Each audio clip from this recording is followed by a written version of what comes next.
Hey, everyone! If you enjoy my quantum audiobooks, you can support me by becoming a Patreon member.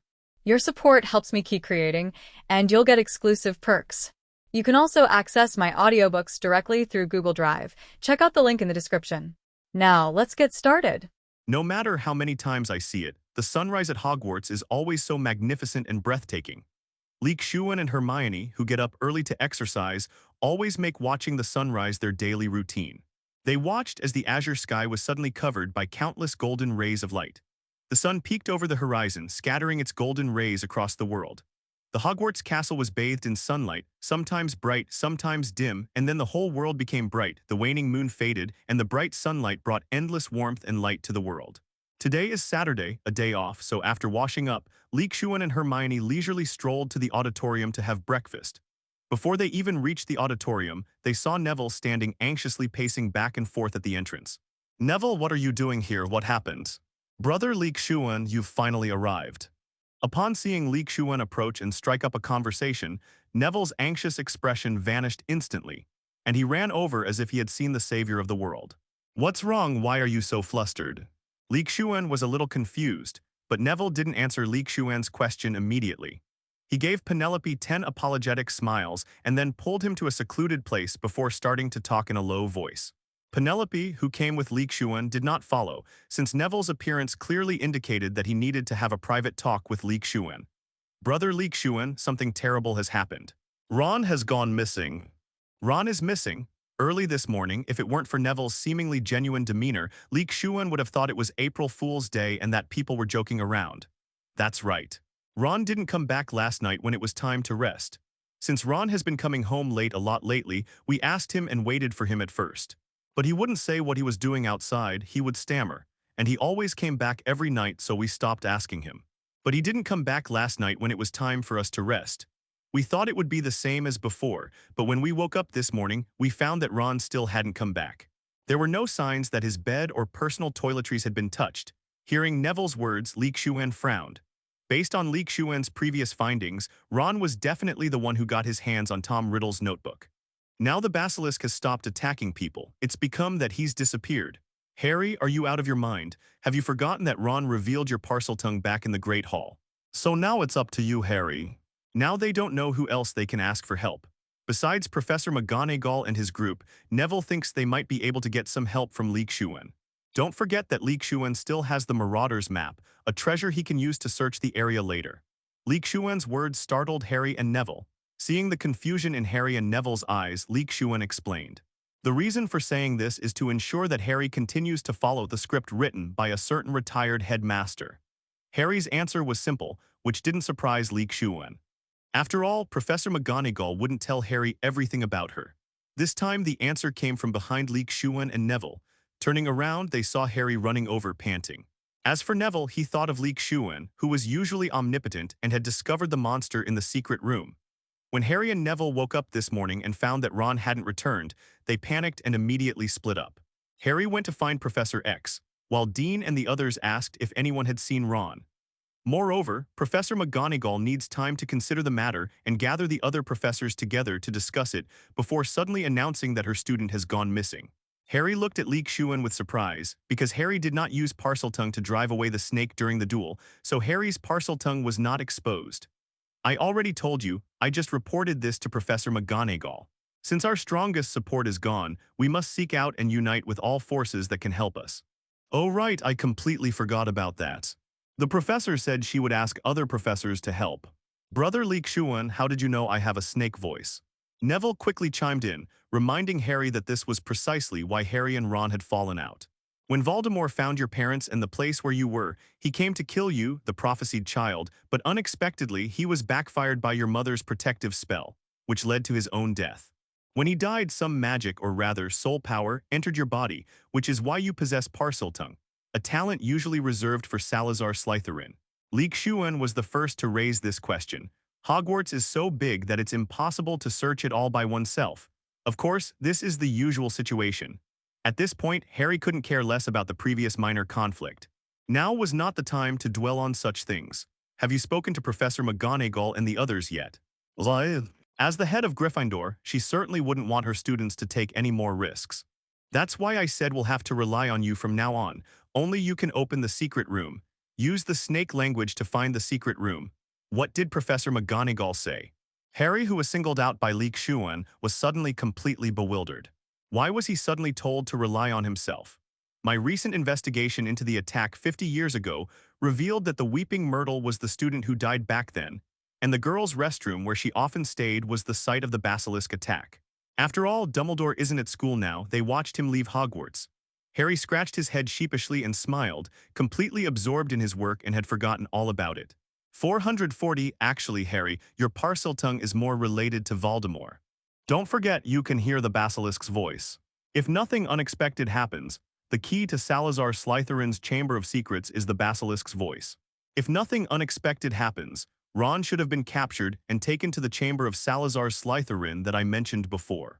Anyway, given the current situation, it doesn't matter to Lee Shuan who destroyed Ron and Tom Riddle's remnant souls. He's already gotten all the benefits.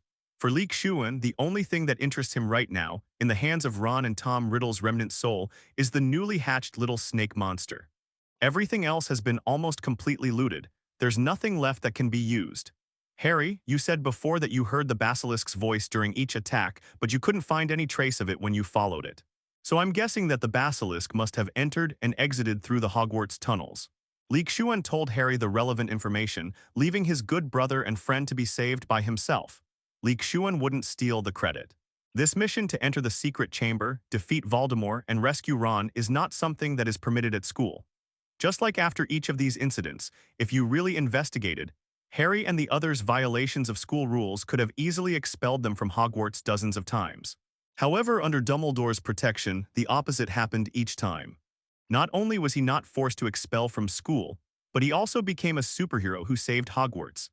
Dumbledore has done this kind of underhanded manipulation far too often, interfering from the moment Harry entered Hogwarts for the sorting of houses, exhibiting characteristics typical of Slytherin.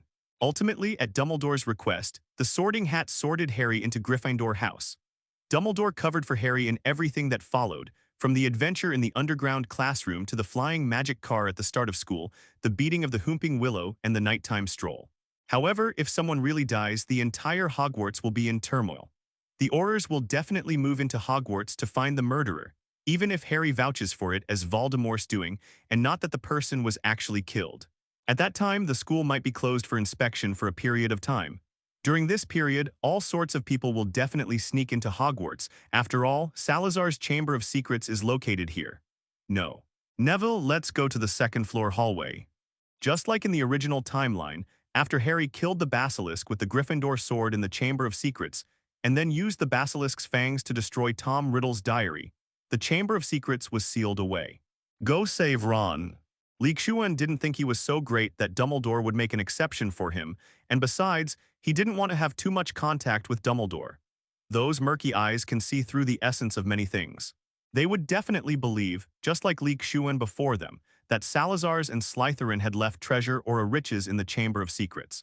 Harry said firmly, then pulled Neville along and ran towards the second-floor corridor. Just as Harry was about to say something, the Hogwarts broadcast suddenly went off. It was more of a spell than a broadcast. It was an alternative use of the amplification charm, which could be used in the headmaster's office to notify the entire Hogwarts. The voice belonged to Professor McGonagall, which was not surprising. Whenever Dumbledore was absent, Professor McGonagall, as the vice principal, would fill in, so she naturally had the authority to use the campus broadcast system. Most importantly, Lee Shuan didn't consider himself a magnanimous person who repays evil with good. He was already being generous by not taking action himself and killing Ron at this time. The combined effect of the names Voldemort and Salazar Slytherin is definitely greater than the sum of its parts. Okay, this time it's not Ginny Weasley who's locked in the Chamber of Secrets, it's Ron Weasley, so it's all Weasley's business. Harry, let's go back to the Gryffindor common room.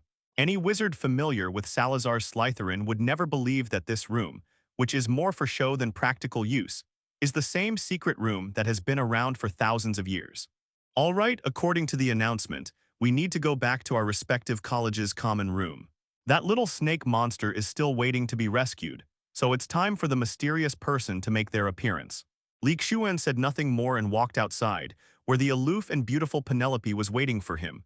They would definitely search and sweep through the entire place many times, turning it upside down. Salazar's Slytherin Chamber of Secrets certainly has more than just song. It also contains 10 basilisks in these buildings. Seeing Lee Shuan leave, Harry wanted to say something, but stopped halfway through reaching out his hand.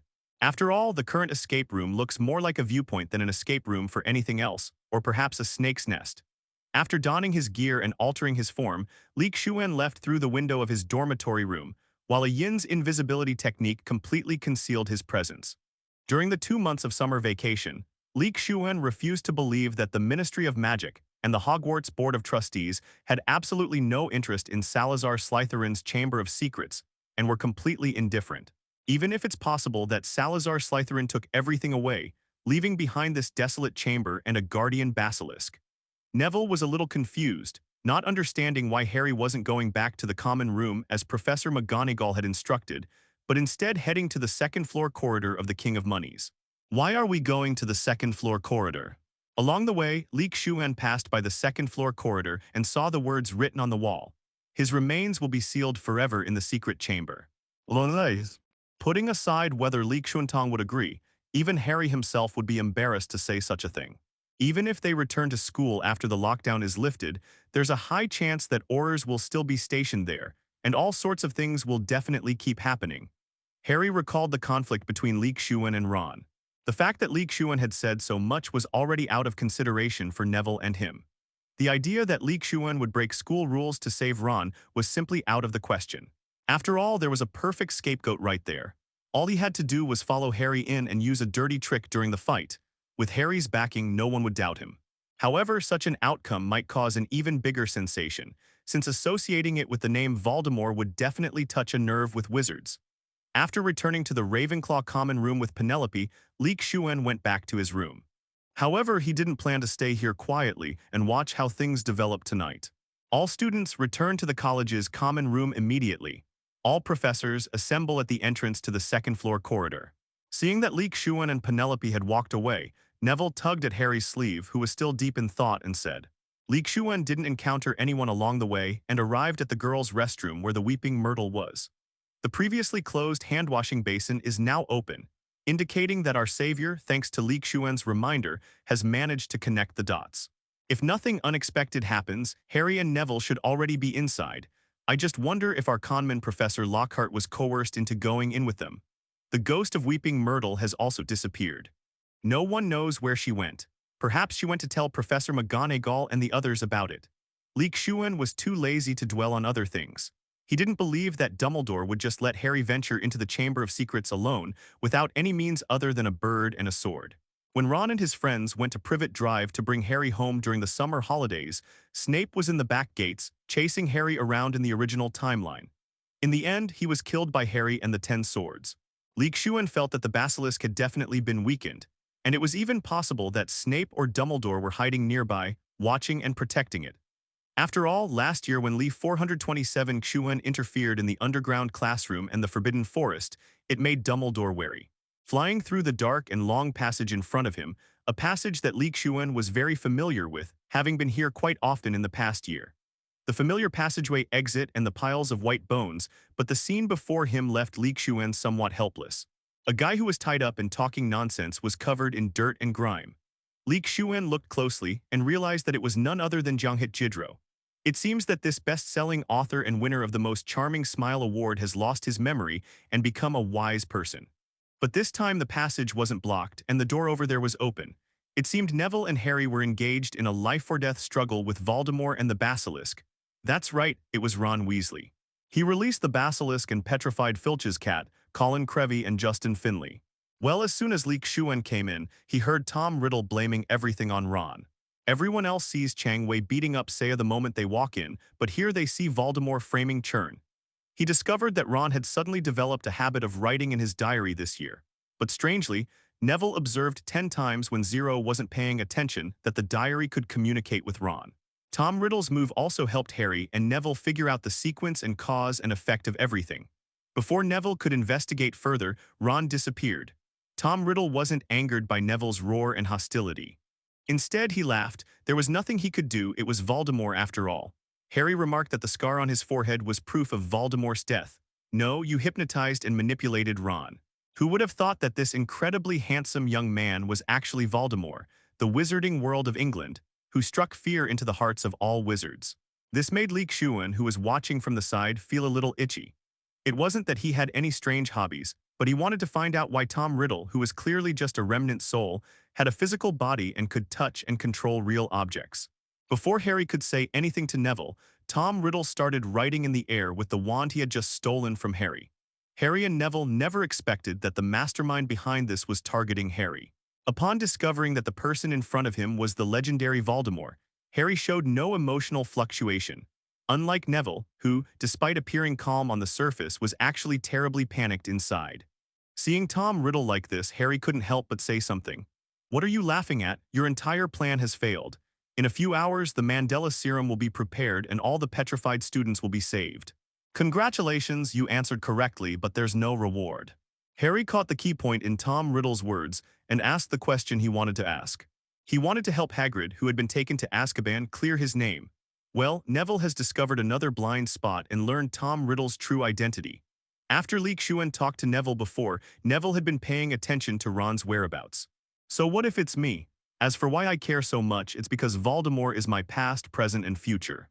Harry was more moved than anything else. He never imagined that his good brother's drastic change in temperament over this period of time was all because of the torment he had suffered at the hands of this guy in front of him.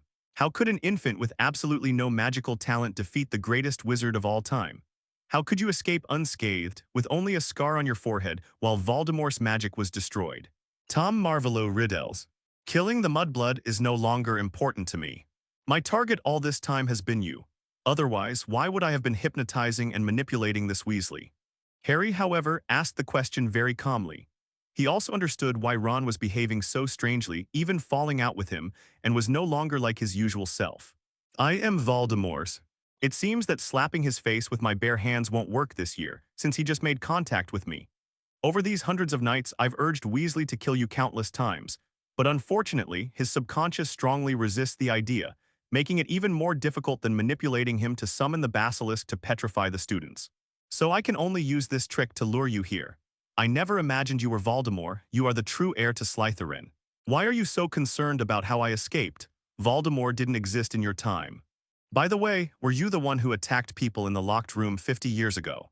Neville, who was supporting the unconscious Ron on the ground, roared at Tom Riddle. Neville never lacked courage in times like these. "Why me?" "So you are that diary." With a wave of Tom Riddle's hand, the letters that were in the air rearranged, transforming from the original name into a sentence that had a bit of an Iron Man vibe. "I know the bond between you two, so I'm not afraid you won't come. I've seen this before in the Forbidden Forest and underground classrooms last year. They even smeared it all over his face. In other words, to defeat the opponent this time, we need to destroy the opponent's original diary. Of course, do you think I would keep my Muggle father's filthy surname? So I gave myself a new name to become the greatest wizard in the world." All the wizards were filled with awe for this name and dared not utter it. Looking at Tom Riddle, who was speaking passionately and cheek to Harry, Lee Shuan was a little confused. Why was he standing so close to Harry, as if he was afraid the other person wouldn't hear him? Lee Shuan could only say that this was a tragic fate.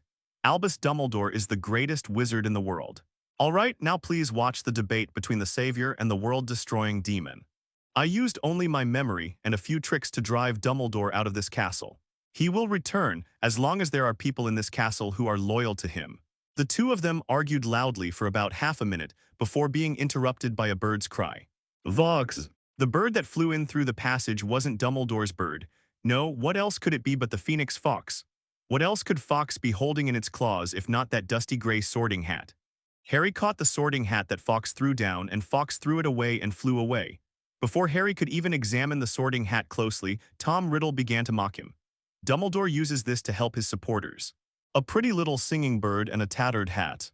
Tom Riddle certainly recognized that it was Dumbledore's phoenix and the sorting hat from Hogwarts. He was just being sarcastic. Harry ignored him and continued examining the sorting hat in his hand. He didn't believe Dumbledore would just hand over a hat like that. There must be a secret hidden inside, a method to defeat Tom Riddle. Lee Shuan looked at Tom Riddle, who was summoning the Basilisk from the statue of Salazar Slytherin with a strange expression. To be honest, this was also very odd. Since Tom Riddle clearly has a wand, why doesn't he just use Avada Kedavra on Harry? Wouldn't that be more convenient than summoning a basilisk? So that means that although Tom Riddle's remnant soul can touch physical objects, it cannot cast spells. After all, he was just a soul, and he had no magic power within him. The act of writing one's name in the void with the wand was just a small trick of using the wand. Don't forget that the material of the wand itself contains magic. Disarm you. Just then, Neville, who had been holding Ron the whole time, unleashed his power. Seeing Lee Shuan suddenly appear before him, Harry couldn't help but shout. Naui, who was running alongside, shouted at Lee Shuan. The return of the wand gave Harry a sense of security. Neville's spell had just proven that spells didn't work on Tom Riddle, so the next step was to destroy that diary. Compared to the one in Lee Shuan's small world that took 1,000 years to grow to that size, this one has already reached a third of its original size in such a short time, although there is a reason for its slumber. The light of the spell passed through Tom Riddle's body, struck Harry's wand, and landed not far from Neville. However, they had no idea that the person in front of them was completely unaffected by the snake monster's death gaze, let alone indirect eye contact. Then he threw it directly at Harry, and the two worked together perfectly. Tom Riddle had been pointing his wand at Harry the whole time, and the two of them were standing so close that Neville was afraid of hurting Harry, so he didn't dare to make any moves and try to keep his presence to himself. Harry, Parslion won't help you, it only obeys me, Potter. It's truly remarkable that this snake monster has grown to this extent in such a short time. If Tom Riddle hadn't given him a hint, and Harry had tried to meet his gaze directly, wouldn't he have been doomed? Get away quickly, don't make eye contact with the basilisk or you'll die. Even indirect eye contact will turn you to stone. Lee Shuan looked at the snake monster that had crawled out.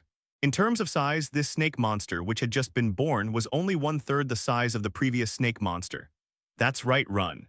Before Harry could even act, the mouth of Salazar's Slytherin statue began to slowly open. It's truly amazing that snakes can locate objects by sound. Shouldn't they use heat sensing and gather information through their tongues? He didn't care whether the other party knew anything about the basilisk. It was better if they did, or at least it could save their life. Even if they were wearing a helmet and only making indirect eye contact, they would still be petrified. Harry's wand is in Tom Riddle's hands, but Neville's wand is still in his hands. Tom Riddle turned around, completely focused on summoning the basilisk, and here came his chance. Harry had already heard the basilisk's hiss over there and quickly shouted to Neville on the other side, "Please give me flowers." Harry, who was running frantically forward, heard Tom Riddle's words and immediately abandoned his previous idea. He did indeed have that thought. Neville knew the situation was critical, so he could only leave Ron there and come back after they defeated the basilisk. Harry is very familiar with this outfit. He couldn't forget the Gatling gun and RPG in the Forbidden Forest last year, not to mention Lee Shuan's reappearance later when he fought Quirrell and Voldemort in the underground classroom. "It's you." Seeing Tom Riddle utter such a cheesy statement with such pride, can Lee Song say that every Dark Lord possessed a Middle-earth heart in their youth? At this moment, Tom Riddle turned around and shouted, "Now let's have a showdown. Salazar, heir of Slytherin, Voldemort versus the famous Harry Potter." Kind-hearted Harry still spoke up, even though he didn't know who this mysterious man was or what his purpose was in coming here. "It's because Harry doesn't want him to die like this." At this point, Lee Shuan wasn't going to wait any longer, otherwise Fox would show up soon and peck out the basilisk's eyes. "Neville, run. Don't look into its eyes." Neville then displayed an agility beyond his physique, deftly rolling over and picking up the wand that had fallen to the ground. Then Tom Riddle was about to shout that it didn't matter that his eyes were gone, because the basilisk could still locate things by sound. Lee Shuan looked at Tom Riddle over there speechlessly. This guy even had a built-in enemy alert. Seeing that Lee Shuan was standing there with no intention of leaving, Harry gritted his teeth and was about to go and pull him away when he noticed that the sorting hat in his hand suddenly felt different and much heavier. Harry looked down and saw that the previously empty sorting hat now contained a sword that looked incredibly sharp. Harry grabbed the Gryffindor sword. Well, he didn't know it was called the Gryffindor sword yet. He just thought it was a snake-killing sword. Go. Lee Shuan used his magic wand to cast a transfiguration spell on the snakehead statue next to him. Lee Shuan discovered that this transfiguration spell was really useful, a versatile spell. The originally hard stone turned into a stream of water, which covered the basilisk's body as if it were covered with a layer of brown water. The moment after 800, the water flow on the rocks reverted to its rocky nature, except for a small hole in the nose for the basilisk to breathe. Its entire body was covered in a layer of rock armor. Unfortunately, Lee Shuan did not put a layer of armor on it, but rather restricted its movement. As the water flowed over the rocks, the rock armor on the basilisk's body grew thicker and thicker until it could only stand there as a snake sculpture. The most threatening death eye was also restricted. In fact, the death eye had no effect on Lee Shuan at all. Lee Shuan was worried that the reckless little lions Harry and Neville over there might be petrified or killed. After all, they were his underlings, and he didn't want anything to happen to them. Draw's potion doesn't taste good. Seeing that the basilisk was restrained, Lee Shuan went forward and put it into his small world, which left Harry, Neville, and Tom Riddle completely bewildered. Where did my enormous serpent monster go? It just vanished like that. Even more bewildered was the hidden phoenix fox, whose task given by its master was to peck out the eyes of that pesky snake. In just a few minutes, Ron would have died completely, and I would have been reborn in my second life. Hateful. Why did my plan fail at the last minute? Of course, things are better now than in the original story. After all, Ron is still a boy, which is better than Ginny. A voice inside him told him that he could destroy the diary using the Gryffindor sword. Harry knew that Fawkes the Phoenix wouldn't hurt him. The flames didn't feel hot to him, but rather warm. The moment the sword Gryffindor was raised, a white light flashed across its blade, and Fawkes the Phoenix, who had been hiding somewhere, suddenly flew out and spat a ball of fire at the sword. Although he disappeared from sight, it didn't mean Lee Shuan had left. He had flown a distance beside the king and was now beginning his spectator tour. Now, as a mere spirit, he couldn't possibly stop it. In just a few more minutes, he would have been able to completely possess Ron Weasley's body and be resurrected. He couldn't do anything. Everything he had done before was because he had misled Ron. Seeing Lee Shuan take away the basilisk so easily, and although he didn't answer, his tone said it all. In the end, he even turned the tables and revealed all his plans. Tom Riddle was like an erupting volcano at this moment. But now that Snake has been eliminated by that strangely dressed man, does this mean my mission was a failure or a success? However, he also seemed somewhat impotent and furious, because even though Lee Shuan had revealed his plan, he still had no way to stop Harry and the others from taking further action. Harry didn't care about any of that. He had Neville hold his wand and keep watch, while he pulled the diary that Ron was clutching tightly from his arms. However, perhaps Tom Riddle just wants to experience something completely different, like Snake Uncle becoming Snake Aunt. Since there's nothing you can do, why let the other party laugh at you? I advise you two to kill that guy as soon as possible. Otherwise, if you wait any longer, the child on the ground will die, and he will be reborn using the child's body, no longer just a memory. You guess. At that moment, he and Neville exchanged a glance, and then the two of them, each holding a wand and a sword, walked toward Tom Riddle. How could Harry not know the name of the founder of Gryffindor? The loss of his most relied-upon basilisk, or rather, its capture by the enemy, was what pained Tom Riddle the most. At this moment, what could Tom Riddle do as he watched Neville and Harry approach him with ill intent? Now, looking back, all the plans have been reduced to ashes. Tom Riddle suddenly remembered the snake monster that Ron had sent to attack Lee Shuan before. There was no sign of fighting, and it was very fast, which matched the scene in front of him very well. Ignoring Phoenix Fox's existential crisis, Tom Riddle was going crazy. His second basilisk, which he had painstakingly raised, was gone just like that. Harry looked at the sword in his hand and noticed a name written on it, Godric Gryffindor. All the pretense and deception he had shown towards Ron was just a prelude to gradually erode Ron's body, making him a vessel for his resurrection. Wait a minute. Didn't you take the first basilisk monster too? Lee Shuan smiled and replied to Tom Riddle with this sentence. Although Lee Shuan thought Tom Riddle would not associate himself with Lee Shuan, the student Ron hated the most. This is also why Voldemort created these horcruxes. Through certain methods, these remnant souls could be brought back to life. The Gryffindor sword, gleaming brightly and enveloped in the blazing flames of a phoenix, plunged towards the diary. Tom Riddle, contrary to his previous anger, calmly watched Harry's actions. Damn it.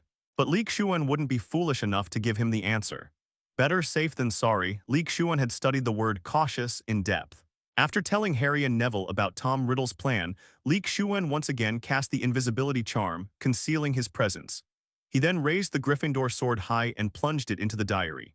3.7. The Gryffindor sword pierced the diary with ease, and strangely dark human-like blood flowed from the wound. Tom Riddle stared at the gaping hole in his chest and the intense pain he felt. Who would have thought that after becoming a remnant soul, one could still feel pain? Unfortunately, the diary is Tom Riddle's current physical body, and he hasn't yet completed the ritual to transfer his soul from the diary to Ron's body. Therefore, when the diary is attacked, it's the same as when his body is attacked. I've lost to you again. I underestimated you. But darkness will eventually descend once more, and the entire Jungian semi-wizard world will once again be ruled by the greatest wizard Voldemort. Bangs! After Tom Riddle finished speaking, his entire soul exploded, turning into specks of golden light that dissipated in the secret room. We won by 24s. As the light faded and the strange diary remained, Harry, still uneasy, poked it a few more times. When there was no reaction, the two of them exchanged a glance and cheered. Since Harry's arm wasn't pierced by the basilisk's fangs, Fawkes didn't have to put on a crying scene on set. Forehead. Just then Ron, who was lying on the ground, woke up. Tom Riddle's remnant soul had been destroyed, so he naturally woke up as well. Seeing this scene, Lee Shuan turned and left. He had no interest in watching the love-hate relationship between Harry and his trio. Instead of wasting time, we might as well go back to the auditorium for breakfast. Don't forget, Xuan was dragged away by Neville early this morning before he even stepped into the auditorium. After returning to his dormitory, Lee Shuan entered the small world to see the snake monster he had recently taken in. It wasn't until Lee Shuan entered the small world that the little snake monster was unsealed from its rock armor. The little snake monster that entered the small world naturally recognized its master, which also caused the area of the small world to expand once again. Wherever Voldemort is, there is his presence. This time, Lee Shuan plans to test whether the death eyes of the two snake monsters mentioned last time would have an effect on each other when placed together. Of course, Ron hid one thing. He didn't tell them that the first snake monster disappeared during the attack on Lee Shuan. It's almost noon now, and many of the young wizards haven't had breakfast and are starving. Moreover, Lee Shuan had not seen any reports or records about the discovery of the petrified statue of the Basilisk, so he was already prepared for this. Without this mysterious person, everything would be under control. Harry had no other thoughts on this. Compared to Voldemort, who had been causing trouble for the past 2 years, the mysterious Lee Shuan was a more troublesome person. Perhaps it's because this would be too easy to expose him. And maybe he hasn't gotten his hands on Ron's body yet. They also told Harry and Neville about the two basilisks. They were genuinely terrified to learn that Ron had asked them to bring food from the Great Hall back to their dorms to feed the basilisks. Furthermore, Voldemort's antics over the past 2 years were all part of Dumbledore's plan, designed to train Harry. Of the trio, Ron was taken to the school infirmary for a checkup by Madame Pomfrey, while Neville went to send a letter to Azkaban demanding Hagrid's release. If a snake monster disappeared during an attack on Lee Shuan, then everyone can probably guess that it was he who instigated it. It is common knowledge that N is jealous of Lee Shuan. Not long after leaving the small world, Lee Shuan heard a commotion outside. When he opened the door, he saw that the announcement of the lifting of the lockdown was being broadcast in the Ravenclaw common room. Harry also told Ron what had happened while he was unconscious, and when Ron heard that the Basilisk disappearance case that he and Tom Riddle had been struggling with was actually done by this mysterious person, he naturally didn't say anything more. Lee Shuan wasn't afraid that Ron would contact the mysterious person and link it to him. As long as he didn't say anything or admit anything, what could suspicion do? Who could have imagined that they would be sharing a room with a basilisk monster, narrowly escaping death? After observing for a while, Lee Shuan handed the newly arrived little snake monster over to the original snake monster, as it had the responsibility and obligation to bring this partner out. As it turned out, it had no effect. They became immune to each other's death eye. You should know that the fact that he is now able to shirk responsibility and extricate himself from the situation is that he is pushing everything onto Tom Riddle.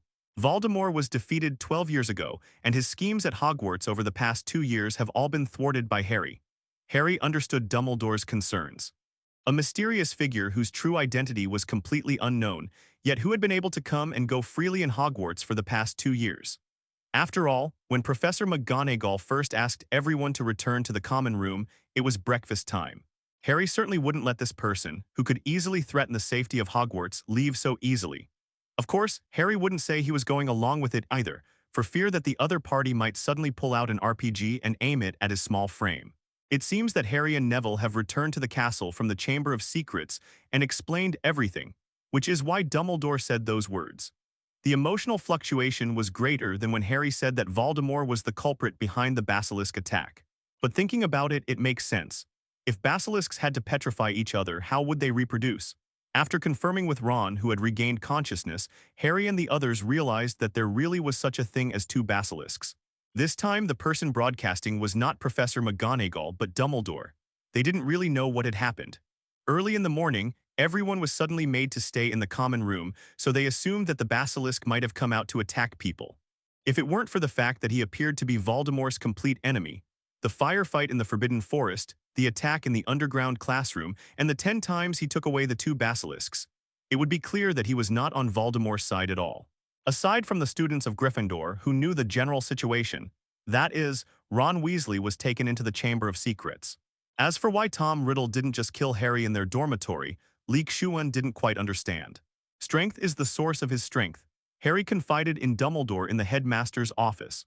Although Dumbledore's expression didn't change on the surface after Harry mentioned the mysterious man, Harry could subtly see his brows furrow slightly. Without evidence, everything is fake. Moreover, as time goes by, Lee Shuan's gains are not limited to snake monsters. More importantly, his strength is constantly increasing. It seems our Mr. Lucius Malfoy is in a bit of a mess. As Lee Shuan came down from the Ravenclaw common room, he saw Lucius Malfoy storming out. Judging from the messy state of his usually neatly combed long blonde hair, Lee Shuan knew that he had not won over Dumbledore and Harry. I wonder if he fell for Harry's trick this time and gave Dobby the house, elf his freedom. None of that matters. What matters is getting to the auditorium to eat. I didn't eat this morning because I went to see a play. Although it wasn't particularly beautiful, at least Lee Shuan gained something from it. On the way, Lee Shuan also ran into Harry, who was covered in dirt and looked disheveled. Harry was returning from the headmaster's office to the Gryffindor common room to wash up, and the two just happened to bump into each other. After chatting for a few minutes, Lee Shuan told Harry to go wash up first, since he already knew what had happened. They were even watching the live broadcast from the sidelines, so there was no need to stop them. Harry's disheveled appearance was mostly due to the mess he got while entering the Chamber of Secrets from the plumbing shaft of the girls' lavatory. Lee Shuan is the most qualified to speak about that pipeline.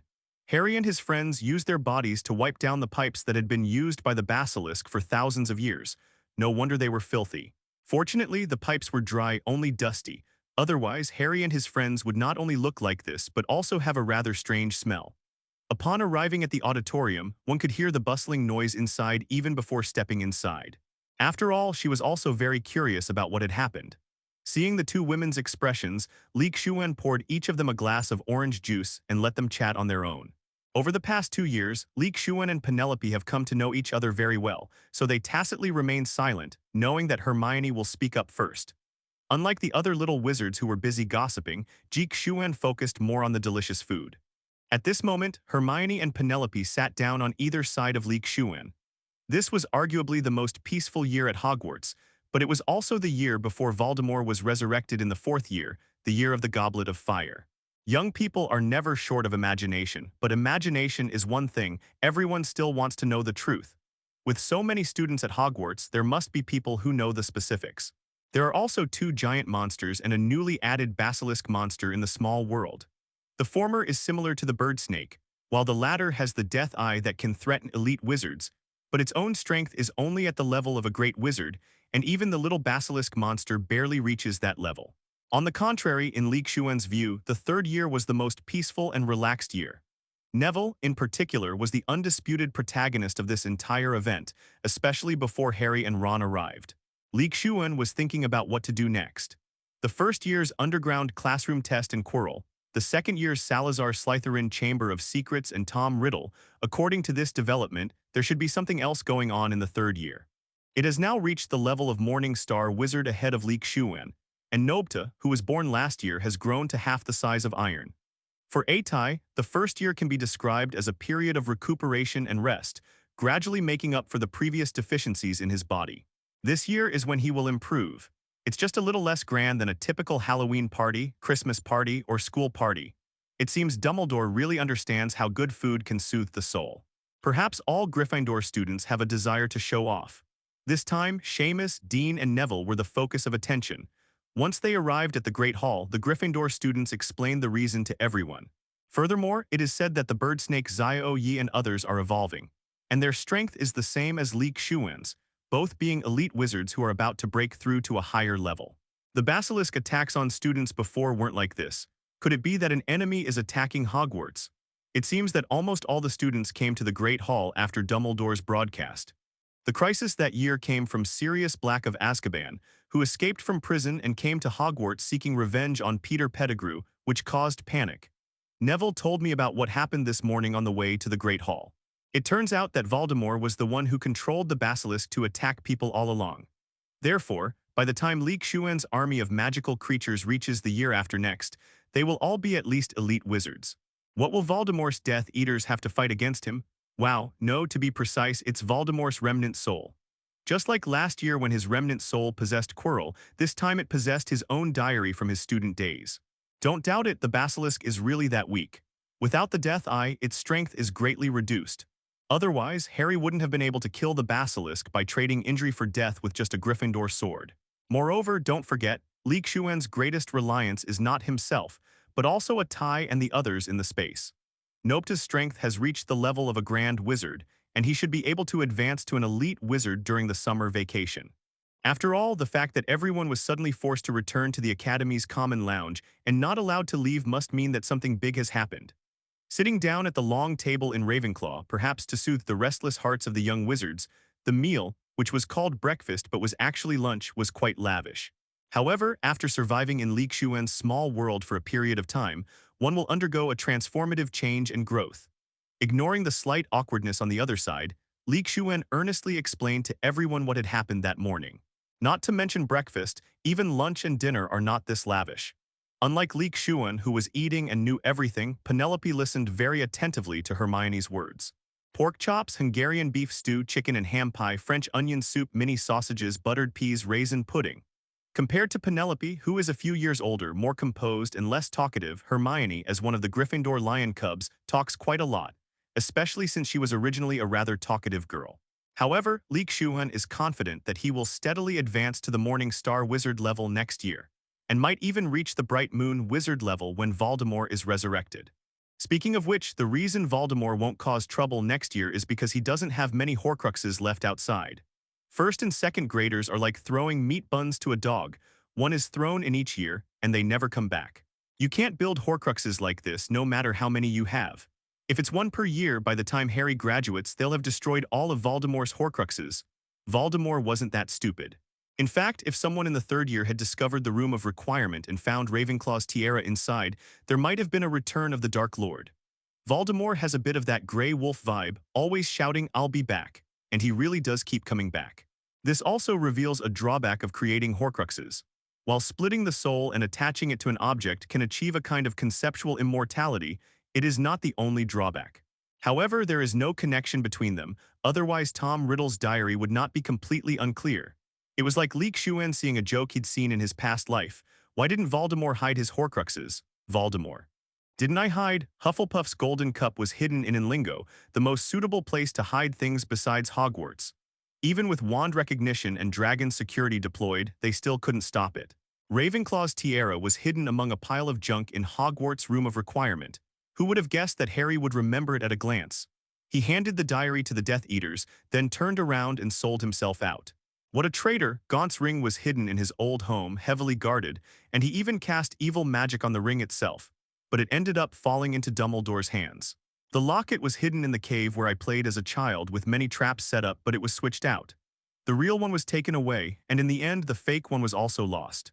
After being resurrected, Voldemort discovered that the other horcruxes had been destroyed, so he kept Nagel by his side and never sent her on any missions. Who could have imagined that there were two children of prophecy and the other one suddenly became extraordinary? The most disheartening thing is that perhaps that foolish boy had no idea that his sword strike would carve out a bright future for the wizarding world. However, in Lee Shuan's eyes, it was not a danger. Just like this time, the wizard Tom Riddle was trying to seduce and steal has changed from Ginny Weasley to Ron Weasley. To be honest, aside from attacking Harry on the Hogwarts Express at the start of the school year, and during a Quidditch match, the Dementors didn't do much else. Speaking of which, Lee Shuan's desire to fleece the animals was starting to stir again. Are Dementors even considered magical creatures? If a mirror is cracked and you want to fix it, even if you glue it back together, the crack will still remain. Not to mention the soul, the most mysterious and unfathomable entity. How can it not count? No, we still need to study this carefully and stay calm and not be reckless. This is why Lee Shuan said that the biggest drawback of soul weapons is that they cannot connect with each other, making them easy to defeat one by one. Instead of leaving Nagyr, the giant snake, alive, creating a major weakness for himself, he ended up having his snake's head chopped off by Neville's sword at the crucial moment of the final battle. However, while there are methods for classifying souls when creating soul weapons, Lee Shuan doesn't know if there are any records of methods for restoring souls. Dementors, originally meant to guard criminal wizards, have entered the school. This is the most absurd guess. If they really are considered magical creatures, Lee Shuan dares to guarantee that not a single Dementor sent by the Ministry of Magic will return. For Dementors, Hogwarts is an absolute dream come true. Summoning the dragon is definitely impossible, but since splitting one's soul reduces strength, wouldn't collecting and replenishing the soul increase strength? Lee Shuan made this guess based on the fact that if the snake Nagel remained by Voldemort's side in the future could really enhance his strength, Voldemort would probably take back the soul from Nagel. To be honest, Lee Shuan was a little confused as to why he didn't go to Lucius Marth's place to get the diary when Voldemort possessed Quirrell last year. Lee Shuan has never quite understood Voldemort's thought process. It's like a desert traveler finding water or a starving person finding a sumptuous feast. Students' happiness is simple and pure without too many entanglements, and it is abundant, unlike the happiness that diminishes or even disappears after entering society, when it is filled with all sorts of trivial matters. This was said by Lee Shuan. If things go as expected with Dumbledore's promotion, Harry will definitely become the superhero who saves Hogwarts once again. Perhaps Seek did not record it, or perhaps even if it were fused back, it would have no effect on its strength and would remain unchanged. What Voldemort found most unacceptable was that his horcruxes had been destroyed one after another since 1992, and he only found out when the final battle was about to begin. Of course, Lee Shuan wouldn't completely attribute everything to the Dementor's own actions. As mentioned before, many things have changed because of Lee Shuan's appearance. After all, neither Dumbledore, the other professors of the house, nor the Hogwarts Board of Trustees, Minister of Magic Fudge, nor the parents of other students would allow Dementors to enter Hogwarts.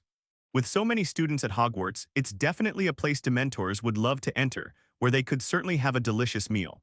To be honest, Lee Shuan knew that Voldemort's split soul to create horcruxes would reduce his strength, but he didn't know if collecting horcruxes after Voldemort's resurrection, collecting all 7 souls, would increase his strength. It can't be said that Voldemort was so fond of Nagel the snake that he didn't want to retrieve his soul from it, can it? At least it's better to have it in my own hands than in the hands of that traitor Lucius Malfoy, right? Like mentioned above, isn't it better to keep it by my side for protection? Tom Riddle's remnant soul, for example, was unaware that the other Horcrux, Ravenclaw's tiara, was in the room of requirement since it was created by Voldemort before he graduated. However, Quirrell's remnant soul should have known about it. The danger Lee Shuan spoke of was none other than Azkaban's guards, the Dementors. Even with only a 1 in 10,000 chance or hope, the Dementors will never let it slip by. However, in the eyes of a wizard like Lee Shuan who had learned the Patronus charm, the Dementors were not so intimidating. Actually, next year isn't without danger, or rather, there won't be any trouble. Lee Shuan couldn't guarantee that those irrational and greedy Dementors would completely obey the Ministry of Magic's orders. He was never one to entrust his safety to others. Hagrid, welcome back. At Hagrid's cabin, Lee Shuan congratulated him. This time, it was Neville's owl that brought Hagrid out of prison, not Ron's old Errol, so Hagrid was released early and didn't have to wait until the school year dinner to return to Hogwarts. Well, thanks. Hage accepted a basket of apples from Lee Shuan. Of course, Lee Shuan didn't forget about Aryaya either. This time, instead of dog food, he brought some small treats like chew sticks. He opened the bag and took out a big bone, letting Yaya gnaw on it, while Zheng Xuan chatted with Hage. How does it feel to be back in Azkaban? Doesn't it feel like coming home, with everyone so talented and friendly? Even the Dementors seem unusually welcoming. Hagrid wasn't annoyed by Lee Shuan's nonsensical teasing. After getting to know Lee Shuan for a while, he realized that Lee Shuan wasn't like a child at all, completely different from Harry and the others of the same age. Hagrid regarded Lee Shuan as a friend. In addition, Hagrid was honest and simple-minded, so he laughed and said in response to Lee Shuan's teasing, "There are no talented people in Azkaban, they are all crazy people." With the Dementors around, those guys couldn't have any fun at all. They were all skin and bones, talking incoherently. If I hadn't just been cooperating with the investigation, I might have really had a hard time. At this point, Hagrid suddenly paused, his smile completely vanishing, and said very seriously, "If you, Lee Shuan, encounter a Dementor, the thing you absolutely must do is not fight it, but immediately escape and eliminate the monster. Unless you learn to use Patronus charm to summon your own guardian spirit, is that right?" As soon as Lee Shuan finished speaking, strands of silvery white light appeared at the tip of the wand, and in a moment, 10 silvery white eagles flew over Hagrid's hut. And now that the truth about the Basilisk attack has come to light, you should ask the Ministry of Magic to lift your ban. Otherwise, people will still have reservations about you becoming a Hogwarts professor. Lee Shuan smiled and continuing Hagrid's words. Of course, Lee Shuan knew how to deal with Dementors, since the next semester would be the time for Dementors to show their power. This year, Lee Shuan had mastered the Patronus charm. Speaking of which, Hagrid, your trip to Azkaban this time was quite fruitful. Did you speak with Professor Ketlin after you returned? Of course, Harry's talent for the Patronus charm is undeniable. The Patronus charm, also known as the Patronus charm, is arguably one of the most famous and powerful defensive charms in the magical world. Now that they've become friends, Lee Shuan doesn't want Hagrid's position as professor to be unstable, and he wants to help him if he can. Lee Shuan is only in his second year, but his talent is already evident. Hagrid has been at Hogwarts for quite some time and knows that many 5th and 6th year wizards are unable to learn the Patronus charm. Of course, I have already spoken with Professor Kettleburn. He is very satisfied with my taking over his position. You know, over the years I have captured quite a few magical creatures from the Forbidden Forest and observed and cultivated a relationship with him. Otherwise, wizards would never be interested in something that doesn't live up to its name. The Patronus charm is considered one of the most powerful defensive charms, not only because it's the only charm that can deal with Dementors and ground bats. To be honest, Professor Kettleburn's name is arguably the longest in Hogwarts so far, excluding Dumbledore, whose full name is. Well, let's just say it's quite something. As for young wizards like Lee Shuan, let alone powerful and complex spells like the Guardian Charm, they might not even be able to cast a copying spell successfully. Furthermore, the summoned guardian spirits can possess physical form, enabling them to directly attack wizards and possess strong resistance to spells. I never imagined you'd already mastered the Patronus and summoned your own Patronus. You truly are the light of Ravenclaw, and that Eagle Patronus is a perfect match for Ravenclaw. I can confidently say that I am capable of handling this task. Although Lee Shuan wasn't particularly good at devising strategies, he was still quite capable in this area.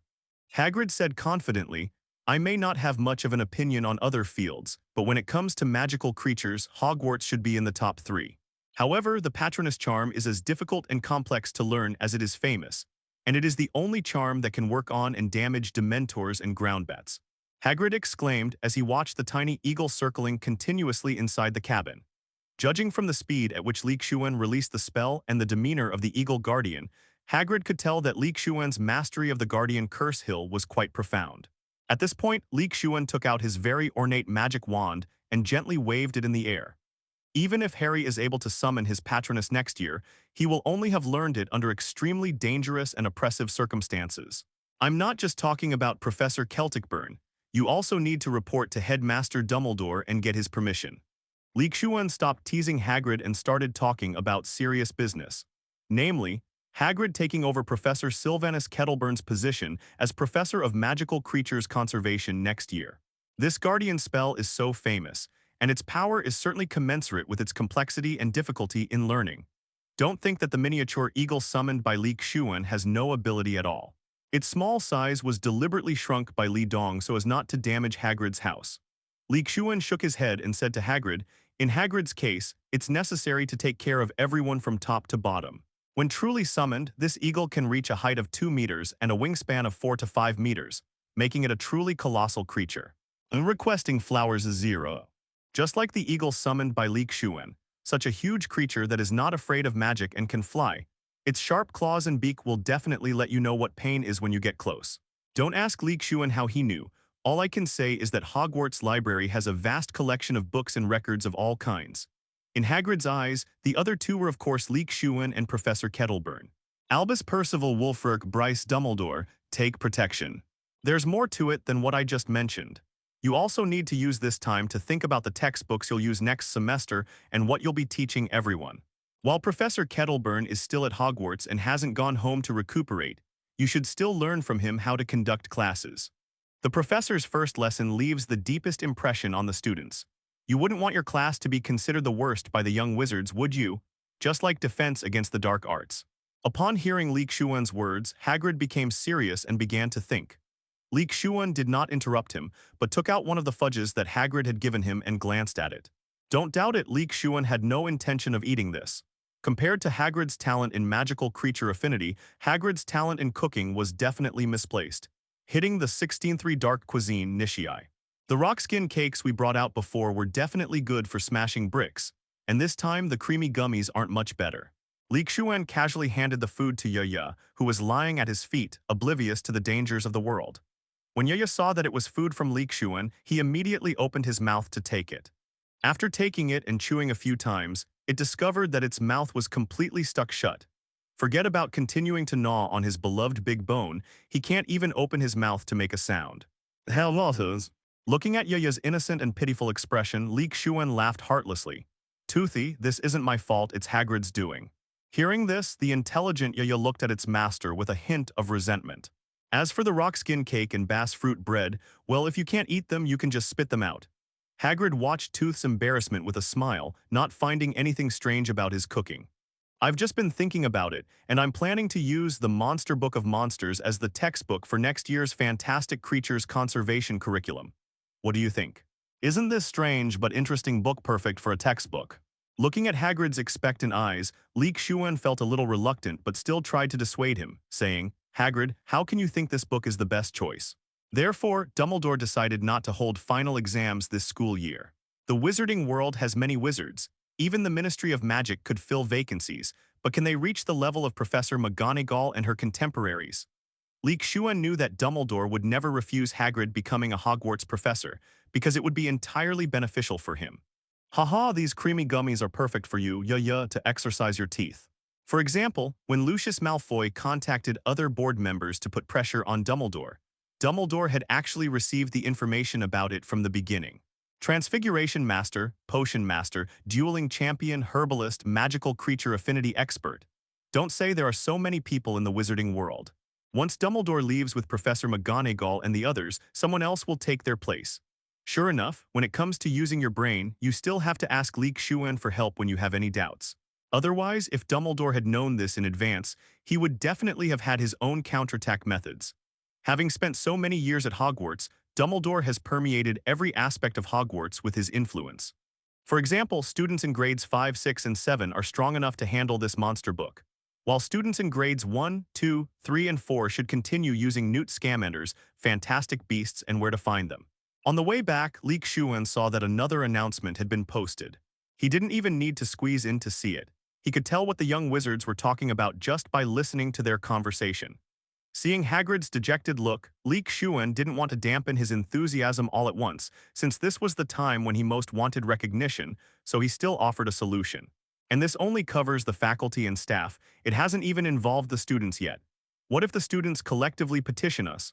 If you really want to use this book, that's fine, but my suggestion is to have the older students switch to this book as their textbook. You've been thinking for so long, what did you come up with? After chatting with Hagrid for a while, Lee Shuan went back. Hagrid also needed to talk to Dumbledore about taking over as Professor of Magical Creature Conservation. That's because of the recent Basilisk attack, which has greatly affected everyone's classes, including young wizards like Colin Creevey who were petrified and missed lessons. It could even become his reliance on the Ministry of Magic and the school board. For example, if Dumbledore truly didn't want to leave, would the Board of Governors and the Ministry of Magic dare to gamble by forcing other professors to resign simultaneously? The more professors Dumbledore has on his side at the school, the stronger his control over Hogwarts becomes. Of course, don't be surprised if you find an uncut, unidentified animal's paw inside, because that's standard practice. This book introduces terrifying creatures, and they themselves are aggressive, sometimes even attacking humans and killing each other. This is not friendly to young wizards. I think you need to think about it more. Hagrid was somewhat disappointed to see that Lee Shuan did not agree with his choice of the Monster Book of Monsters. After all, it was the best choice he was confident in. Just like Hagrid's signature steak stew, which is a dish made by mixing many different ingredients together, just like the name of the dish, it is a real hodgepodge and stew. Seeing the mysterious confidence on Hagrid's face, Lee Shuan didn't say anything more. In any case, Lee Shuan would absolutely refuse to eat Hagrid's culinary disasters. But what about these fudge? I can't even vomit them up, so I have to force feed them. Lee Shuan's words rekindled the flame of hope that had been extinguished in Hagrid's heart. After thinking about it for a moment, he felt that doing as Lee Shuan suggested was the most appropriate thing to do. This announcement might make 99% of students happy. But for top students like Hermione who have reviewed the material multiple times beforehand, it could be a huge blow. Dumbledore has many tricks up his sleeve, and that doesn't even include the power of his Order of the Phoenix. Lee Shuan could already picture Hermione's bitter face when she heard the news. He just happened to take this opportunity to leave Hogwarts, so that Harry could save Hogwarts once again. Seriously, why cancel the final exams? I studied for them 3 or 4 times this year. As expected, Hermione complained to Lee Shuan and Penelope at lunchtime with a long face. There's nothing we can do. The Basilisk attack has been going on for so long, especially with the exams approaching. Everyone is in a state of panic, and no one is really focused on studying or reviewing in class. It's not surprising that Headmaster Dumbledore made this decision. After all, not everyone is like Hermione. According to Lee Shuan, you're a top student. Everyone else is a slacker or a hopeless student. Martha, standing to the side, smiled and said that for her, taking exams or not was not important. If they want to take the exam, then they can take it. If they don't, it doesn't matter. Anyway, Martha's grades aren't bad. She's at least among the top students in her grade. This is only because Martha didn't review some of the theory classes much. Otherwise, she would definitely have been in the top 5, since she could basically get full marks in courses like Charms and Transfiguration. Yes, Hermione, you've reviewed so many times this year, you should get a 24 with all grades of O. Penelope chimed in, adding that both Penelope and Martha admired Hermione, their junior. I really admire her. Hermione may have some minor flaws, but Penelope and the other woman think that's perfectly normal. Nobody's perfect, and everyone has shortcomings. However, it is undeniable that Hermione's diligence, hard work, and erudition are something even Ravenclaw students cannot achieve. It could even be said that Penelope and Martha had been at Hogwarts for several years and were about to graduate. No one, whether they're seniors, classmates, or juniors, had achieved Hermione's level of excellence. This truly embodies the meaning of diligent study and hard work. Such a diligent and hardworking little wizard is truly rare. However, Hermione's efforts and hard work have also brought her sweet rewards. Despite being only a second-year student, her strength is no less than that of an ordinary fourth-year wizard. As for Lee Shuan, such overpowered players are generally not included because it would be discouraging. To be honest, Lee Shuan didn't know if Dumbledore's decision to cancel the final exams was simply for the students' benefit. After all, each college's grades are converted into college points according to a formula, which is where Ravenclaw usually scores. Therefore, some of these expenses were paid for by Dumbledore himself, and he didn't mind too much about it. Sometimes it's okay to show favoritism, but it can't be done all the time. This year, the Gryffindor and Ravenclaw scores are so far apart that if Harry and Neville are to be given extra points, then Ron is definitely to be deducted. Although he was misled, he also bears responsibility for not reporting such dark magic items, so his merits and demerits can only be offset. It can be said that Dumbledore also suffered a small loss. There was no other way. Some of these subsidies could be covered by the school board, but there had to be a limit. If the Academy Cup is cancelled, then these problems will naturally be solved. This is why Ravenclaw has been able to consistently hold the second position for many years. Anyway, Ravenclaw's subsidies have increased this year, and many facilities in the Ravenclaw Common Room have been replaced with new ones. Lee Shuan didn't dwell on the compensation issue, but instead inquired about Penelope and the others' understanding of the Patronus charm. This is related to their safety in the next school year. Actually, I don't care about the exam scores and rankings. I just want to tie for first place with Lee Shuan or even surpass him. Or perhaps it was a cleanup effort following last year's College Cup incident, since final exams weren't being held, so the College Cup naturally didn't need to be judged. This way, Gryffindor could retain their College Cup title, even if it's a bit like burying one's head in the sand. Moreover, they were very secretive about it. Both Penelope and Hermione knew very well that Lee Shuan's strength was not just what he had shown. Lee Shuan naturally saw through Hermione's little scheme, and Penelope and the others also knew what Hermione was thinking, so they didn't laugh at her. On the contrary, they felt very admiring. He also knows a great deal about secrets. There's nothing he doesn't know or doesn't understand. Hermione glanced at Lee Shuan beside her, her eyes brimming with fighting spirit. There was no malice intended. It was simply a desire to prove oneself and also a way to gain Lee Shuan's approval. Lee Shuan didn't say anything else, but offered some words of comfort. Otherwise, do you really think everyone else is a fool? If Dumbledore tries to repeat his old tricks, not only Ravenclaw, but even Hufflepuff and Slytherin won't agree, and things won't end as easily as they did last year. At his level, using resources to train junior wizards is a good option. They were all people who knew Lee Shuan very well. Lee Shuan's growth rate and knowledge were so great that they could hardly keep up with him and could only look up to him from afar. Professor Flitwick later confirmed that 167 had approached Dumbledore and received some compensation from him. But Hermione is different. She still has the courage to catch up with Lee Shuan and even challenge him to a duel. Putting everything else aside, this courage is commendable. Excellent students like Lee Shuan were granted access to the restricted book section and had more opportunities to practice in potion classes. But Lee Shuan was unaware of much more.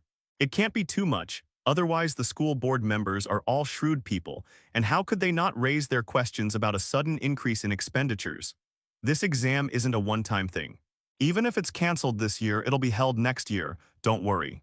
This year, thanks to the deliberate efforts of the Ravenclaw students, who were eager to avenge their previous defeat, Ravenclaw's house points are far ahead of the competition. Last year, because Harry defeated Quirrell and the remnant of Voldemort in the underground classroom, Gryffindor was forcibly given extra points, surpassing Ravenclaw to become the House Cup champion. This is similar to the principle that if you can't solve the problem, then you should eliminate the person who raised it. It can be said to be all-encompassing. In fact, more of Hogwarts' educational resources are allocated to Ravenclaw. He's mysterious, but that doesn't diminish his charm. In fact, it makes him even more captivating. Speaking of this, Xuan suddenly remembered that last year, the Ravenclaw House Cup was snatched away by Gryffindor. By the way, have you all mastered the Patronus charm? Can you all summon your own guardian angel? Martha and I have completely mastered the art of summoning our guardian spirits. Penelope spoke first. She and Martha, who would be in 7th grade next school year, were undoubtedly very capable. I haven't been able to summon my guardian spirit yet, but it should be soon. I'll study it when I go back during the summer vacation. Hermione frankly stated that although she was a little behind in her studies, it didn't matter. It was because she had recently devoted most of her energy to final exam preparation, which resulted in a lack of practice on the Patronus charm. Lee Shuan nodded in satisfaction. He was very pleased with Penelope and Hermione's progress. In fact, Lee Shuan knew why Hermione was progressing slowly, and he also knew that, barring any unforeseen circumstances, the final exams would definitely be cancelled this academic year. But why did Lee Shuan stop Hermione from studying? Firstly, Lee Shuan wasn't sure if Dumbledore would definitely cancel the final exams. If he didn't, Hermione, who hadn't studied, could still do very well, but she would still feel resentful, right? Furthermore, immersing oneself in reviewing is entirely beneficial, as it solidifies basic knowledge, allows one to master learned spells, and even enables one to cast spells silently. Isn't this good news for Hermione? Don't forget that Hermione is just a second-year student at Hogwarts. Don't expect Hermione to meet the same standards as Penelope and Lee Shuan, who are overpowered. Sister Martha, what is your guardian spirit? Hermione asked curiously. They all knew that Lee Shuan's guardian deity was an eagle and had even seen it, so they weren't curious at all. Mine is a leopard while Penelope's is a white crane.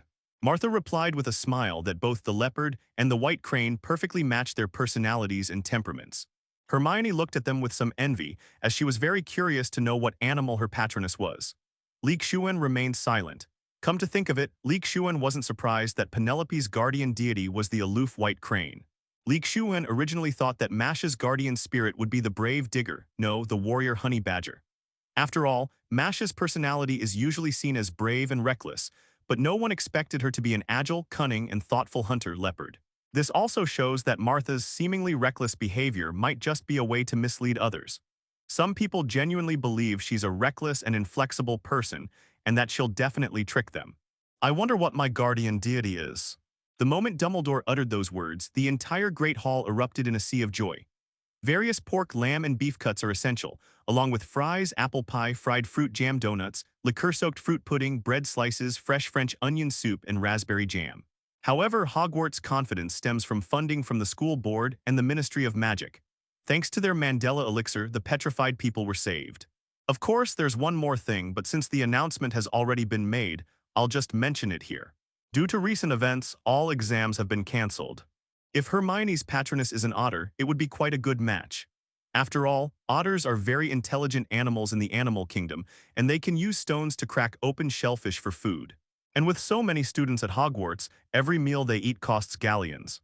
Looking at Hermione lost in thought, Lee Shuan chuckled and said, I bet your Patronus is an otter. Without the judging of the Academy Cup, the next part was the enjoyable mealtime. Pureblood wizards can also come from impoverished backgrounds. like our Ron Weasley. Otherwise, he wouldn't be showing off chicken legs on both sides at every school banquet. Upon hearing Lee Shuan's words, Hermione replied that Lee Shuan's words were never unfounded. He would only say such things if he had a certain degree of certainty. Oh. Please be quiet. Besides, Hermione wasn't lying. Otters are indeed one of her favorite animals. After all, they're considered one of the whiny types and they're cute creatures, so how could she not like them? After all, Professor Sprout and Mrs. Pomfrey did indeed save the petrified student, and they deserve the applause. Some Muggle-born wizards come from well-off families, like our Miss Granger. So it's not like Lucius Malfoy did nothing. At least his contribution to the wizarding world was donating his own money to ensure everyone had enough to eat, achieving meat freedom. Penelope, being well-read, naturally knew something about otters, these adorable creatures. Although these little guys often drown themselves while building dams, it's undeniable that they are incredibly clever.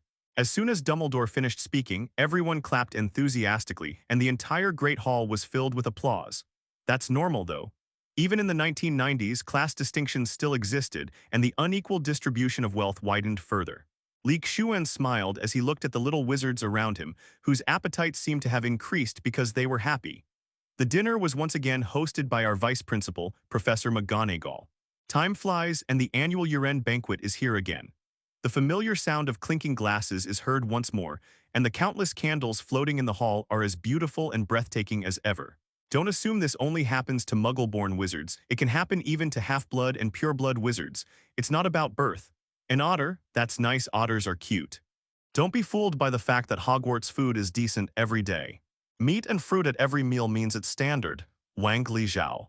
Seeing that the young wizards had quieted down, Dumbledore, standing in the middle of the teachers' table, stood up and said, "Before the banquet begins, please give a round of applause to thank Professor Sprout and Madame Pomfrey." Even though they had seen the announcement beforehand, it didn't stop them from being even happier. No student dislikes not having to take exams. Then Hermione and Penelope started discussing otters, and Lee Shuan couldn't get a word in edgewise. Saying things like cute or awa wasn't Lee Shuan's style. This is as if they won't be able to eat meat after the holiday, except for certain superachievers. In fact, many young wizards only learned what it meant to eat meat to their heart's content after entering Hogwarts. They discovered that eating too much meat can be cloying. Whether it's building dams to protect their nests, you can see how clever otters are. It's called a guess, but it's actually a spoiler. After all, how could a time traveler not know that Hermione's Patronus is an otter? The day after the banquet, it was almost time for the students to go home. After packing his luggage, Lee Shuan, along with Penelope and Hermione following behind him, found that with the levitation charm, no amount of luggage was a problem. Upon entering the Hogwarts Express, Lee Shuan and his two companions naturally ended up in the same carriage. Our classmate Martha, of course, wouldn't join in to witness their romance, and instead found a carriage with the other Ravenclaw students. After putting away his luggage and sitting down, Lee Shuan took out some snacks, fruits, and drinks from his small world. The road ahead is long, so we should always find some enjoyment. Shall we play Du Diju again? Lee Shuan took out the cards and placed them on the table, asking what was going on. Penelope and Hermione nodded, and the three of them could only play cards. This is also because Lee Shuan didn't bring out the national treasure, mahjong. Otherwise, there might be 4 people here now instead of 3, and Masha would definitely have followed. Then this carriage will be filled with the clattering sound of mahjong tiles.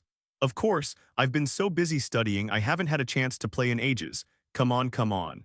Hermione excitedly picked up the playing cards, skillfully shuffled them in her hand, and then quickly began dealing the cards.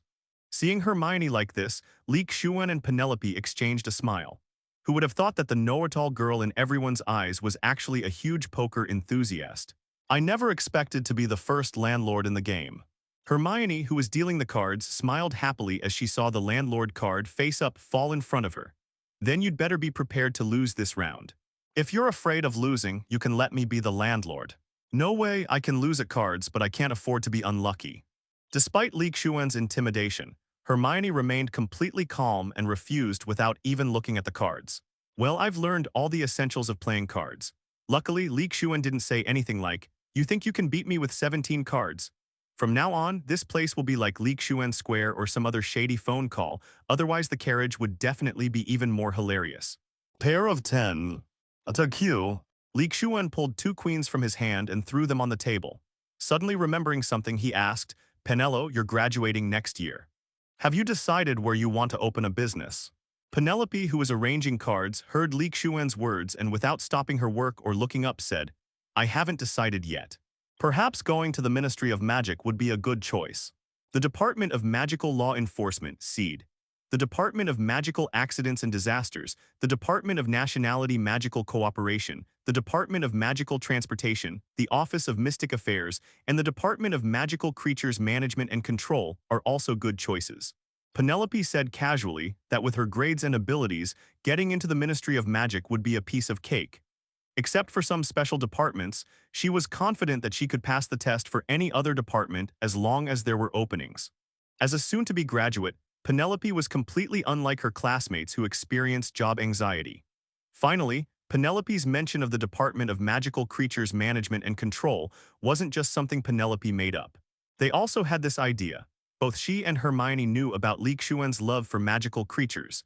Joining this department will also be able to help Lee Shuan in the future. Although the Department of Magical Creatures Control is further subdivided into the Office of Misinformation, the Office of Pest Consultation, the Office of Swearing Liaison, the Office of Fairy Liaison, the Office of Beasts, the Office of Outcasts, and the Office of Ghosts, etc. But once you can get in, the information you gather and access will be different. Lee Shuan naturally understood Penelope's thoughts, and even Hermione, who was standing next to him, was very clear about them. They had always been receiving help from Lee Shuan unilaterally, even though there were some subtle feelings between them. But both Hermione and Penelope are people with strong convictions and won't always accept help from others so readily. Penelope wanted to help Lee Shuan in this way, just like Hermione's earlier statement about wanting to pass the exam so as not to fall behind, which was the same idea as Lee Shuan's. However, in peacetime, the Ministry of Magic would indeed be a good choice.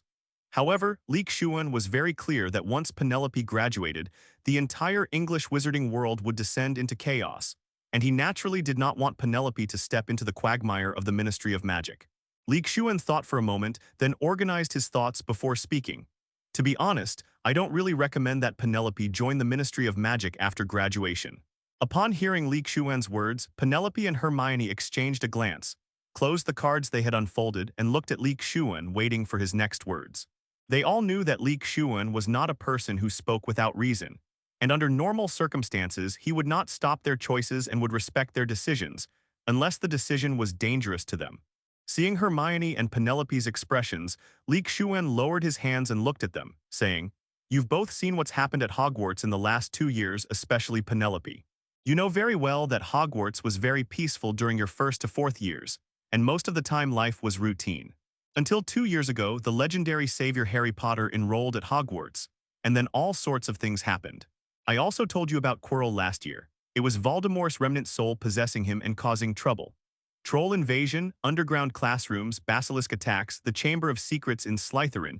In just 2 years, Penelope experienced far more than in the previous 4 years." Penelope nodded at Lee Shuan's words. She and Martha had also talked about this in their dormitory. So much had happened in the past 2 academic years, one thing after another, that it was impossible to catch their breath.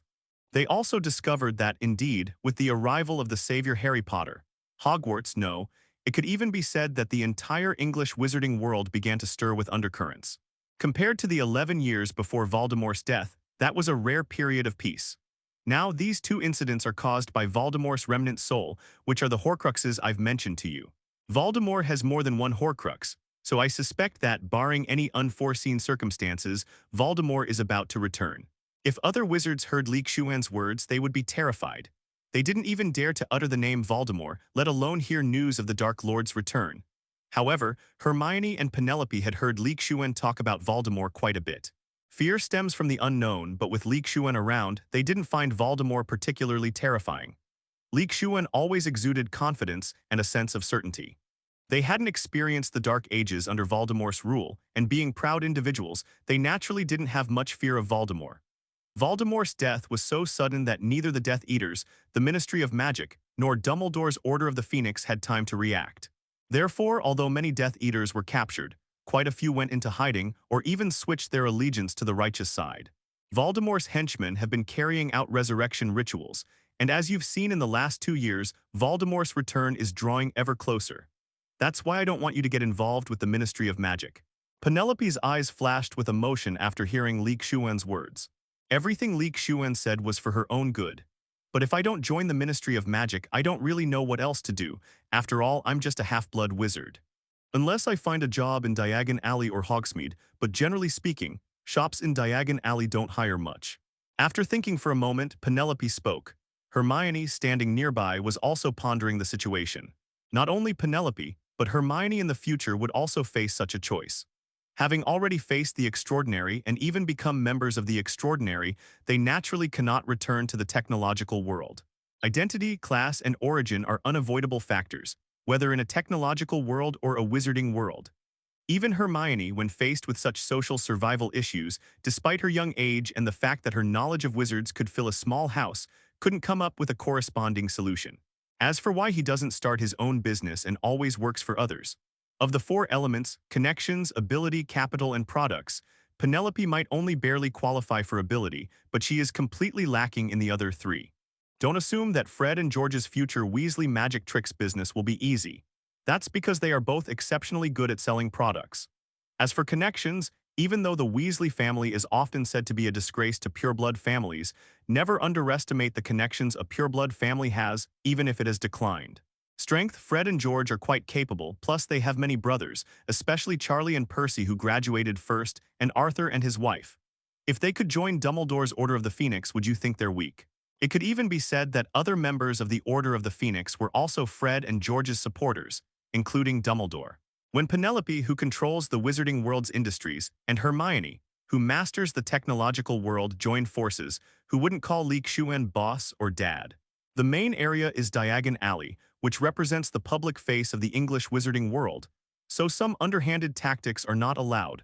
Otherwise, it would be easy to attract the attention of the Ministry of Magic. Therefore, the only option is to lure them with benefits and use galleons to pave the way. However, Nocturn Alley is a different story, representing the darkness of the English wizarding world and the stark law of survival. Whoever is the strongest calls the shots. Once she comes of age and gets married, she can't be described as unemployed or anything like that. At that time, being the head of a multinational corporation will definitely be Hermione's best calling card. Okay, today Lee Shuan has decided to stop pretending and come clean. I am the richest and most powerful student at Hogwarts. No boy can refuse being called dad. This allocation was mainly based on the fact that Penelope's strength was greater than Hermione's. And Penelope was a half-blood wizard, so her family didn't need to hide it. Just like Tencent, Facebook, or the world's richest people, most reports focus on the hardships they faced in the early stages of their business, but not on their family background. With the two of them around, Lee Shuan was able to relax a lot. Therefore, many times what you perceive as success from scratch is, if not 100%, at least 80 to 90% hidden behind secrets you are unaware of. The shop in Nocturn Alley is a buying and selling shop that buys all kinds of materials, whether the Ministry of Magic allows them to circulate or not, as well as some damaged magical alchemy tools, various rare knowledge books, and so on. If a man calls someone good boy, it satisfies his vanity and is on the same level as saying you're really something. Finally, their only weakness is funding, but they can gradually accumulate funds by selling as they go, so it's not a big problem. You can come and help me.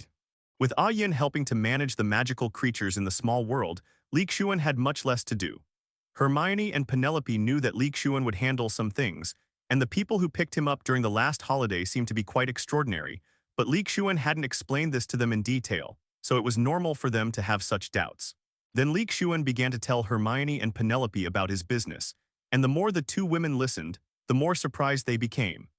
Especially after Lee Shuan said that he had built this power entirely from scratch, Hermione and Penelope's eyes were practically overflowing with admiration. If it's a woman's name, then it's best left unsaid for fear of being flagged as suspicious. Furthermore, with the development of technology, the exposure of the wizarding world in the future is inevitable, and the power of firearms will become increasingly stronger. The connection and cooperation between the wizarding world and the technological world will continue to deepen and strengthen. With Penelope's abilities, strength, knowledge, and competence, she could absolutely become Lee Shuan's right-hand woman. Actually, to be precise, Lee Shuan doesn't own much property, especially in the wizarding world.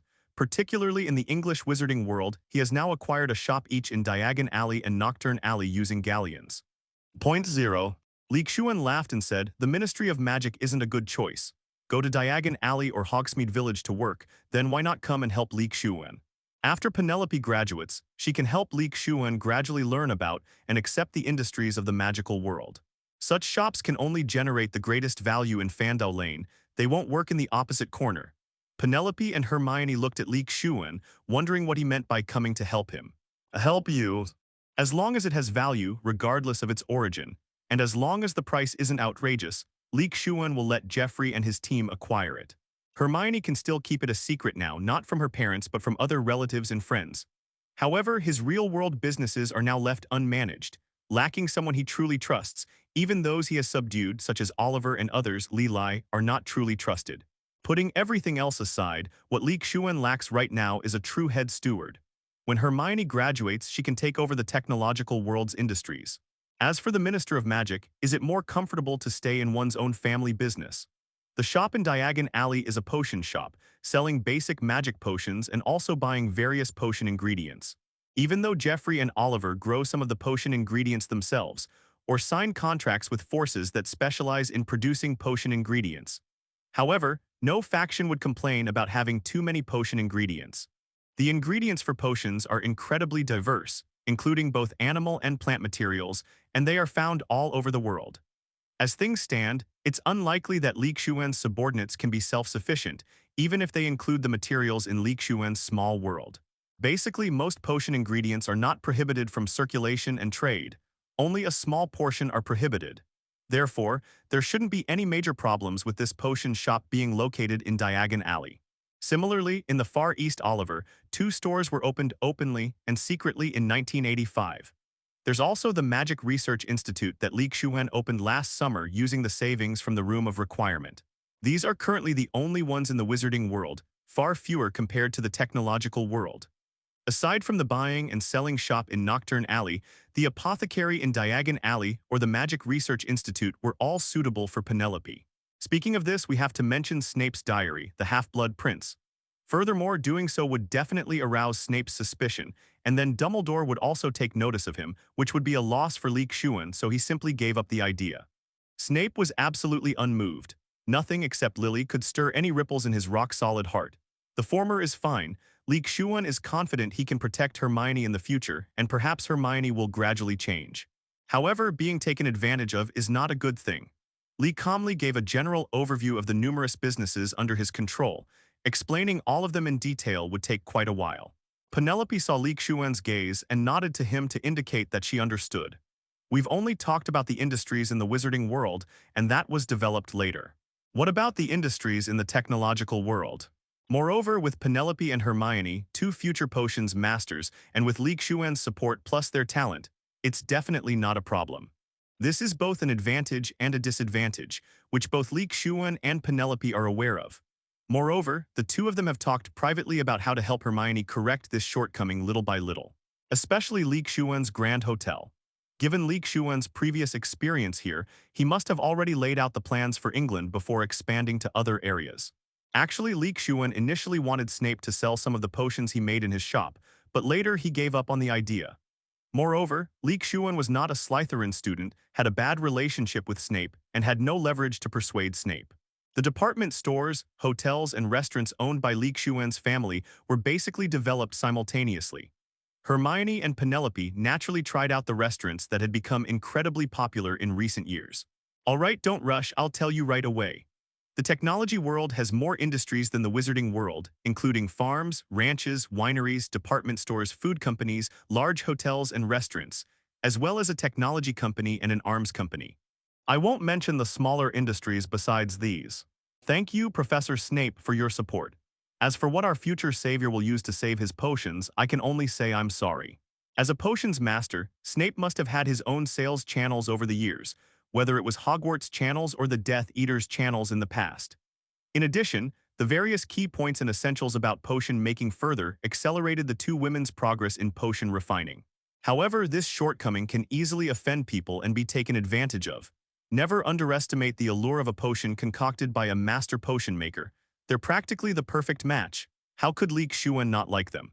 Penelope is of mixed race and has also worked in the tech world. On paper, Lee Shuan's business seems to be just like that. Lee Shuan liked Penelope for this reason, not only because she was beautiful, gentle, had a great figure, was strong, and had high potential, but more importantly because she was considerate and could understand his thoughts. What is meant by a hidden billionaire? Let alone galleons, Snape, as the potion's master, had no shortage of galleons. As for the others, Lee Shuan felt that Voldemort must have rewarded him when he followed him. It's alright now that she's young, but if she continues to act so recklessly in the future, others might see her as lacking tact. Both Lee Shuan and Penelope know that Hermione means no harm. Seeing that Lee Shuan had stopped, Hermione couldn't help but ask, the Wizarding World's businesses, which Lee Shuan only started creating after receiving his Hogwarts acceptance letter, are already this large. After hearing what Lee Shuan said, Hermione and Penelope were both surprised. Don't forget, Hermione was born a pure muggle and has always lived in the technological world. So before that, what scale did the technology industry, which spent more time and effort creating it, achieve? Lee Shuan didn't mind. After spending a lot of time with Hermione, he found that she had a very eager thirst for knowledge about things that interested her, and she couldn't wait to figure everything out. Penelope is also quite talented in potions. Like Hermione, she is almost an all-around academic genius, so she is very suitable for either joining a potion shop to brew potions or becoming a researcher at a magic research institute. It has to be said, the wool from Hogwarts is really good, especially for someone like Lee Shuan who is familiar with the plot. It's like heaven. Especially if you were to take charge of the potion shop, which is currently not very successful, it would be missing a skilled potion wizard to oversee it. So Lee Shuan talked to Penelope and asked her to help Hermione gradually change this habit. Even if she was extremely curious inside, she had to remain calm on the surface so that no one could see anything amiss. Lee Shuan picked up the drink next to him and took a sip to moisten his throat. His mouth was dry after talking for so long. But Hermione and Penelope were surprised to find that they had visited many of these businesses, having contributed to Lee Shuan's wealth. After Lee Shuan finished recounting all his businesses, Hermione and Penelope were utterly shocked. The two women were filled with surprise and admiration. They knew Lee Shuan's background and how he had built such a large business all by himself. It's only been 3 years. If we had more time, 10, 20, or 30 years, what kind of level would we reach? The two women probably couldn't understand it even with the most vivid imaginations. Lee Shuan briefly explained his holdings to Hermione and Penelope, partly to answer Penelope's earlier question and partly to demonstrate his strength. The purpose, of course, is to reassure them that in the future, they will need not only sweet love but also bread to fill their stomachs. I do have a tiny bit of skill. If what Lee Shuan said is true, I think we should perhaps read some books on business management and learn relevant knowledge. It was Hermione, the youngest of the group, who spoke up as if she remembered something. Having lived in a technological world all her life, she knew more about this subject. She understands that managing a company requires more than just gaining the boss's approval. It also requires the right knowledge and skills. Otherwise, if they mess things up, they'll be betraying Lee Shuan's trust. Yes, Hermione, I'll have to trouble you. Please help me find some suitable books during the summer vacation so we can buy them together and do some research in advance. The two women started discussing it enthusiastically, leaving Lee Shuan aside and ignoring him, which made him feel somewhat helpless. These methods are secondary. Your primary task should be to increase your strength. Don't forget, I said Voldemort is about to return. Preserving your own lives is the foundation of everything. To be honest, if Lee Shuan hadn't had such strong control over Guy and the others, given how rarely they'd seen each other in the past 6 months, it would have been very easy for them to turn against him and join forces to empty the company's coffers. After a busy week, Lee Shuan finally sorted out the remaining issues and made adjustments to the future development of the industry. Seeing that the two women were getting a little carried away, Lee Shuan still spoke up to remind them not to lose sight of the bigger picture and fail to prioritize. Hermione and Penelope nodded. They understood this, but they didn't find Lee Shuan's reminder unnecessary or annoying. Lee Shuan waved the cards in his hand and said with a smile, I only have 4 left now, Hermione. You better watch out, you landlord. If Guy and his ilk really harbor any ill intentions, Jeffrey will definitely tell himself that they'll soon realize how wonderful it is to be alive. In addition to this, Lee Shuan had other methods, namely, having Jeffrey secretly monitor him as well. As our ancestors wisely said, one is never too old to learn. Having some free time and with the weather nice, Lee Shuan brought out a recliner, holding a book about business management and economics. Young master. The air was filled with a cheerful atmosphere at 9 a.m. After a good night's rest, I'll be busy again tomorrow, especially since I didn't come back for the last Christmas holiday and there's a lot of work to catch up on. But in the end, Hermione didn't think it was a mistake to always be the landlord. Instead, she said things like, "It's not my fault I had bad cards. I had bad luck today, and I'll try again next time." Last time on the Hogwarts Express, Hermione mentioned that she and Penelope were going to learn related material, but wasn't Lee Shuan also going to learn it? Of course, Lee Shuan wasn't completely without means. First, he had left his mark on executives like Guy. If they dared to do that unless they were not on Earth, they would not be able to escape Lee Shuan's pursuit no matter where they hid.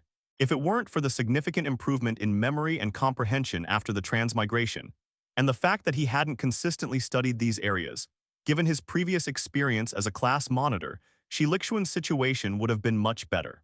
With Lee Shuan as the little butterfly flapping his wings, the future will definitely be completely changed. What will happen to Lee Shuan when the benefits of time travel are exhausted? Feeling guilty, Lee Shuan, knowing he had neglected his family members recently, naturally tried his best to spend time with them. Didn't you see that yesterday, even a Tai, who usually focused on improving his strength, was willing to be their dedicated driver for the whole day? After coming in yesterday, it clung to Lee Shuan for quite a while, taking Lee Shuan up and down to the sky and down to the ground, even into the river and the sea, or playing with them wildly for almost half a day before letting it go. Hermione is such a stubborn player. She always insists on playing against the landlord, even when she sees a bad hand. Otherwise, she could have won a lot more without lifting a finger. It just goes to show that we need to teach those who are too headstrong a lesson. Since there are no higher-level schools in the magical world anyway, I might as well apply to a university with Penelope and the others to continue improving myself. As someone who has traveled through time, the information gap will eventually be exhausted, and as an ordinary person in his previous life, he has already clearly felt that he is struggling to handle some things. You always need to prepare and plan ahead. So today's journey home was destined to be filled with battles, and Hermione was still somewhat resentful when they finally parted ways. Lee Shuan is currently in the small world, keeping a Yin and the others company. Because he has been busy lately, he hasn't been able to enter the small world much, which makes Nobta and the others miss Lee Shuan very much. HMPH, I as the landlord will definitely win this round. Alright, you still have 2 months of vacation to discuss and negotiate the book matter. Before that, why don't we settle the battle we're currently facing? The reason, of course, was that she lost the most along the way, and by the end her face was covered with paper strips, which eventually ended up on her ears and neck. The most important thing right now is to improve my own abilities. Everything else is secondary. Hermione couldn't continue her discussion with Penelope anymore. She quickly unfolded the cards in her hand, thinking about how to turn her disadvantage into an advantage. Having thoroughly dominated the weaker opponents, Lee Shuan and Penelope were naturally in high spirits. Why lose when you can win, right? It really is beyond our control. Lee Shuan, who likes to be in control of things, always plans ahead. He even believes that when he graduates from Hogwarts in the future, he will be about the same age as college students in the technological world. With Yin and the others, we really spent a day playing in the little world 557. After parting ways with the two women, Lee Shuan got into Jeffrey's car. Since it was summer vacation, he didn't need to rush to the company that night. "Little one, you'd better come out quickly. Everyone is waiting for your birth." Lee Shuan looked at the egg covered in fiery red flame-like patterns, which was in an incubator on the table beside him. This was the phoenix egg that Lee Shuan had obtained from Salazar's Slytherin Chamber of Secrets. "It's been quite a while since I got it, and I've replenished its vitality with spiritual liquid." Lee Shuan can feel its vigorous, ocean-like vitality even through the eggshell. But for some reason, it hasn't hatched yet after so long, making Xiao Yin think that her younger brother-sister was going to die. Xiao Yin cried and Norbert followed suit, grieving. No matter what a Yin and the others said, it was no use. In the end, Lee Shuan came in and persuaded Xiao Yin and took Xiao Yin to feel the life force of the phoenix egg, letting it hold the phoenix egg for a day. The little life inside the middle egg also sensed Xiao Yin's care and responded, which made it stop crying and start smiling. Lee Shuan guessed that it was probably the spiritual liquid he had made the little phoenix absorb that caused it to have a reversion to its ancestral form, similar to that of birds and snakes. To be honest, the phoenix in Fantastic Beasts, if it didn't also possess the abilities of rebirth and fire control, would really just be using the name of a phoenix, or even be considered a fraud. The spiritual liquid that Lee Shuan poured in to replenish the little phoenix's lost qualities and vitality may have allowed it to evolve into the phoenix or Lewin bird described in the classic of Mountains and Seas, which is why it has not hatched for so long. As long as everything is alright, a longer time is fine. Jiang Xuan wasn't too bothered by this. The magical creatures I have now are no different. Even if the little phoenix hatches, it won't be able to form a fighting force for a while. It's just that its Nirvana rebirth ability is quite tempting. Lee Shuan would not force the little phoenix to hatch because of this, and even wished he could help pry open the eggshell to let it hatch. According to the legends of Donghuang, the phoenix will only perch on the parasol tree. After obtaining the phoenix egg, Lee Shuan specially planted a lot of parasol trees in the small world, especially these two in the courtyard. In order to make these two phoenix trees grow faster, Lee Shuan even used spiritual liquid, which all shows Lee Shuan's love for the little phoenix. Lee Shuan is now reclining under the sycamore tree, reading and studying with a book in his hand. This must have been the happiest time for Lee Shuan. He wasn't bothered by too many trivial matters. Life was peaceful and serene with clouds drifting by. Time passed little by little until Xiao Yin and Nopta returned, pulling Lee Shuan out of his immersive learning mode. Oh, it's already this time, perfect timing for lunch. Letter 3005, letter 3005. Upon hearing that it was time to eat, Adi and Xiao Yi, who had just returned from their exercise, instantly perked up, exchanged glances and gathered around Lee Shuan. All right, stop looking at me like that. I'll help you with it, okay? Go and get the ingredients. Lee Shuan looked helplessly at Atai and the others, who were trying to act cute and obedient in front of him. Don't you know what you're really like? Those ferocious faces would scare any child to tears if you let them out. And now you're acting like this. Xiao Yi and the others didn't care what Lee Shuan said. After seeing that Lee Shuan had agreed to their request, they immediately took off, some going to the mountains and forests and others going to the lakes and seas. At their speed, including the time spent hunting, it doesn't take much at all. Just then, Lee Shuan first cut the fruit into a plate and juiced it, since Ah Yin and Xiao Yin mostly ate fruit. Then Lee Shuan took out the oven he had bought specifically for Atai and the others from the warehouse. This super large oven could easily handle a pig or even 10 cows. There are also specially made steaming and cooking machines. Since Atai and the others are interested in cooked food, Lee Shuan doesn't mind spending some time and effort on it. Eating barbecue all the time isn't good. It's easy to get a sore throat or other internal heat. Sometimes braising or boiling makes it taste much better. Alternatively, dishes like beggar's chicken or wrapped and roasted are also quite delicious. Pan-fried fish is also a favorite way for snakes to eat. With these machines, Lee Shuan only needs to set a time and wait, instead of having to stand guard by his side like before. More than half an hour later, Adi appeared first, his huge body with 10 song wild buffalo and a Wang song wild boar on its paws. Because it had been mentioned before, Adi remained steady and didn't release his claws in midair to slam the prey down. Lee Shuan directly controlled the two unconscious animals to the lakeside and began to slaughter them. The advantage of cooking in the small world is that Lee Shuan can save countless hours. Here he is almost omnipotent, and many things can be done with just a thought. For example, the slaughtering, bleeding, dehairing, and cleaning work right now doesn't require Lee Shuan to do it himself or get himself all dirty. With a thought, all the work can be completed perfectly according to Lee Shuan's standards. Spread the corresponding marinade evenly and let it marinate briefly before proceeding to the next step. 2 large, cleaned animals were repeatedly roasted in the oven using pure charcoal instead of electricity. The aroma of the roasted meat soon began to waft from the oven. This made Adi and Yenovetta excited. The taste of delicious food always brings joy. Xiao Yi and the others also returned, and they had a full haul. Looking at the lively sea fish still jumping on the ground, you could tell that the reason they were late was because they had gone to the sea. There was no other way. Their appetite had increased dramatically due to atavism. Fish from the sea have good flesh, large size, few bones, and a unique ocean flavor. After Lee Shuan explored the ocean, they developed a liking for the taste of sea fish. Even after evolution, they are no longer like when they were bird snakes, afraid of water causing their feathers to get soaked and preventing them from flying ma hao zhao. They can roam freely in the ocean and soar through the sky, no longer restricted. Whether it's fertility or acid, it won't be affected in this way. At most, it will just make you feel a little uncomfortable. It's just fish, but thanks to Lee Shuan's cultivation, the ocean is now teeming with life. The bird snake, as the top of the food chain, is controlling the number of large carnivorous fish. As for maintaining ecological balance, Xuan said he learned about it when he was in school. Now that we have machines for roasting pork and beef, how could we not have fully automatic fish roasting machines? Clean the sea fish thoroughly, removing scales and innards, then skewer them one by one, coat them inside and out with grilling sauce, and then just let time do its work. Lee Shuan used most of the fish to make crispy on the outside, tender on the inside grilled fish, and some to make a smooth and delicious beggar's fish dish. This way, Yin and Yin would also eat some of the milder fish meat, so he could take care of them.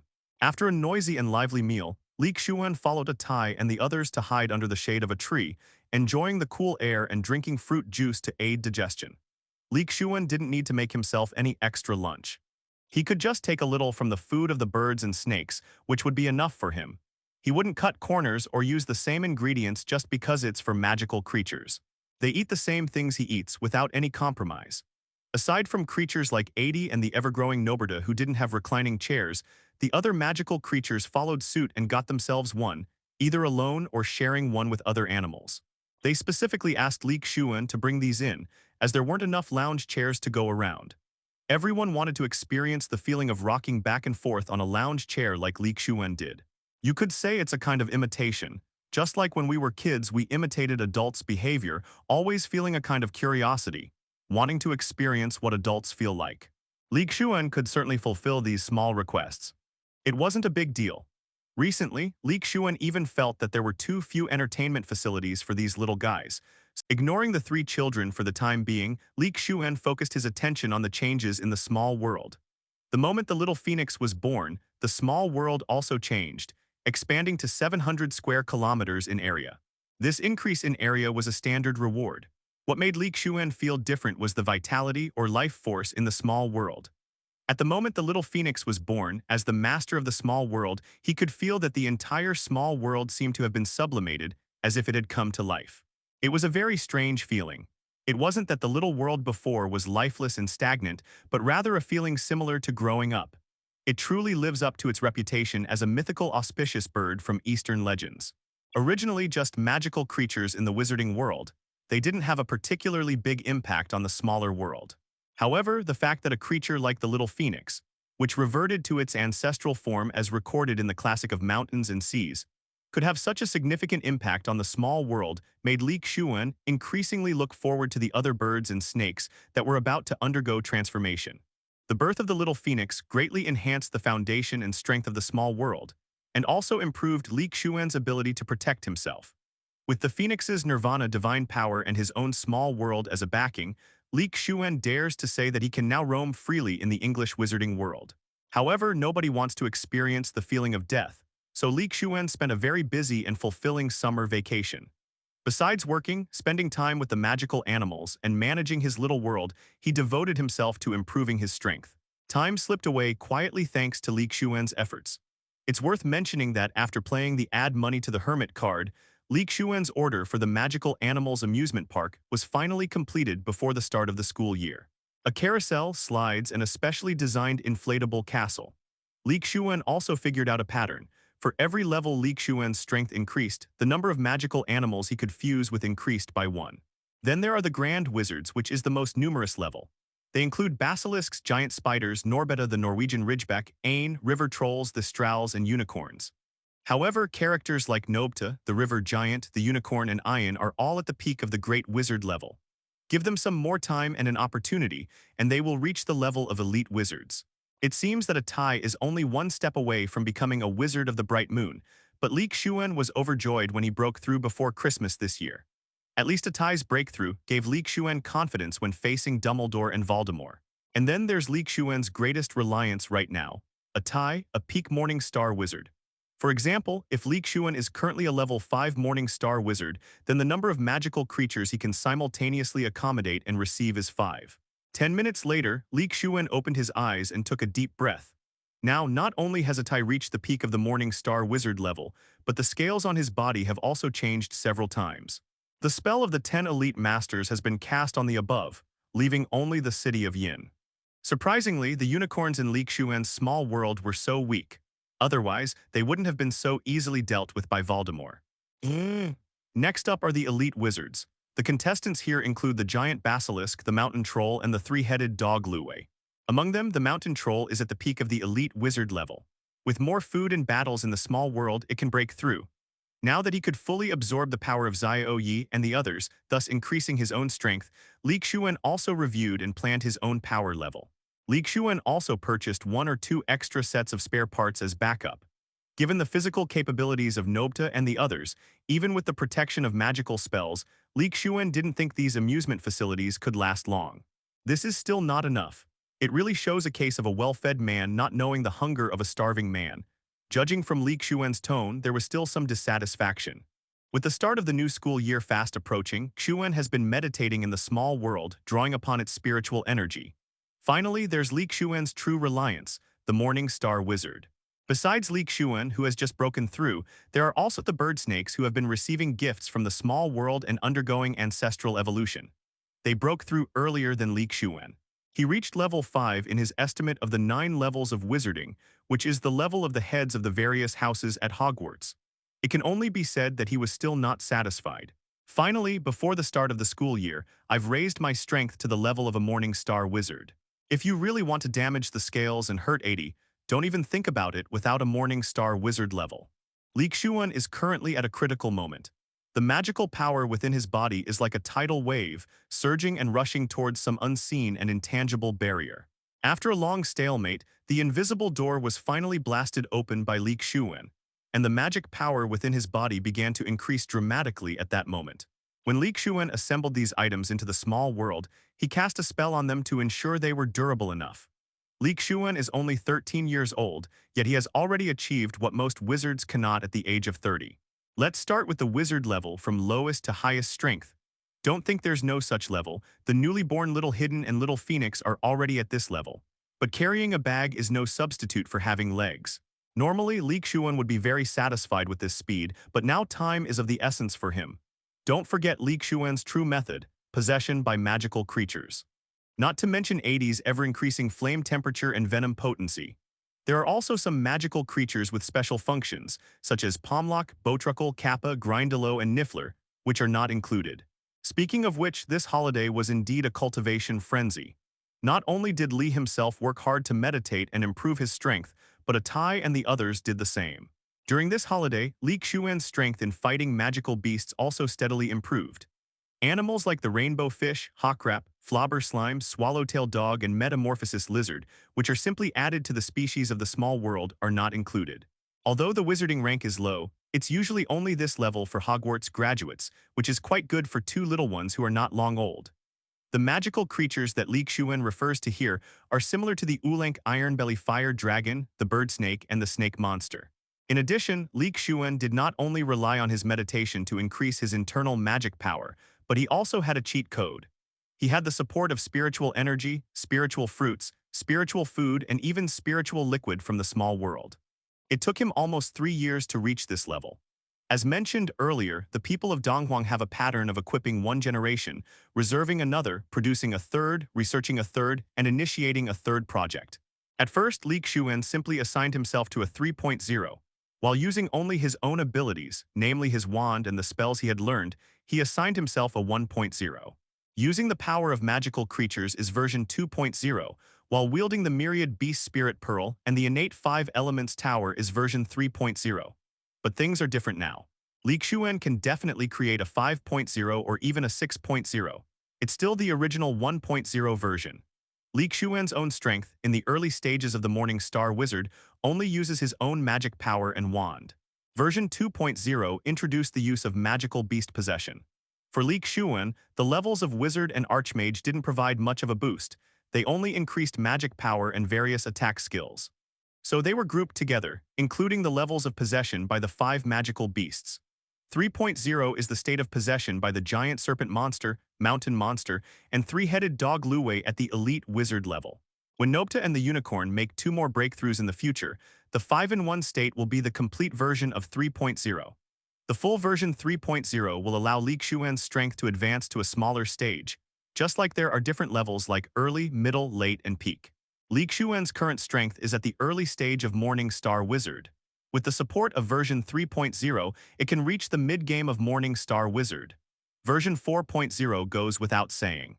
Xiao Yi and the other 5 bird snakes are completely possessed. Lee Shuan just tested it, and under such circumstances, his strength can be raised to the same level as Atai now, the peak of the Morning Star Wizard. Version 5.0 features Atai plus 4 snake monsters, and with this buff, Xuan's strength is finally able to break through to the early stage of the Bright Moon Wizard. However, Lee Shuan's Bright Moon Wizard was the weakest. because his magic power could not sustain him in battle for long unless he continuously replenished it with spiritual liquid. Version 6.0 will forever be the innate 5-element Spirit Tower and the Beast Spirit Pearl, which will always be Lee Shuan's strongest reliance and support. As Harry continues to grow, the forces that will ultimately clash with him begin to emerge, creating a sense of assembling and preparing for a team battle. He also said he would use this huge sum of money to take his whole family on a trip to that ancient land of mummies. He must be having a great time now, taking photos with mummies and pyramids, right? Just then, a beam of orange-yellow light shone on Harry, causing him to instinctively shield his eyes with his hands. Late at night, Lee Shuan suddenly heard the sound of a suitcase being dragged. His once youthful face has gradually matured, no longer resembling his former appearance. His chubby cheeks have become sharply defined, making him look more handsome and charming. Gurgle gurgles. Welcome aboard the night bus, an emergency passenger service for witches and wizards in distress. Simply extend your wand and hop on board, and we'll take you wherever you wish to go. Others might not know, but how could the other members of the Gryffindor trio not know what Peter Pettigrew's animagus was? Standing by the window, Lee Shuan, also a wizard, could naturally see the night bus. He remembered thinking how cool that three-decker bus was when he saw this scene in a movie when he was a child.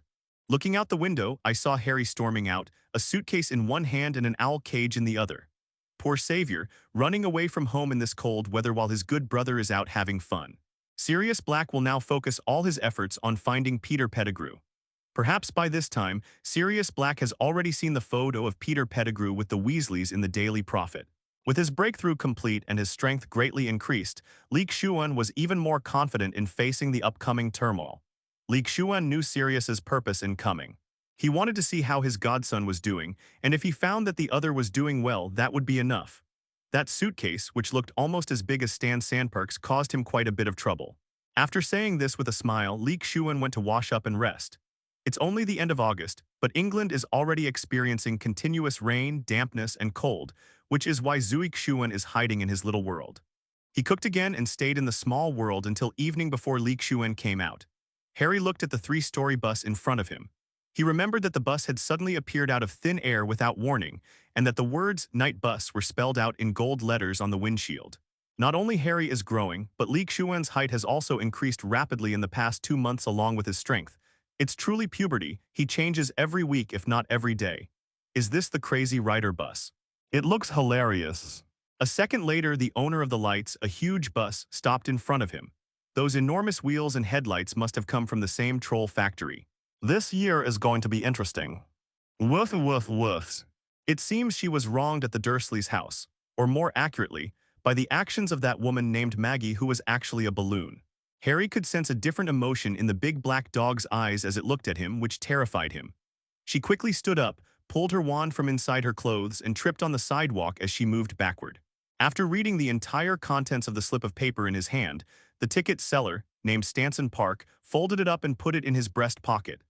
Lee Shuan had no interest in going downstairs in this chilly weather to bring the poor savior home. He didn't want to cause himself any trouble.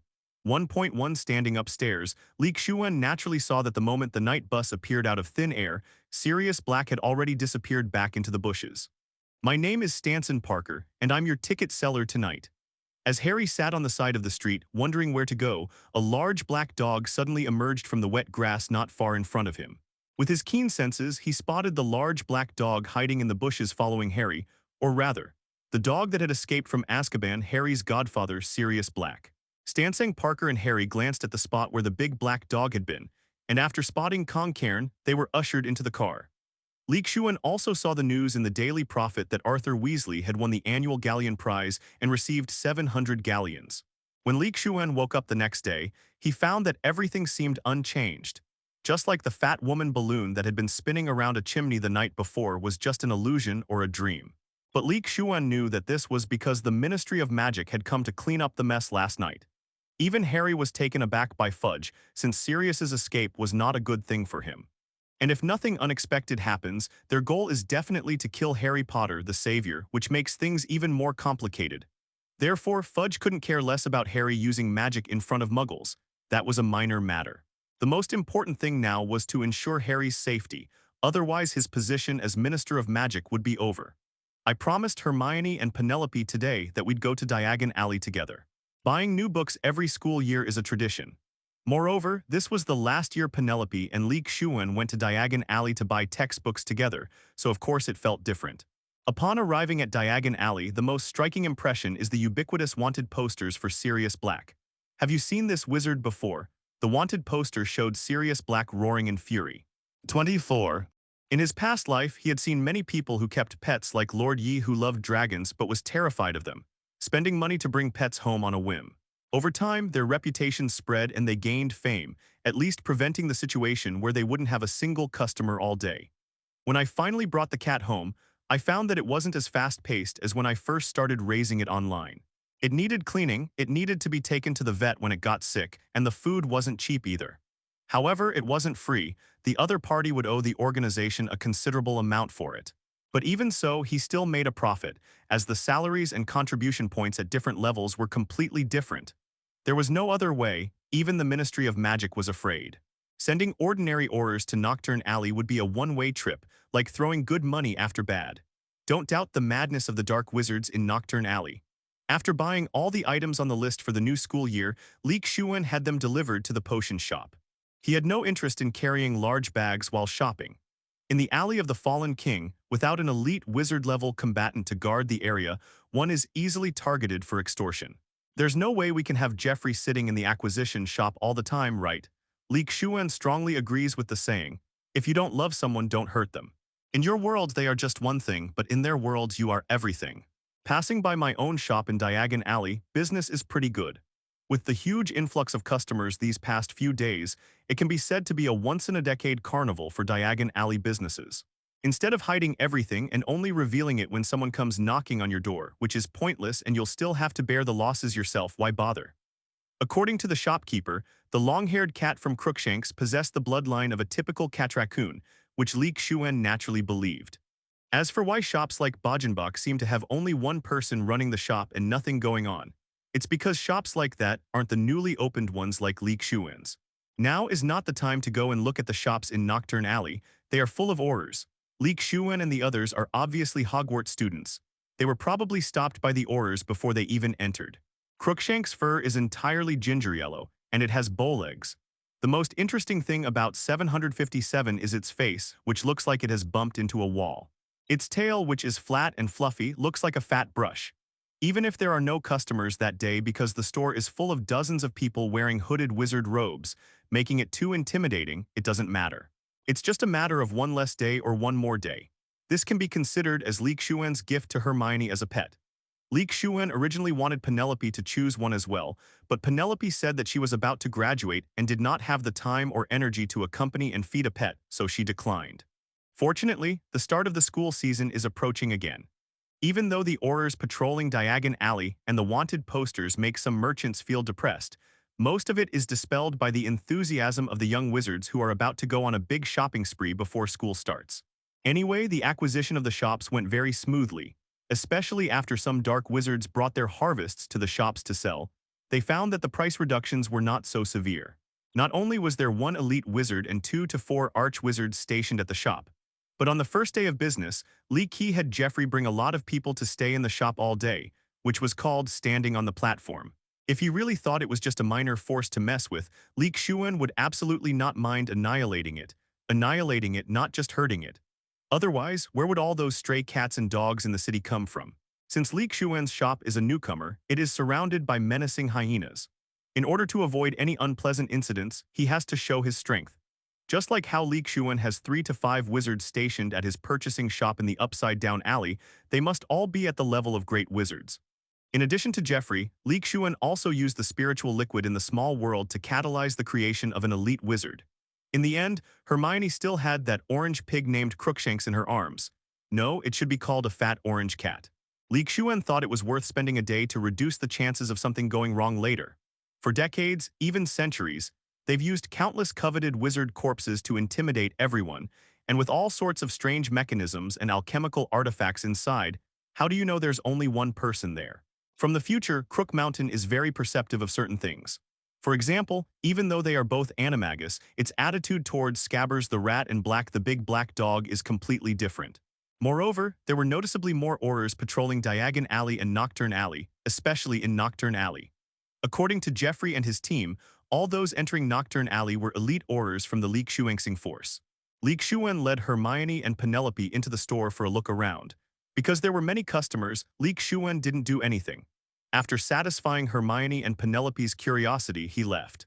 Lee Shuan did not insist on this. On the contrary, he greatly agreed with Penelope's approach. As patience wears off, all that remains is boredom and disgust, eventually leading to the complete abandonment of these pets. This indicates that the shop has powerful backers, so don't be foolish enough to rush in. It also indirectly tells other wizards that the shop has strong power and funds, so there's no need to worry about being double-crossed. This big shop isn't just doing business for a day. They ruthlessly drive down prices and run shady businesses. I also try to lower prices, but not as ruthlessly. In business matters, let's use gold to speak for ourselves. Lee Shuan wasn't afraid of offending Bajin Bok, who also ran a shop in Fando Alley, even though Bajin Bok's family was behind him. Crooked Mountain is my pet, so why is it so affectionate towards you? Hermione, standing beside Lee Shuan, looked at Crookshank in Lee Shuan's arms with envy. Crookshank was clearly her pet, but it was so close to Lee Shuan as if it wanted to stick to him like a cat. You know that Lee Shuanshan has a natural ability to attract magical creatures. He's famous at Hogwarts. Otherwise, Professor Kettleburn wouldn't have made him a teaching assistant in every magical creature protection class. All magical creatures obey him obediently. Penelope smiled and said to Hermione, who was still a little jealous, "Everyone at Hogwarts knows about this trait of Lee Shuan, otherwise he wouldn't have such a good relationship with Hagrid and Professor Kettleburn." Okay, Lee Shuan really is someone I always envy. But thinking about the look in my dad's eyes when he picked me up this morning, and how reserved Lee Shuan was. It's funny to think about. Hermione suddenly remembered that Lee Shuan, who was now calm and composed as if the sky were falling, was not like this at home this morning. Hearing Hermione's words, Penelope laughed as well. At that time, Penelope was in the car, and before that, Lee Shuan had already been looked at like that by him. I thought I had gained experience from Penelope, but when I came to Hermione, it was like time had reversed, and I was just as at a loss. Ravenclaw, the Light of Hogwarts, who is usually respected by everyone and owns numerous businesses and followers, how could she become so disloyal when facing their father? Lee Shuan said that he had no experience dealing with his future father-in-law in either his past or present life. This was completely a first for him, like a young woman getting married. If Hermione and Penelope hadn't sensed something was wrong and quickly stepped forward to stand on either side of Lee Shuan, making it seem like he was already taken, countless girls with budding romances might have rushed up to him. Lee Shuan, who had caused this commotion, looked at the two women who had suddenly rushed up and clung to him, completely bewildered. What was going on? Penelope had also talked to her parents about finding a job after graduation. They wanted to discuss this issue with her, but Penelope spoke first. But this already surprised the Grangers. Actually, this wasn't the most important thing. They weren't people who were materialistic or prejudiced against the poor. What should we give them? Perhaps some beauty and health potions would be a good choice. We could even bring them to the Primpel Beauty Potion shop in Diagon Alley later. This is such a wonderful place, you couldn't find it even with a lantern. Surely they won't reject muggles then, right? Nobody's going to mess with galleons, right? Really? Really? This is the most important point. Having watched Hermione grow up, I naturally know my daughter's personality. She's not arrogant, but in terms of academics, basically no one her age can compare to her. Who else is this young and already reading an encyclopedia thicker than their own head as an extracurricular book? Therefore, Penelope's side has successfully communicated and explained the situation, and there's no need to worry anymore. Of course, Penelope didn't tell her parents that Lee Shuan suspected Voldemort was about to sweep in. Some things can be said and some things are not. Even if she did, no one would believe her. More importantly, Hermione said that this was the only person who could surpass her and make her chase after him. Not only Hermione, but Penelope's side has also basically made it clear that Penelope is tied to Lee Shuan in the future and has decided on this person. Moreover, this applies to both families. I can only say that I've made a mental note of it, and I'll give the best things to my mother-in-law first. At that time, I'll be in a position second only to my mother-in-law. Because of reading, Hermione's mind is more mature than that of children her age, not to mention boys whose mental age is already 1 or 2 years younger than that of the average girl.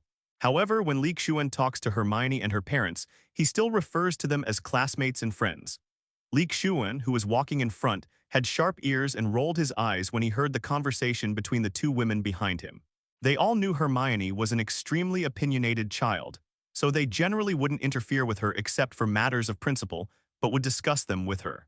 Moreover, they could see how good Lee Shuan was to Hermione on ordinary days, and he gave her gifts on various holidays which even benefited the Grangers. Could it be that when Lee Shuan smiles, all the girls smile too? He was busy teasing the cat, unaware that his casual smile had brought spring to the hearts of young girls.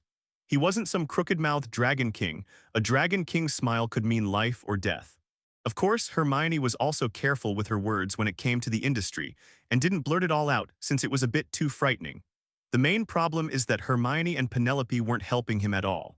They were chatting with his future mother-in-law, looking like they were watching a show, as if they hadn't seen Li's pleading eyes at all. It's just that going to the Ministry of Magic is less appealing than staying and helping Lee Shuan. Besides, working at the Ministry of Magic isn't safe. Staying with Lee Shuan is not only safe, but he also has countless materials to practice his potion-making skills. At that moment, Lee Shuan's only thought was, save me. Save me, save me. Hermione used to have very few friends, but since returning from Hogwarts, she has found that she smiles more often and has made several new friends, the most important of whom is Lee Shuan. But with the Grangers' experience, how could they not see that their daughter's heart was completely with him? For a moment, the handsome young man holding an adorably ugly cat, the smile on his face and the contentment of being teased by the cat, created a warm scene, like a ray of sunshine shining into everyone's hearts in such a cold weather. Since Hermione has made her decision, and Lee Shuan treats her very well, and the two get along very well, and are both Muggle-born wizards who can support each other in the future, what could they possibly disagree with? Lee Shuan's appearance brought a completely different change to Hermione's life, which is the reason they agreed to be together, all stemming from their love for Hermione. If it weren't for his mother-in-law intervening to help him out, Lee Shuan would have been sweating buckets. The yearning for beautiful things is human nature, especially for many girls whose values are dictated by their physical appearance. Ignoring the two women behind him who were having a great time, Lee Shuan continued to pet the cat. According to his previous life, Crookshanks were the kind of cats that were ugly cute. After some interrogation, upon learning that Lee Shuan's excellence lay not only in his outstanding academic performance at the magic school, but also in his considerable business empire in the technological world, her resistance lessened somewhat. At first glance it seems a bit ugly, but after looking at it for a while it actually seems kind of cute and adorable. Wow. In the new year, the Hogwarts Express, carrying the hopes of many families, departs once again from King's Cross Station. There are more and more new students at Hogwarts. It looks like the Hogwarts Express will need to add a few more carriages next year. Even with the carriage doors closed, the various discussions and shouts outside could still reach inside, Penelope, a senior alumna, remarked. Walking through the bustling crowd, I saw that almost every carriage was full, a sight unlike any other year. It seems that the number of new students enrolled this year has reached a new high in recent years. Of course, it wasn't just the new students who were added. The Aurors stationed on the Hogwarts Express also increased. They were afraid of Wolfstar Black, who had escaped from prison, and he mingled in the crowd and entered Chechnya. When Voldemort wreaked havoc in the wizarding world, many wizards were living in constant fear, and naturally had no intention of getting married and having children. After he was defeated by Harry a few years later, the environment became stable and peaceful, so naturally more wizards got married and had children. Therefore, the number of new students meeting the criteria is increasing year by year, and there may even be more next year. Lee Shuan explained to Hermione and Penelope that this might be a knowledge point that was not covered by them, but it was very clear to Lee Shuan, a transmigrator from the Eastern Empire. 333 after all, the economic environment in the previous life was not good. Everyone was struggling to make ends meet and had no money, so naturally there were far fewer young people getting married and having children. Furthermore, many people struggle to support themselves these days, let alone get married, buy a car, buy a house, and have children. They're still children themselves, how can they expect to become parents? Moreover, once a person is used to being carefree and independent, they naturally won't think about adding mortgage payments, car loans, and other life pressures to their life in a short period of time. The fact that the average age of marriage has exceeded 30 is the best proof of this. The general environment often influences people's thoughts on marriage and childbirth, especially when they are struggling to make ends meet and have barely crossed the poverty line. Lee Shuan looked at the car next to him, which was already covered with a thin layer of white mist. The temperature drop was indeed abnormal. This novel way of drinking tea piqued the curiosity of Hermione and Penelope, who both picked up tongs and placed snacks on the wire mesh, of course, in portions for 3 people. This is... Place the teapot on top. It's already filled with spring water. Add a little monk fruit, a few chrysanthemums, a few red dates, dried longan, and some tea leaves from the small world, all placed in the middle of the teapot. Gurgle gurgles. You know what? This little wire mesh doesn't look big, but after putting a teapot in it, you can still put quite a lot of other things around it. It's small in size but has a large capacity. The dark charcoal turned bright red in just a few seconds under the flames emitted by the wand. It even feels like a novel has come to life. If you want to eat something, just use tongs to put it next to the stove and heat it up before eating. This way, it will not only taste sweeter and more delicious, but it will also prevent your stomach from feeling uncomfortable. Lee Shuan took out his magic wand and lit the charcoal while laughing. If you want to study, wait until Hogwarts, where you're given a whole year to study. During Voldemort's reign of terror, wizards couldn't even think about getting married or having children. They had to evade Death Eaters every day or join the Death Eaters to hunt others. Most wizards wouldn't choose to have children during such a time. It's cold, so let's brew some hot tea and warm our hands with the little charcoal stove. Hermione breathed out and rubbed her hands together. Crookshanks, which she had bought in Diagon Alley, was placed in its cage to the side. On such a cold day, it was curled up asleep on the blanket that Hermione's mother had prepared for it. More importantly, this martial arts novel uses traditional Huxia characters and is mostly about fighting and killing by boys, which they don't understand very well. Plus, they don't like it, making it a rare type of book they don't like. Within minutes, the teapot began to boil. Lee Shuan wasn't in a hurry and let it boil for a while longer to extract more flavor and essence. Otherwise, it would just be plain boiled water. Such quiet time was rather boring, so Penelope and Hermione took out a chessboard and started playing Connect 4. Lee Shuan didn't join in. Instead, he took out a novel and began reading. Indeed, it's much colder this year. However, as everyone knows, the difficulty of the Eastern Huang's writing and language is no joke. Even geniuses like Hermione and Penelope still need a considerable amount of time to learn them. Once things stabilized, there was a bit of retaliatory release and venting. Let's see in the next year or two. What Lee Shuan said will definitely come true. Hermione and Penelope naturally took the martial arts novel that Lee Shuan was holding out of curiosity and read it. In order to get closer to Lee Shuan, they had been secretly learning the Eastern Huang script and prophecies for the past 2 years. Don't think Hermione and Penelope only read academic books. They read plenty of romance novels too. Is it really tea? Studying at a time like this is really too hard and pointless. It's time to relax a little. More importantly, Lee Shuan's tea brewing was different from ordinary tea. It contained ingredients they had never tried before, such as red dates, monk fruit, chrysanthemum, and dried longan. Seeing Lee Shuan take these things out, Hermione asked a question. In this era before the rise of online novels, there weren't many other forms of entertainment. Or rather, before smartphones existed, so Lee Shuan could only try his best to find ways to amuse himself. This year's back-to-school season is much colder than in previous years, and it's been raining non-stop. That's right, it's a novel, not some study book. It's a martial arts novel that Lee Shuan had someone specially buy from a certain region of Donghuang. However, after Lee Shuan explained that this was called a health-preserving and warming tea, and that it tasted very good, the two women no longer thought it was a strange tea.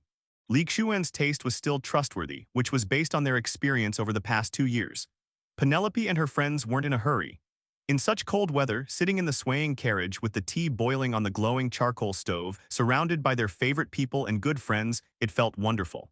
In his previous life, Lee Shuan, being a post-90s generation just over a few years old, missed the peak popularity of martial arts novels. However, he did discover an old bookstore and rented many martial arts novels from there, thus becoming quite obsessed with them. Not only martial arts novels, but also a lot of martial arts fighting comic books are stored in the Little World warehouse. As the temperature from the charcoal stove slowly spread throughout the carriage, Lee Shuan and the others felt much warmer instantly. After thinking for a moment, Lee Shuan took out a small charcoal stove, an iron mesh, a teapot and teacups, and some Ferris wheel-shaped plates filled with snacks such as longan, tangerines, red dates, persimmon cakes, dried sweet potatoes, and peanuts from the Small World warehouse. A few minutes later, Lee Shuan looked at the tea on the charcoal stove, which had completely changed color, and thought it was almost ready. He took the teapot off the stove and poured a cup for himself and Penelope. After adding water, he put it back. Lee Shuan took out a few bottles of spring water and placed them aside, specifically to add to the teapot. Phew Tilda, I feel all warmed up. This tea tastes really good, sweet, and with the aroma of red dates and longan. Hermione held the cup, looking at the dark red tea inside. It was actually quite delicious, and it made her feel very comfortable. Adding a few roasted peanuts and some soft, sweet dried sweet potato, she felt incredibly content. Right, this kind of tea is the perfect match for such cold weather. And these roasted persimmons really do have a caramel aroma and sweetness. After taking a sip of hot tea, Lee Shuan picked up a piece of dried persimmon. It was soft and chewy, with the unique aroma and texture of dried persimmon. It was so comforting. To be honest, the weather this year is really strange. It's unusually cold. Lee Shuan even knows it might get colder in a little while because our Dementors are about to board the love train. But it doesn't matter. Lee Shuan just asked, and Hermione has thoroughly learned the Patronus charm during this holiday. She just showed it to Lee Shuan in the carriage, and it really can summon her Patronus. Just as Lee Shuan said, Hermione's Patronus is indeed an otter. She's so lifelike, adorable, and clever, very much like Hermione's personality. Time passed by as the train swayed and rocked. Looking out the window, the weather was consistently terrible, with howling winds and torrential rain. The entire sky was gloomy. It was bitterly cold outside, but the small carriage belonging to Lee Shuan and his companions was warm and cozy, making them extremely comfortable. At that moment, a dark figure suddenly drifted past outside the carriage. The figure was wearing a tattered cloak, and his whole body looked as if he had been soaking in water. His hands were thin and long, and he was just skin and bones. What could be more delightful than the pleasures of the minor magisters of Azkaban? A second or two later, the lights on the train came on again, but they were flickering. At that moment, Penelope saw that Lee Shuan had picked up his wand and was looking serious. Seriously, we haven't even arrived at Hogwarts yet, have we? Why did we suddenly break so hard? Lee Shuan gave Hermione and Penelope a look, and they both nodded to indicate that they understood. This guy has no facial features. Where his mouth used to be, there's a deep, bottomless hole. This whole trainload of young wizards was like a delicious meal delivered right to the Dementors' mouths, so why would they keep their mouths shut and push them away? In terms of both quantity and quality, it's simply incomparable. Before Lee Shuan could say anything, Penelope also drew her wand and looked around warily. White frost began to appear on the car window, the boiling tea instantly subsided, and even the glowing embers of the burning charcoal began to dim. The spring water that Xuan had taken out also slowly frosted over. That's right, these are the guards of Azkaban, the infamous Dementors. Fortunately, Lee Shuan gave her more courage. The train emitted a creaking sound as if it were about to collapse, which made the feeling even more eerie. Hermione, who had never experienced anything like this before, couldn't help but grit her teeth and stare intently at the carriage door. Penelope, on the other side, saw Hermione's cheeks beginning to flush, but before she could even laugh at her, the train lights suddenly went out. At that moment, I not only felt as if my body had frozen, but I also felt as if my happiness was about to leave me. Happiness seemed to have vanished in an instant. Hermione complained that it was fortunate that Lee Shuan had cast a stabilizing spell when he put the furnace down. Otherwise, someone would have really been hurt. A face without features, just a black hole, peeked in, looked around, and even the still sleeping Crookshank was startled awake, letting out a scream at the Dementor. There's a feeling of having seen through the illusions of the world and finding no joy in anything. So close, Hermione could feel Lee Shuan's breath on her ear, and instantly felt weak and unable to sit still. Penelope, standing nearby, also felt something was very strange. Only Lee Shuan, on the other side, looked out the window. In the distance and in the sky there were shadowy figures. These must be the Dementors, the hunters that were chasing Sirius Black. 0. Otherwise, such a sudden stop could really cause the entire stove to overturn, which would not only be unpleasant, but could also cause Lee and the others to get burned. Hermione over there also noticed something strange. Not only did Lee Shuan and Penelope draw their wands, but they also looked serious and focused. The previously noisy carriage suddenly fell silent, an eerie silence. Never trust a Dementor's conscience. So this Dementor stretched out its evil hand, and without even touching it, the carriage door, locked from the inside, was pulled open. The train then shook violently several more times, the sound of which seemed to indicate that the doors had been forcibly pried open. Suddenly, a screeching sound of brakes made everyone frown. Fortunately, the iron mesh on the charcoal stove that Lee Shuan took out was fixed and had a protective railing. In addition, Lee Shuan had guessed that such a scene would occur when he took it out, so he cast a stabilizing spell on the part where the table and the charcoal stove came into contact. The lights went out again, but this time they didn't come back on. At the same time, Lee Shuan and Penelope felt the temperature drop sharply. When you actually face a Dementor, the feeling is something that cannot be described in words. However, the Dementors, who were rarely released from Azkaban, seemed to disregard the Ministry of Magic's ban. Could it be that the Hogwarts Express has malfunctioned? But I've ridden the train for so many years, and this has never happened before. Before Hermione could even ask a question, the train suddenly jolted, making her lose her balance and almost fall. Lee Shuan pulled her to his side and put his arm around her shoulder. Lee Shuan simply watched the Dementor walk onto the train carriage. "If you don't bother me, I won't bother you. But if you're planning to attack me, sorry, you've come to a bad end." Just as Hermione stood up, opened the door, and walked out, Lee Shuan grabbed her wrist and shook his head at her. "Take protection." Seeing the Dementor getting closer and closer, and realizing that if he didn't make a move soon, he would really have his emotions sucked away by this thing, Lee directly swung his wand at the Dementor. However, Lee Shuan knew that all he needed to do to drive away the Dementor was to use the second stage of the Guardian spell. At such a close distance, there was no need to summon the Guardian. The most important thing in life is to have a backup plan, even if you don't know for sure whether it will be useful right now. As for the second stage of the Patronus charm, it's similar to the Patronus charm Lupin used to drive away Dementors in the original timeline, like a giant light bulb. Lee Shuan simply and bluntly divided the Guardian charm into 3 stages. The first stage is when you've just learned it, and you can only emit a light similar to a flickering light bulb at the tip of your wand. The second stage, 417, is what I just mentioned. For example, Hermione was in this stage before summer vacation.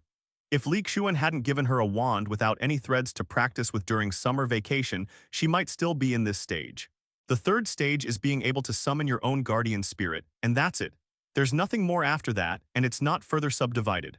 While Dementors may cherish warm and joyful memories, that doesn't mean they equally appreciate the guardian charm that radiates silvery light and warmth. And this joy was multiplied threefold. Hermione and Penelope also drew their wands and cast the Patronus charm, instantly illuminating the area around the carriage as if it were daytime.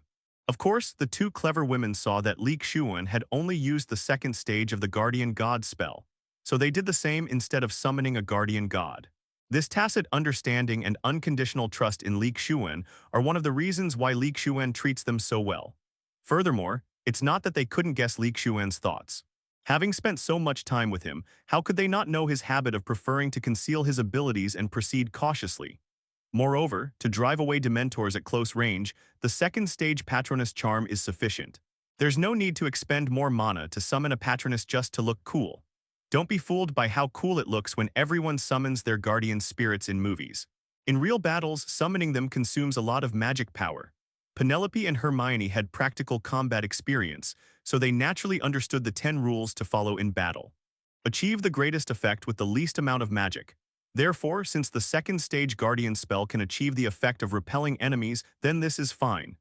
The 3 Guardian spells lit up, and if the Dementor at the door of Lee Shuan's carriage had any thoughts, it would probably be thinking, "Damn it. Thank you so much. I have no right to be attacked by 3 Guardian spells at the same time. You overestimate yourself." The Dementor, whose face was directly hit by the Guardian charm, couldn't withstand it and immediately covered its face with its chicken claws and fled. It even seemed to want to break through the window to escape. There was no other way. If we didn't run, we'd die. Don't assume that the Patronus charm will simply make Dementors feel disgusted without causing them any harm. In fact, it does happen. According to Lee Shuan's records, if a Dementor is placed under the second stage of the Guardian spell for about 10 seconds, the Dementor will slowly dissipate and exhibit a stress response. In about half a minute, the Dementor will completely dissolve under the Guardian charm. The Guardian spell unleashed by Lee Shuan and Penelope together prevented the Dementor from escaping. It vanished as wisps of black smoke under the silvery white Guardian spell. This Dementor was simply unlucky and courted its own demise. Why did it attack Xuan? At this moment, the entire carriage was filled with the screams of young wizards, indicating that there were quite a few Dementors waiting for the Hogwarts Express to break suddenly. Interspersed among these were shouts of palm tops of the gods, indicating that the Aurors stationed on the vehicle and Professor Lupin had intervened. "Let's go out and help out. Don't summon the guardian spirit just like before. The 2 of you can look out for each other. The train is so long, it will definitely take a long time for Auror and Lupin to clear out all the Dementors together. The Guardian spell isn't a trump card that needs to be hidden, and Lee Shuan doesn't mind trying to improve Xiao Gang's favorability. Anyway, Lee Shuan and Hermione's genius is already well known. Learning such a rare Patronus charm is just surprising. Look at Harry, who was able to summon his Patronus this school year. Hermione and Penelope nodded, having no objections to Lee Shuan's arrangements. Unlike Lee Shuan, they still have feelings for Hogwarts and possess the enthusiasm and pure friendship typical of their age. They have the ability to do so. Even if Lee Shuan doesn't say anything, they will speak up soon enough. Next, Lee Shuan and Penelope, each wielding a wand and a guardian charm, aimed to drive away the Dementors, not necessarily kill them. After all, if all these Dementors are killed, it will definitely attract the attention of the Ministry of Magic. Even if the Dementors attack the young wizards first, they might try to divert attention by dragging others into the mess. Or perhaps they want to get revenge. Little wizards like Lee Shuan and Hermione, who have no power or connections on the surface, are definitely the easiest targets to take advantage of. Pick the softest persimmons. Never have any good ideas or thoughts about those politicians, even if this is a wizarding world rather than a technological world. But aren't power struggles and conflicts of interest all too common? Lee Shuan didn't want to be falsely accused or even become someone else's leverage against Dumbledore, even though he knew Dumbledore would protect him. However, it's not easy to accept Dumbledore's favor, as you'll likely end up being categorized as part of Dumbledore's Order of the Phoenix. On the surface, Dumbledore is the strongest person in the wizarding world, but often the higher you stand, the easier it is to be bound by certain rules. Especially since Dumbledore is a white wizard, unlike his good friend Grindelwald, he can act with impunity. 3.9 The most typical example is that he was forced to leave Hogwarts last school year and relinquish his position as headmaster. Dumbledore's schemes were involved, and weren't there also some people testing Dumbledore? Especially since this dragon is old, some lurking jackals have begun to bare their teeth, eyeing it menacingly, thinking about how to divide up the dragon's treasure. Nobody likes having a powerful wizard who dominates the entire magical world above them. With Dumbledore around, neither the Ministry of Magic nor the Hogwarts Board of Governors could use their tricks. To be honest, even if Lee Shuan had his own opinions about Dumbledore, it was undeniable that he had done a good job protecting the students of Hogwarts. Lee Shuan would not deny this. 5 or 6 minutes later, Lee Shuan and Hermione returned to their carriage. With the help of Lee Shuan and his friends and the participation of many older students, they also learned the Guardian spell, including Martha. Many hands make light work. Even if we don't reach the proficiency of Lee Shuan and the Aurors, a single spark can start a prairie fire, let alone when combined with the Guardian spell. In addition, Lupin and the other Aurors were also fighting desperately. Those who had reached the third stage of cultivation summoned their guardian spirits and wreaked havoc in the carriage. Even if it's only the second stage, they'll go all out. They won't regret killing the Dementors, they don't share Lee Shuan's worries. Lupin went all out because he wasn't a bad person to begin with, and as the newly hired defense against the dark arts professor at Hogwarts, he had the right and the obligation to protect his students. The Aurors wished all the Dementors were dead. For them, the Dementors' attack on the Hogwarts Express against the young wizards was a serious dereliction of duty. They were seething with anger and had nowhere to vent it, so they weren't going to hold back against these culprits. To be honest, Lee Shuan also found it quite strange. With an Auror guarding the driver's cab, why would the train stop? When Lee Shuan walked over, he discovered that everyone in the driver's cab, including the train conductor and the Aurors, had been attacked and rendered unconscious by the Dementors. Fortunately, the train conductor stopped the train before he completely lost consciousness, otherwise things would have been really bad. There's no Spider-Man here to force the train to stop. However, after this incident, almost everyone on the Hogwarts Express, whether they were directly emotionally drained and unconscious by the Dementors or escaped unscathed, except for Lupin and the angry Aurors, felt their happiness vanish in an instant. Everyone is in a very strange state right now, not happy at all but not sad either. At this moment, they seem to have no emotions like machines. But before returning to their carriages, Lee Shuan told the young wizards that eating some sweets would help alleviate the situation, and instantly the trolleys on the Hogwarts Express were sold out. The two women each held a cup of tea and sipped it slowly. They had fought alongside the others and understood the feeling. Cutting spell, stunning spell, disarming spell. Normally, Lee Shuan's affinity talent is turned off. To prove that perhaps his affinity is not enough, Lee Shuan activated his affinity talent at level 120. Penelope and the others returned to the carriage a step earlier than Lee Shuan, since Lee Shuan had gone to the driver's cab to check on the situation. Anyway, once Voldemort is resurrected, the Ministry of Magic will definitely be too busy to take care of itself. It has to be said that Voldemort is definitely the best helper for Lee Shuan on his journey of fleecing others. Faced with such a creature, Lee Shuan has the responsibility and obligation to send it to the Western Paradise to retrieve the true scriptures. Now that we've finished fleecing Hogwarts, it's time to head to the Ministry of Magic. Therefore, as soon as Lee Shuan entered the carriage, he felt a surge of heat warm his somewhat stiff and cold body. It's a pity that such a powerful armed force is gone. Come have some tea. Lee Shuan's long-cherished plan to build a Dementor army and exploit others failed completely. It simply wouldn't work. Seeing Lee Shuan sit down, Penelope picked up the teapot that had been boiled again and poured him a cup of health tea. Hermione, who was standing nearby, also brought out some roasted snacks. However, the spell had no effect on the Dementor, passing straight through his body. Otherwise, with Dementors roaming the entire Hogwarts this school year, Lee Shuan could easily arm himself with a Dementor army by exploiting the Ministry of Magic. Speaking of which, during the battle just now, Lee Shuan also confirmed one thing. Dementors are indeed very peculiar creatures, neither ghosts nor magical animals. Whether cooperation is based on emotions or on mastering the methods of controlling Dementors, there is a world of difference between the two. Perhaps Lee Shuan could boldly turn his attention to the Ministry of Magic in the future. Don't ask Lee Shuan how he was so sure. He just activated his affinity talent and quietly approached a Dementor. Penelope and Hermione, who were the first to return to the carriage, rekindled the almost completely extinguished charcoal stove, added water to the teapot, and cleaned up the things scattered on the floor. In the end, it sold out completely. To ease everyone's emotions, a few people pooled their money to buy it together with the help of the class leaders, otherwise they really would have fought. This Dementor's attack is truly unstoppable. If you don't know the Patronus charm, you'll have all your emotions completely drained if you encounter a Dementor, unless you can apparate and steal it. Phew, this warm sip of sweet tea makes me feel alive again. Holding his cup, Lee Shuan smiled and said to the two women, then picked up a peanut, put it in his mouth, and chewed it carefully.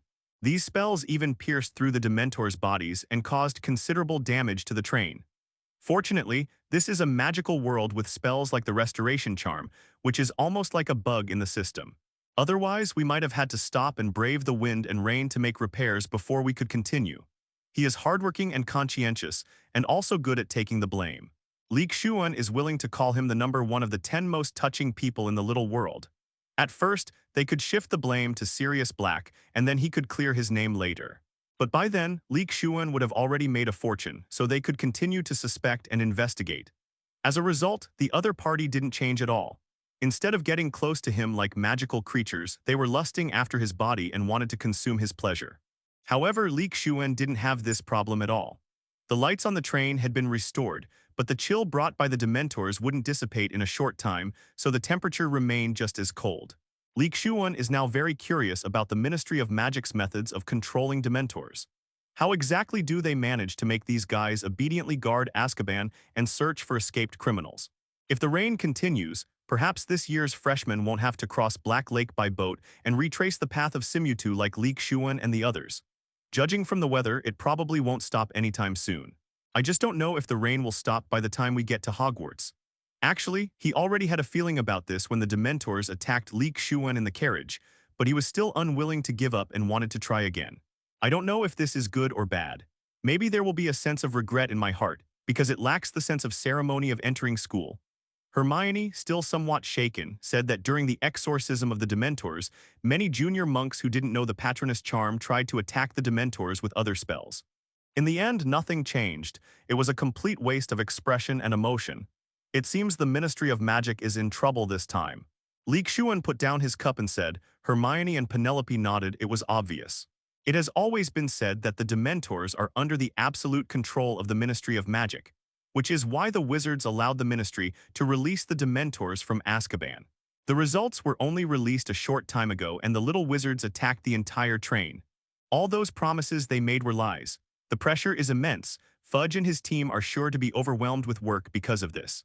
It's unclear how Fudge managed to suppress this public opinion, especially considering the original timeline, even if the Dementors attacked the young Carver in the middle. However, the Dementors continued to guard Hogwarts as usual, and even Hogsmeade remained so. Lee Shuan guessed that the only thing that could suppress everyone's anger was their fear of Voldemort. Sirius Black has not yet cleared his name. He still carries the burden of the infamous label. In the eyes of many, he remains Voldemort's #1 henchman and a traitor to the wizarding world. Sirius Black, utterly loyal to Voldemort, escaped from prison in order to kill the prophesied son and savior Harry Potter, and to welcome the return of the Dark Lord Voldemort. The Dementors attacking people is on a completely different level compared to Voldemort's return. In addition, no one died this time. It was just that the young wizards were a little uneasy. If Fudge apologizes and offers some compensation to Hogwarts and the young wizards, the matter should be over. Now everyone in the English wizarding world can see clearly that Sirius Black's target is Hogwarts. Harry Potter from Hogwarts Gryffindor. Therefore, the protection of Hogwarts is crucial, as is the protection of Hogsmeade. The Ministry of Magic could easily set up defenses there, waiting for Sirius Black to walk right into their trap. The idea and plan are good, but they also have limitations. Currently, apart from Dementors, there really aren't any people or magical creatures capable of doing this job. First of all, Hogwarts and Hogsmeade are so large that a large number of guards are needed, otherwise you simply cannot defend them. Even Sirius Black was able to escape from the heavily guarded Azkaban. If you don't have enough men and your defenses are full of holes, then you're basically defending nothing. It's completely useless and won't help capture Sirius Black or prevent him from entering Hogwarts. Therefore, sending Aurors to guard this point is simply not feasible. We can only rely on other forces. No, that was only one of the goals. The other goal was to fill the small world as much as possible. We did well in the first year, but not so well in the second year. The Ministry of Magic certainly has its share of Aurors, but we can't simply attribute them all to Hogwarts and Hogsmeade, can we? Lee Shuan's words made Hermione and Penelope laugh. With their strength, they should be the ones worried about the Dementors. For Lee Shuan, it was more desirable to be Dementors than Aurors, but Aurors are different. For someone like Lee Shuan, who always likes to go out at night and has many secrets, this is the most difficult point. The Ministry of Magic may have to pay the price for the time and effort spent on this Dementor attack, but barring any unforeseen circumstances, it should happen within the next school year. This is bad. It could even be described as forgetting one's roots. You don't have to listen to a stuttering teacher stinking while smelling garlic, nor do you have to watch a middle-aged conman spouting nonsense with a disgusting, greasy smile. Last year, because of the Basilisk incident, Lee Shuan didn't spend as much time searching for magical creatures in the Forbidden Forest to bring to the small world as he did in the first school year. This should be the most normal for Najou semester. Sirius Black will only go to Gryffindor when he enters Hogwarts and will have nothing to do with Ravenclaw. Compared to Aurors, Dementors are easier to deal with. Lee Shuan hopes to get even more loot from the Forbidden Forest this year. Penelope overheard the Aurors' complaints and conversations during the battle. After all, Dementors can't speak, and they don't report or care about what they see. With our strength, we don't need to worry about that at all.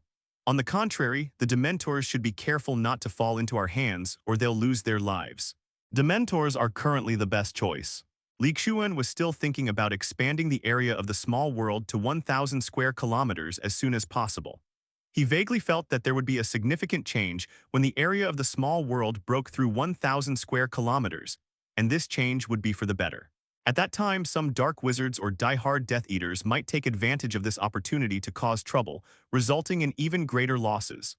The number of Dementors is sufficient, and they are under the control of the Ministry of Magic, so they will never betray you. Most importantly, they don't need to be paid. Such perfect employees are ideal for being stationed in the field. Sirius Black's target is Peter Pettigrew, which has nothing to do with him. Was the sole purpose of entering Hogwarts to learn magic. In addition, this kind of work, which requires working day and night without rest, is something that human Aurors can manage for a short time, but they simply cannot sustain in the long run. We are still 300 square kilometers away from 1,000 square kilometers, which is a significant gap and requires a lot of effort. Should we stop guarding other areas? The longer it goes on, the weaker the Aurors will become, making them easier to defeat one by one. Looks like this Dementor will probably come to Hogwarts with us too. The thought that Hogwarts will be surrounded by Dementors this year really makes me not happy at all. This feeling only appeared when little Phoenix was born, and the small world reached an area of 700 square kilometers. This should be the main plan and goal for this academic year. Anyway, no one is coming back to stop us. Voldemort is also taking a year off this year. Hermione was also somewhat helpless. The three of them had already struggled against just one Dementor, so the number of Dementors would certainly be much greater when Hogwarts was trying to protect itself from all sides. It can fly, doesn't need to eat or drink, can ignore bad weather, can stand guard 24 hours a day, and isn't particularly weak. The only way to defeat it is with the Patronus charm. Even if a Death Eater like Sirius Black has the Patronus charm, it will reveal his location. More importantly, defense against the dark arts class finally returned to normal this year. Dementors will likely remain with the young wizards until Sirius Black is arrested or Peter Pettigrew is exonerated. Otherwise, if we wait another year or two, it will be difficult, as there aren't that many kinds of magical creatures in the small world. The journey continued without any further incidents. Generally speaking, the Hogwarts Express is quite unpredictable. Besides Harry and Ron's magical car last year, this year there's the Dementor's attack. Well, the more I talk about it, the less confident I become. Maybe the Death Eaters will attack Hogwarts Express in the next year or the year after. However, if there is even the slightest accident now, the Aurors, who have been keeping their eyes wide open and nerves taut, will definitely make the accident, and the person who caused the accident taste the wrath of the Aurors. Therefore, the rest of the journey was uneventful until the train station outside Hogwarts, where the young wizards, who had been discussing the Dementors along the way, gradually disembarked. Lee Shuan and his two companions at the back of the train had finished packing their belongings, including the charcoal stove, just as the train was about to pull into the station. Lee Shuan also wrapped scarves around Penelope and the others and changed into warmer wizard robes. It's windy and rainy outside right now. Just now on the train, there were carriages to shelter us from the wind and rain and a charcoal stove to keep us warm. But there's nothing like that outside. As for the claim that burning a charcoal stove in the enclosed space of a train carriage with the door closed wouldn't cause carbon monoxide poisoning, etc., it can only be said that we don't know enough about the magical world. The Hogwarts Express is on the surface a train, but its interior has been modified by magic. Just like this ventilation system, it would never have the situation I just mentioned. Otherwise, wouldn't those little wizards with the carriage doors closed suffocate for a long time? Lee Shuan must have known that good ventilation would allow the charcoal to burn completely before he dared to do it. He wouldn't dare risk his life. In my previous life, Donghuang provided a lot of education, from elementary school all the way to university graduation. There was safety education every winter vacation, which was completely different from the laissez-faire style of Hogwarts. Lee Shuan and his group walked at the back of the crowd. They didn't want to rush out like a swarm of freshmen, who were still filled with curiosity about Hogwarts and the novelty and excitement of just starting out. Come in and have a seat. It's not like there's no precedent. In any case, half of the Thestrals have already gone far away to find new places to live and roost. Despite having experienced many hardships, Lee Shuan had always managed to get a lot of freebies from this friend. He finally got into Hogwarts, made friends and teachers, but before long he was gone. He was framed by Tom Riddle and sent to Azkaban, where he spent decades. Even the torrential rain and cold wind outside couldn't extinguish the burning flame in their hearts. Unfortunately, there were rows of neatly arranged carriages outside the station, with the Thestrals pulling them at the front. This time, the young wizards went straight to the sorting ceremony. There was no Black Lake Ferry.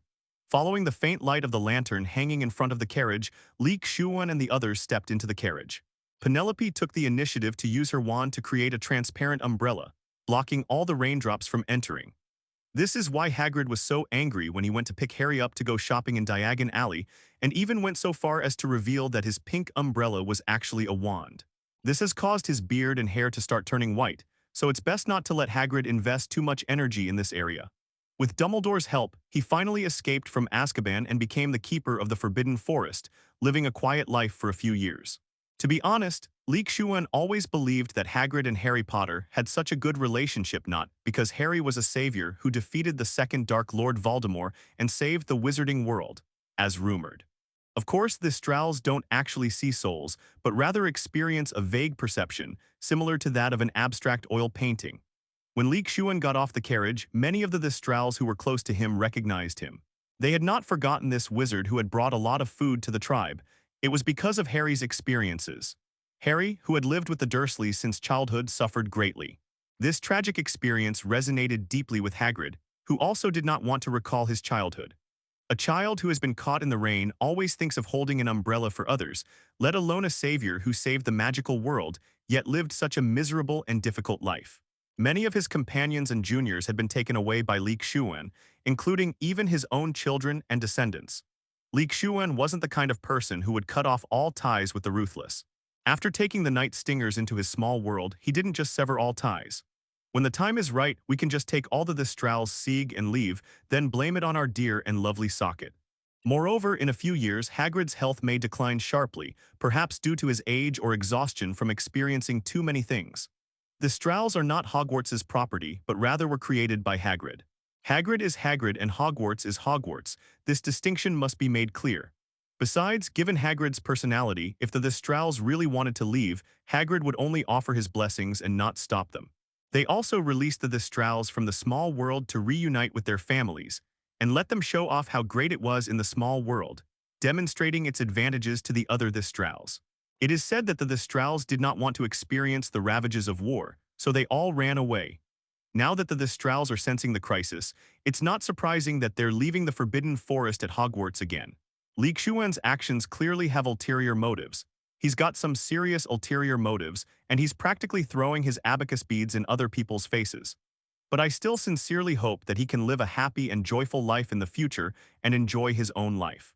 From a young age, he was ridiculed and ostracized by other children because of his size. With a pure heart, he loves to raise magical creatures and befriend them. This is a talent, but as a human being, it is also a kind of paradise. Every now and then, Lee Shuan would go back to visit the Thestral tribe and bring out some fruit from his small world for them.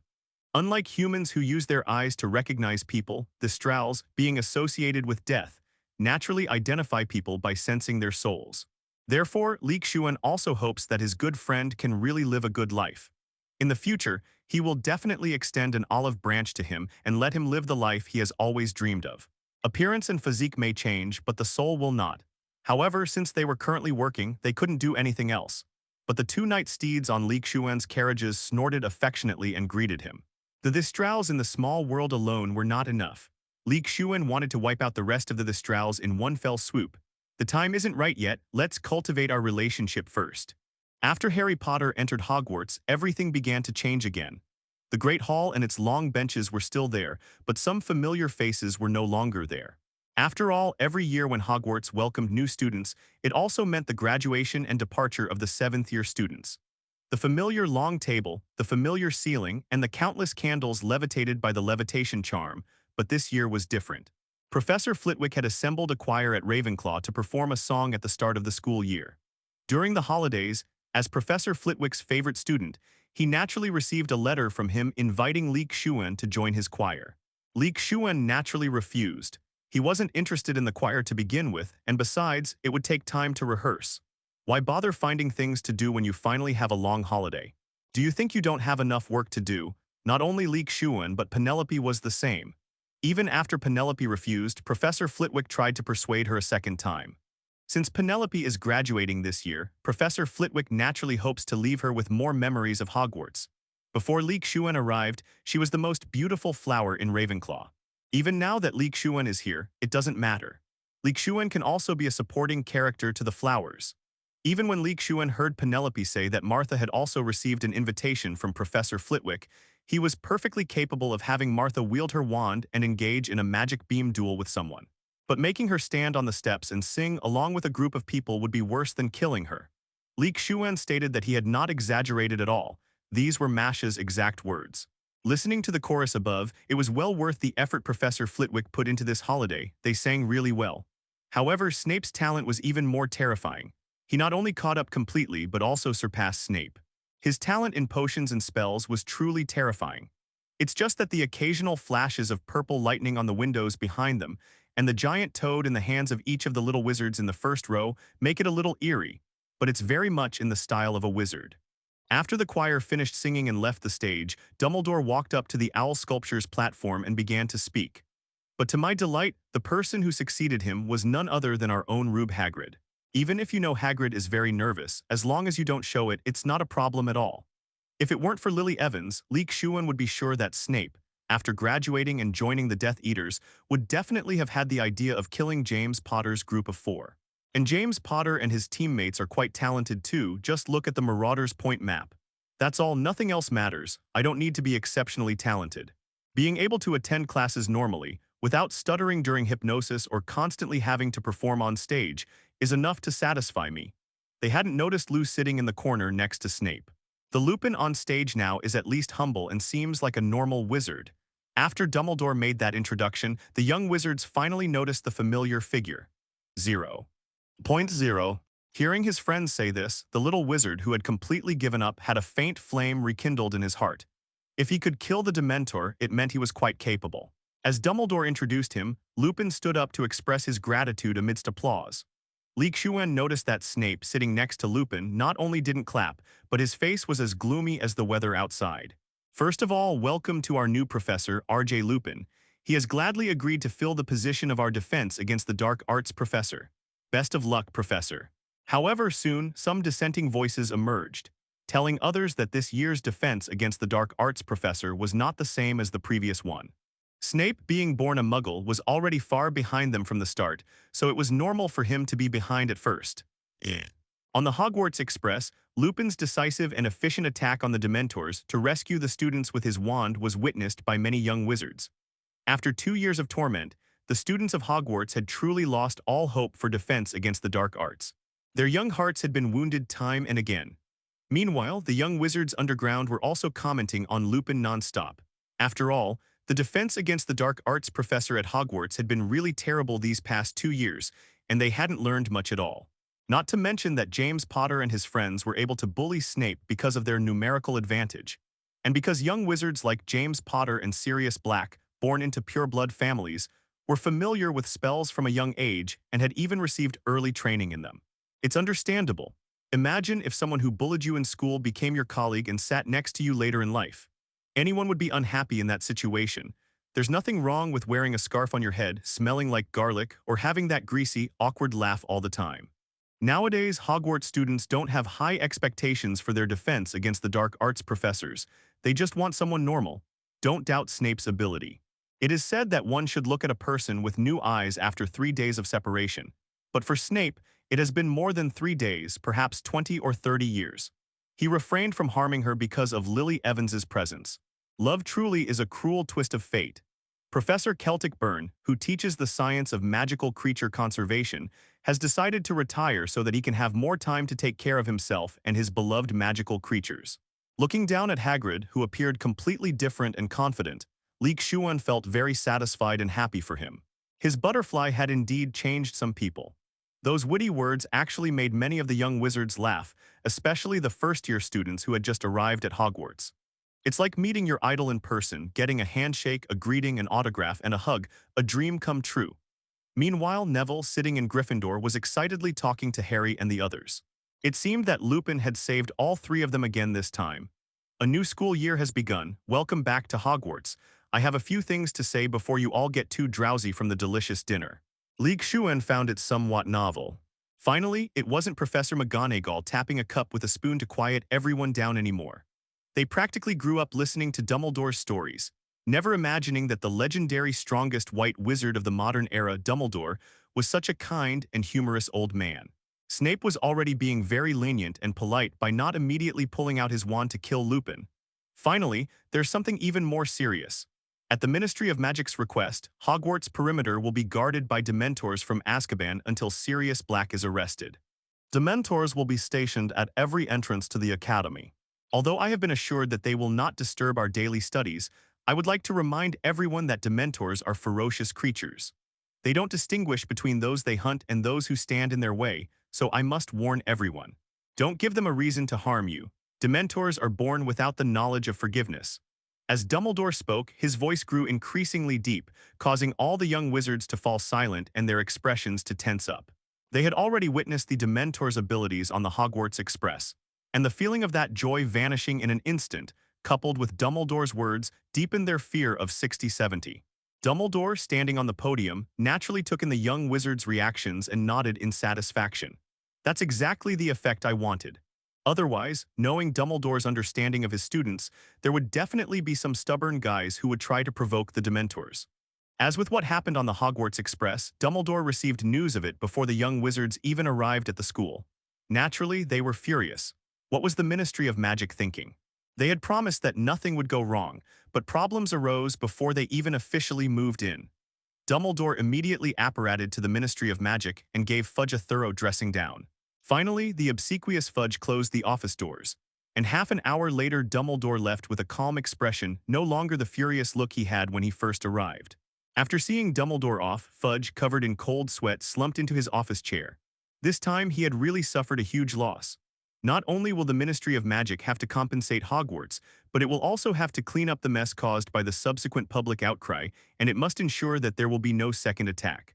There are also some hidden clauses, such as reduced surveillance of Dumbledore's Order of the Phoenix members.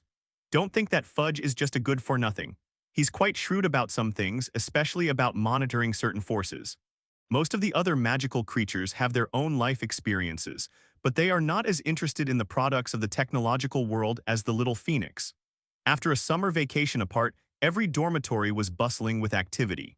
Lee Shuan wasn't envious at all. Even without company, he had his magical creatures for company. For example, a metal box that can move, a tool that you can hold and use to communicate, a platform that sizzles and crackles. Furthermore, Dumbledore later said that there was no need to worry at Hogwarts. With him and the other professors there, the Dementors would absolutely not harm anyone.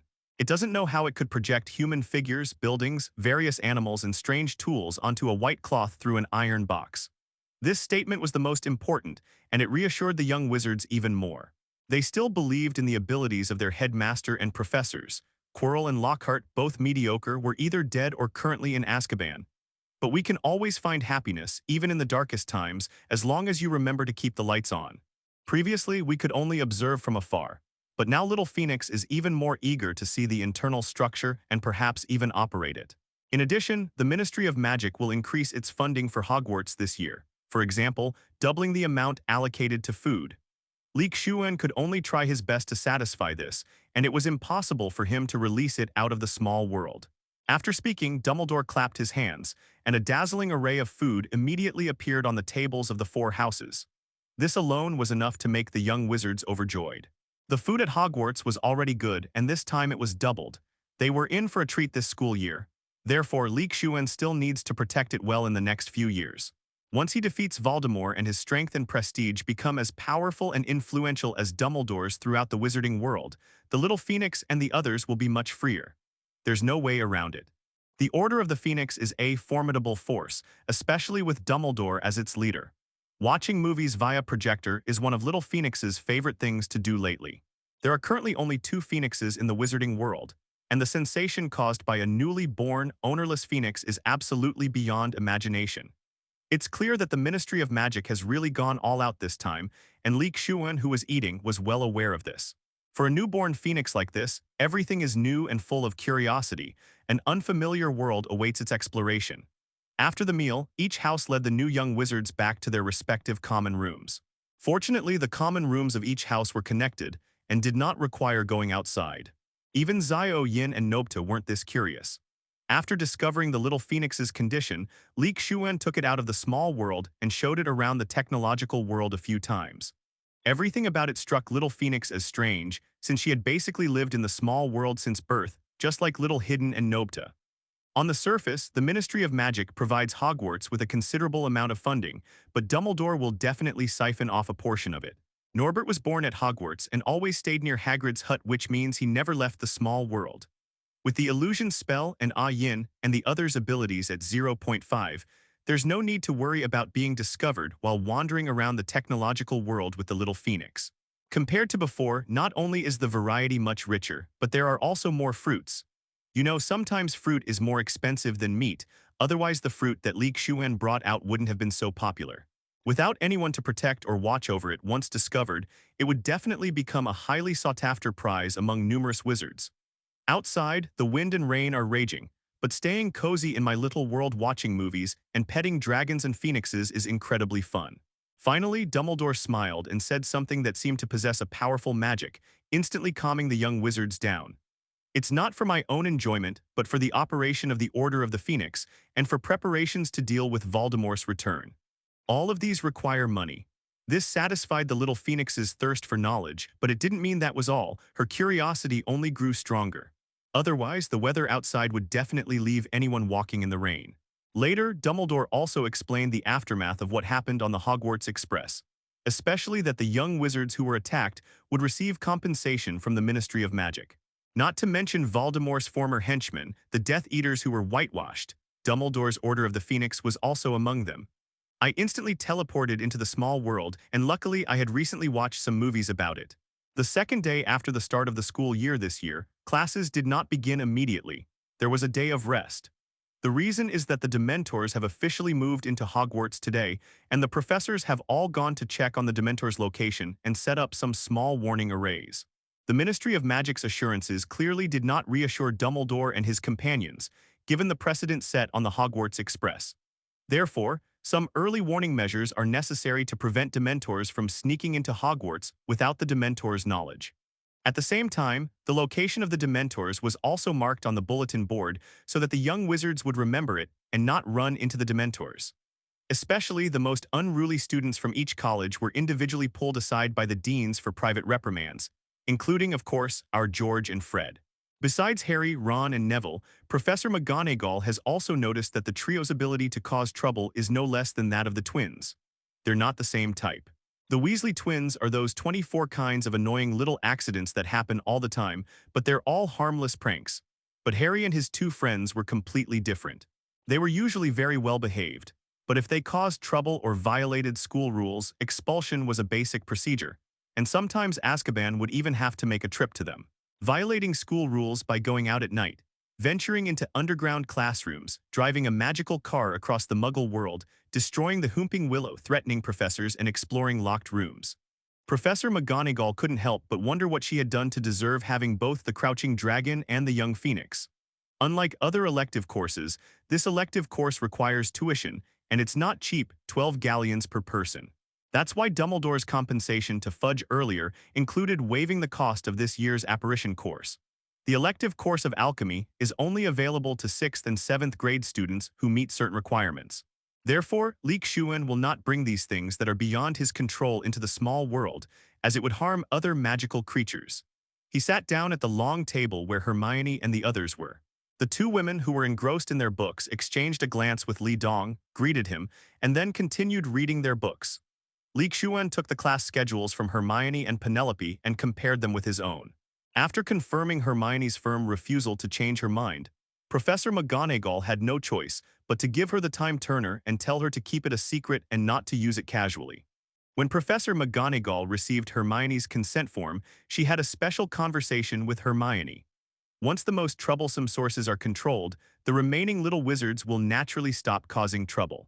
It's like a driving school in the tech world. Once you've learned how to operate it and pass the test, the rest is up to you, just practice more. So Lee Shuan has 7 required courses this year, not even counting electives. Moreover, the commotion they caused was even bigger and more astonishing. If it weren't for Harry and the others and Voldemort taking the blame and protecting themselves, not only would Professor Flitwick be in danger, but even Dumbledore might not have been able to protect him. The Ministry of Magic has enacted hundreds of laws concerning the possession and use of time turners, and imposes the harshest laws and punishments on those who misuse them. There were even fewer today. On the first day of school, there were only a few people, including Hermione and Penelope, who arrived early. After breakfast, the number of people at the bulletin board finally decreased. Lee Shuan walked over and spent a minute or two memorizing all the locations marked on it, using his super memory. That means Hermione, no one else could have gotten the time turner from Professor McGonagall. Dementors are magical creatures, not magical animals. The most unique course is apparition, the first requirement of which is that students must be at least 17 years old or 10 years old by August of the following year. It wasn't to kill the Dementors. Lee Shuan wasn't that free, nor was it to subdue them into a small world. He had already tested that on the Hogwarts Express. There are also 7 elective courses: magical creatures conservation, ancient rune studies, Muggle studies, arithmetic divination, alchemy, and apparition. Of the remaining 3 subjects, Lee Shuan disliked divination and felt he had no talent for it. Muggle studies were out of the question. He wasn't Hermione, and he found it interesting to study ordinary people from the perspective of the wizarding world. Upon arriving at the library, Lee Shuan greeted Mrs. Pince, the librarian. Mrs. Pince was not surprised that Lee Shuan had come to the library on the first day of school, as Hermione and Penelope had already arrived before him. After this incident, these guys all understood the importance and urgency of the matter, and they no longer had the idea of provoking a tiger. Moreover, Lee Shuan and the other 2 are not unknown students. Mrs. Pingxi is aware of their reputation as 3 top students. Hogwarts has 8 compulsory courses, among which the flying course is the shortest, only for first-year students. A year is enough for young wizards to learn to ride a flying broom. Given the frequent visitors to these 3 libraries and the unique combination of them, it would be difficult for Mrs. Pince to forget them. The remaining courses, Defense Against the Dark Arts and Potions, are for students from the 1st to the 6th year. It is worth mentioning that astronomy becomes an elective course in the 6th and 7th years. After all, with the time turner given to Hermione, Professor McGonagall was essentially a guarantor, and she needed to write to the Ministry of Magic to inform them that the owner was a model student. After making a note of it, Lee Shuan went to the library. He hadn't been back for 2 months and still missed it a little. The remaining 7 courses, namely Herbalism, History of Magic, Charms, and Astronomy, are for students in grades 10 through 5. By the way, Hermione also chose all 5 elective courses, so there was naturally some overlap in the courses. Lee Shuan didn't mind. Given their relationship, there was no need to say anything more. The course was taught by Wiggy Techrose, the apparitions instructor at the Ministry of Magic, and it started shortly after the Christmas holidays, lasting 12 weeks. 503, this means that Lee Shuan and Hermione could only choose 5 courses. Lee Shuan chose Magical Creatures Conservation and Ancient Rune Studies. It's normal for the library to be empty at the start of the semester. Basically, only about a quarter of the seats in the library are occupied, except when students are preparing for exams or catching up on homework on weekends. Of course, Professor Flitwick and the others didn't notice that Lee Shuan was a fox disguised as a well-behaved person. When it comes to causing trouble, the Harry trio and the Weasley twins combined didn't do as much behind the scenes as Lee Shuan. I promise I will never use it for anything other than studying. Of course, Hermione did use it in the original timeline, but it just wasn't discovered. The Ministry of Magic did this out of necessity, as time-related magic is the most unstable and can cause disastrous consequences if it seriously violates the rules of time. For example, a wizard might mistakenly kill their past or future self, completely altering a person's life trajectory and future, causing time anomalies and preventing some people who should have existed from ever being born. In reality, the time converter is not that powerful and invincible. It has limitations. It looks like a small, constantly shining gold timer strung on a long gold chain. When using it, the gold chain must be worn around the neck. Each time the time turner is turned, it goes back 1 hour. Hermione's time turner is limited and can only go back 24 hours at most. The shorter the time that can be rewound, the smaller the impact and the easier it is to eliminate. The Ministry of Magic isn't stupid. Moreover, the longer the time reversal, the more difficult and expensive the time converter is to manufacture. The Ministry of Magic only has a few time converters that can rewind time by 1 week or 1 month, and there are none left for longer periods. If it were truly possible to travel back several decades, the Ministry of Magic would have gone back in time long ago and killed Voldemort. It wouldn't be an exaggeration to say it would cause chaos in the timeline. Unfortunately, the time turner is not the time stone of Camertage, and the Ministry of Magic simply cannot make one. From this perspective, the magical world of Harry Potter is actually quite weak. It can't achieve the legendary dominance of the wizarding world or the conquest of multiple worlds. Lee Shuan reiterated that those 2 divination courses were completely unnecessary, and that Professor Trelawney's prediction might indeed contain some information. Otherwise, why do people reminisce about their childhood after they grow up and start working, and why do they miss their school days after they start working? Lee Shuan knew from his past life that if you don't study hard and can't endure the hardships of learning in school, you'll have to spend money to learn again after graduation, and there might not even be anyone willing to teach you. The hardships of life will teach you how to be a person. Therefore, while she is still at Hogwarts, Penelope should learn as much as possible about potions, even though there are no potions classes now. Let this stubborn girl hit a wall and learn her lesson. Moreover, some courses are not necessary to attend at all. For example, you only need to choose one of the 2 divination courses, either arithmetic divination or divination studies. There is no need to choose both. If he could reach Merlin's former strength, he might actually be able to reach the level of that Sorcerer Supreme. Those were people who, after experiencing the harsh realities of society, discovered that they were happiest and most carefree in the Ivory Tower, where they were also best protected. Back to the point, both Lee Shuan and Penelope had talked to Hermione about how taking so many elective courses would be exhausting, especially those overlapping courses that required constant rushing between classes, which would place a very high demand on one's mental and psychological endurance. Whether it's Dumbledore in this world or Georgia the Toad in the world of the legendary glasses-wearing village fighting game, they devoted all their energy, even their lives, to the matter of the prophesied child in the latter half of their lives. This year there are only 3 courses left: Astronomy, History of Magic, and Transfiguration. Penelope will only choose Alchemy as an elective. In the end, neither Lee Shuan nor Penelope could dissuade Hermione from her decision. Seeing her like this, Lee Shuan and Penelope stopped talking. That's how you feel safe and secure. Compared to Lee Shuan and Hermione's busy year, Penelope, who was now in 7th grade, was actually the most relaxed. Of the 8 compulsory courses, she had finished the courses from 1st to 5th grade. After all, Hermione, who grew up in a technological world, has a materialistic mindset that is completely at odds with the idealistic and imaginative divination classes. Therefore, Penelope's 7 major courses, Transfiguration, herbalism, defense against the dark arts, history of magic, potions, charms, and astronomy were still taken as usual last year. She simply studied the content required for the NEWT exams. Why do the protagonists in novels who are reborn always study hard? Why does everyone miss their childhood and youth? Hermione simply couldn't understand how one could see the future using tea leaves and a crystal ball. Perhaps divination was a perfect fit for Hermione. Because the ancient discipline of alchemy is closely related to potions, flower stalks, and transmutation magic.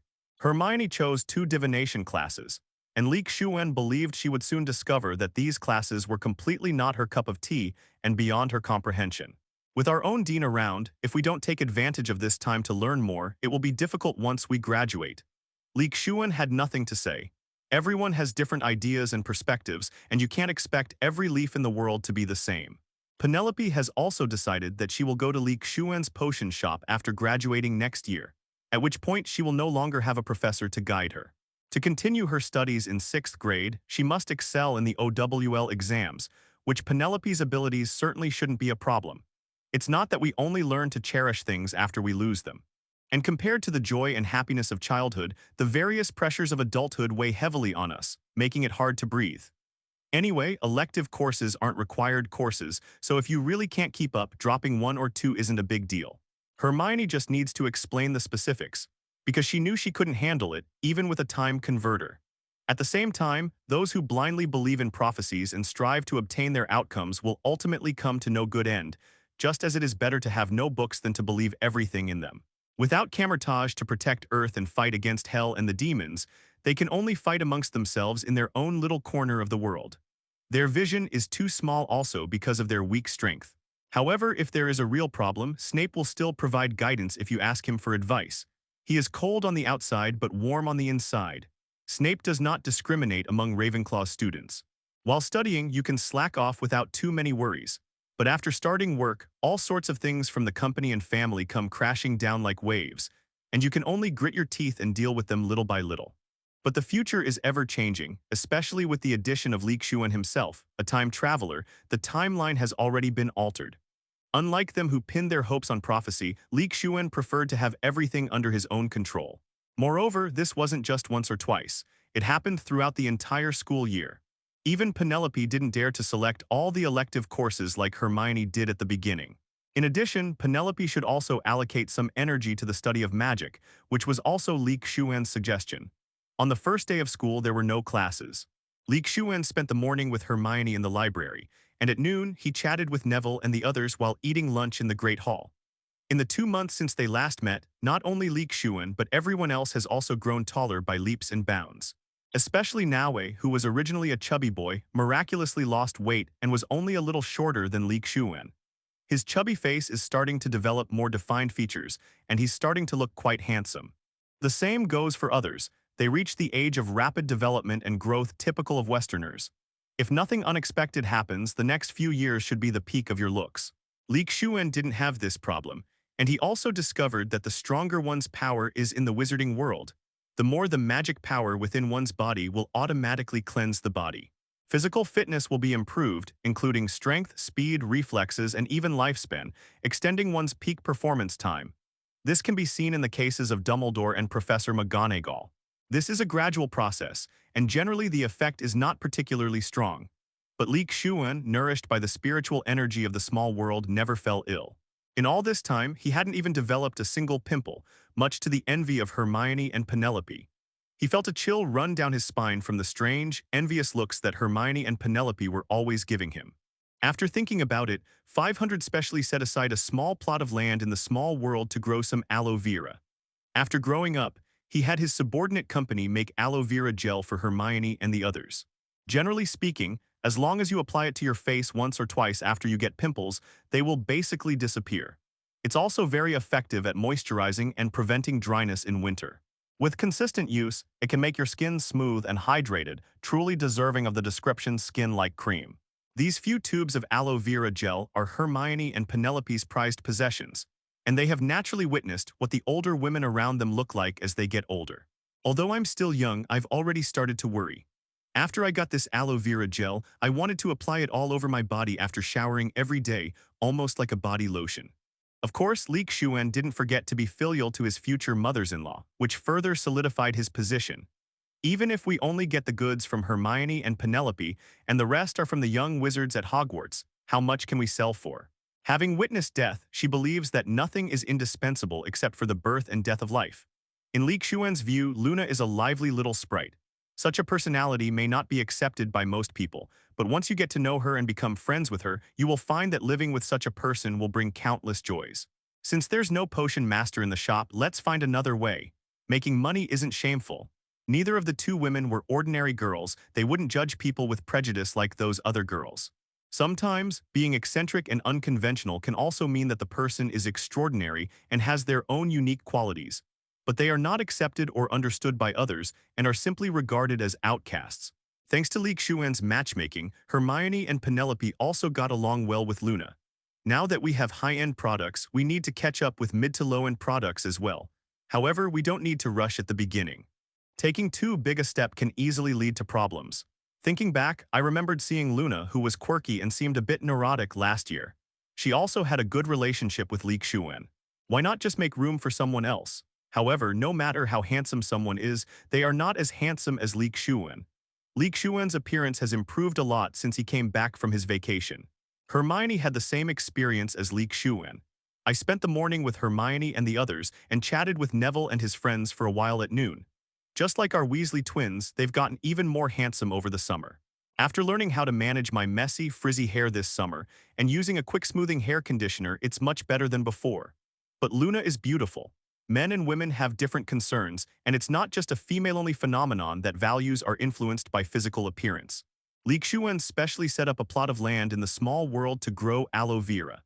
Every time he went back on vacation, he would transfer the aloe vera he had grown during that time to the warehouse of the production base. Currently, only Lee Shuan can supply the raw materials, so they are all issued in limited quantities.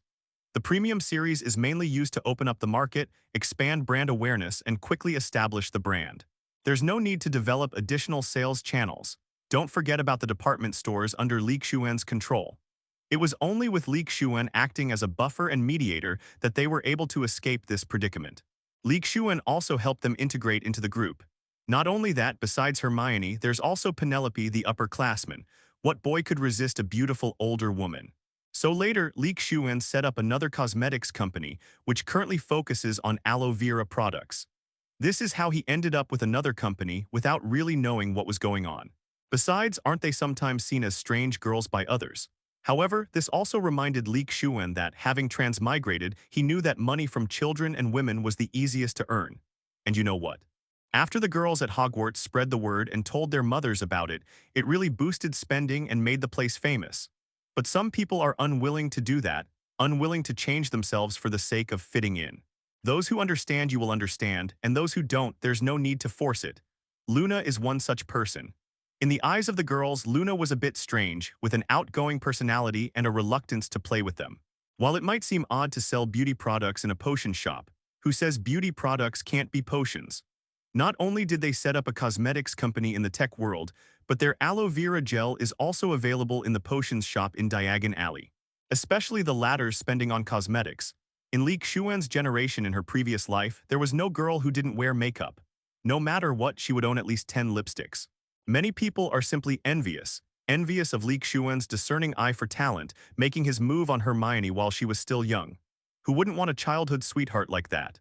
This allowed Lee Xuan's potion shop to truly establish itself in Diagon Alley, developing its own unique characteristics and signature products that other potion shops couldn't imitate. Later, some girls at Hogwarts who were familiar with Hermione and her friends discovered the aloe vera gel they used. After using it once or twice and finding that it was really effective, they were even willing to spend money to buy it.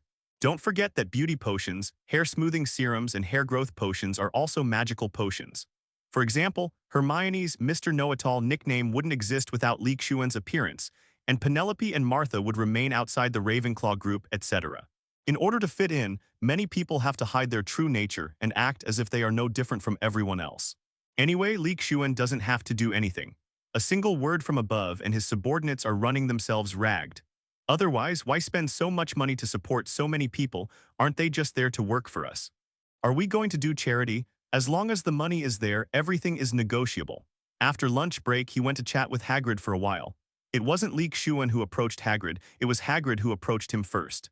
Tomorrow is the official start of school, and I'll be starting my first class. It would be a lie to say Hagrid isn't nervous. Even though they conducted countless mock lessons during the summer vacation as Lee Shuan had suggested, what is fake is still fake and can never become real. With so many young wizards watching over me and the need to teach them, it's really easy to get nervous. In the end, Hagrid and Lee Shuan finalized the magical creature they would introduce to everyone in the first lesson. The Bowtruckle, which also exists in Lee Shuan's small world. Speaking of which, it's been a while since I've seen Lee Shuan, the hunchback tree protector from the small world. The reason is that they have all entered a state of slumber and have a sense of merging with the trees they are guarding. Lee Shuan could tell that these tree-protecting humps had received a lot of benefits. Even if they didn't revert to their ancestral evolution like the bird snakes, it was still beneficial to them. Lee Shuan didn't disturb them, and transformed the area where the Bowtruckles were sleeping into a non-confrontational zone to avoid disturbing or interrupting their transformation. As for why the first lesson was about the grosbeak, there were naturally many considerations involved. First, there's the level of danger. The Bowtruckle with a danger level of only XX isn't very strong. Plus, the Bowtruckle has a peaceful temperament and is extremely shy. Even if a student does something naughty and engages the Bowtruckle, such as a certain platinum aristocrat, the Bowtruckle will simply pounce on the other person and gouge out their eyes with its long, sharp fingers. With Hagrid's methods, which are at least those of a third-year student, it's entirely possible to stop it. It won't be as dangerous as the hippogriff that Hagrid originally chose, which caused an injury and teaching accident in the first lesson. Hagrid's job as Professor of Magical Creature Conservation would definitely be in jeopardy. Secondly, although the tree-protecting bower is not considered dangerous, these little creatures are very rare because their bodies, made of bark and twigs, make them easy to hide in trees and difficult to spot. In addition, the hunchback tree is quite good-looking, making it the perfect subject for the first lesson. Thirdly, there's the celebrity effect. As the most famous magical creature expert in the wizarding world, everyone knows about the Niffler and Bowtruckle that Newt Scamander used to accompany him when he was young. Actually, the Niffler is also a good choice. It's decent-looking, fluffy, and quite cute. Besides, what little wizard can resist a magical creature that brings back treasure for them? However, there are two reasons for not choosing the Niffler. First, the Niffler is not as rare as the Bowtruckle, which makes it less interesting for students. After all, the Nifflers are never out of stock in the Diagon Alley shops. Secondly, Hogwarts is not a suitable place for magical creatures like the Niffler. Their greed and treasure-hunting nature would make Hogwarts a mess. Sniff doesn't care whether these things are owned or not. It just stuffs them into its pocket whenever it sees them. Just look at Newt's Niffler, it's a true king when it comes to causing trouble. Moreover, Hogwarts is different from the outside world. It's full of taboos and magic circles. If a Niffler digs around the castle and accidentally triggers an attack or destroys a magic circle, things will get complicated. Actually, Lee Shuan had initially suggested both Niffler and Bowtruckle, but he hadn't noticed. But surely Hagrid knew. Therefore, after Hagrid reminded him, Lee Shuan realized why he had never seen a Niffler in the Forbidden Forest, or even found any trace of one. Hagrid, the forest ranger, has a lot on his plate, including the Nifflers. If we find a sniffer, we definitely have to find it and get rid of it. Regarding the course content, Lee Shuan only helped Hage understand the content of the first and second lessons, and didn't interfere any further after that. After all, Hagrid is the professor of magical creature conservation, not Lee Shuan. It was Hagrid who ultimately made the final decision and implemented it. Lee Shuan can help Hagrid temporarily, but that doesn't mean he can help him forever. Moreover, Lee Shuan has also helped Hagrid clarify his thought process, so he can just follow the steps from now on. The rest of the time was mainly spent chatting. Lee Shuan wasn't just idle. He wanted to use this method to get some information out of Hage. I don't want to know Dumbledore's secrets or plans, nor do I want to know about the changes at Hogwarts in the past 2 months. What changes could Hogwarts possibly have? In over 1,000 years, apart from some changes to the interior decorations, the overall structure has remained unchanged.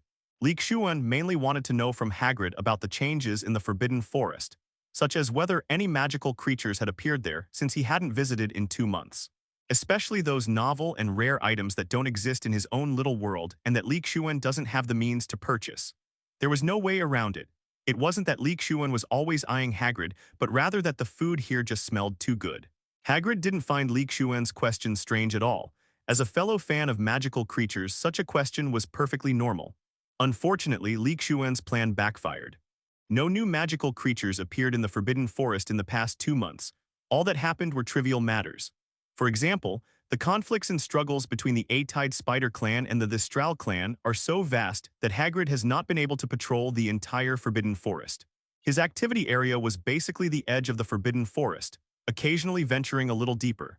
Next, Hagrid complained to Lee Shuan about the Dementors, including his resentment at having his emotions drained by the Dementors in Azkaban and the various troubles they caused him when they came to Hogwarts. Although Dementors don't harm magical creatures, their very existence is a negative influence. Within the area where Dementors are stationed, the plants that originally lived there either withered and lost their vitality or froze and became inedible. Meanwhile, that area is simply uninhabitable, and in just one day, Hagrid has already dealt with this kind of thing several times. Fortunately, Dumbledore transferred some funds from Fudge's compensation to Hagrid, allowing him to buy food to compensate the creatures in the Forbidden Forest. Otherwise, Hagrid would have been truly at a loss. Dumbledore didn't pay for it himself, he kept track of everything. He gave Hagrid a certain amount, and Hagrid could get back 2 or even 3 times that amount later. With a title, things will be much easier. Given Dumbledore's methods, Fudge will have to pay this money whether he wants to or not. In the little world, Xiao Yin is having a great time playing with Nobta and the others at the amusement park. To be honest, Lee Shuan couldn't understand why a fire dragon and a fire phoenix would like to play water polo at a water park. That's right, the amusement park that Lee Shuan built for Xiao Yin and the others also included a water park, mainly because of the water polo, which they really enjoyed as a competitive sport. He often teamed up with birds like the Serpent, Kappa, Grindelwald, Evil Bird, Unicorn, and Thistral. And after Lee Shuan taught him the general rules, he frequently organized competitions. After entering the small world, Lee Shuan, who had no classes, glanced around and declined the invitation from the little phoenix and the others. He had something to do today, such as recording the situation of the new residents in the small world. This summer, Lee Shuan's little world wasn't just about the arrival of the little phoenix. There were also 10 masters and 7 other magical creatures who were brought into the little world. It includes 4 types: dwarf pig monster, chameleon giant snail, big-headed hairy monster, and chicken-bodied snake-tailed monster. Both the dwarf pig monster and the big-headed hairy monster were sent over from the Far East by Oleg and his group, while the chameleon giant snail was found by Jeffrey and his group. The final chicken-bodied snake-tailed monster should be attributed to Lee Shuan, or rather, to the Magic Research Institute under his command, which hatched it. The first thing Lee Shuan went to see was this chicken-bodied snake-tailed monster. This strange creature, being both a chicken and a snake, sounded somewhat similar to the snake monster that had stirred up trouble last year. Indeed, this is true. The Basilisk is a dangerous snake that hatches from a male egg hatched by a toad, while the chicken-bodied snake-tailed monster is a magical creature that hatches from an egg hatched by a venomous snake. In fact, this chicken-bodied snake-tailed monster also has some connection with snake monsters. After the Basilisk was hatched in Helbo, its fame spread throughout the wizarding world, and many wizards failed in their attempts to hatch it. As for why Lee Shuan was so far away, one reason is that the chameleon snail secretes venom, and the corrosive marks and burning 3.7 plants are the work of this venom. Those circles are round and can easily confuse people if they look at them up close for a long time.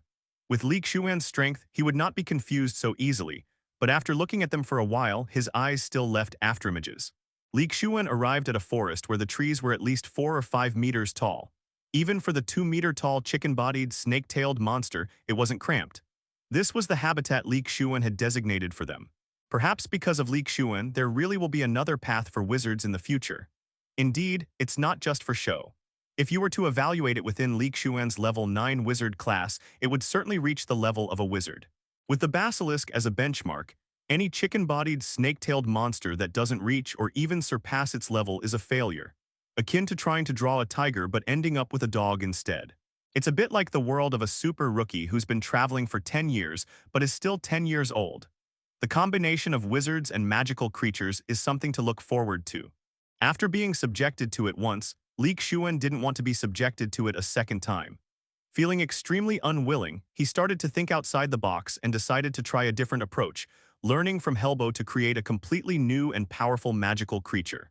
The only question is whether we can break through racial barriers in the future by harnessing the power of this small world.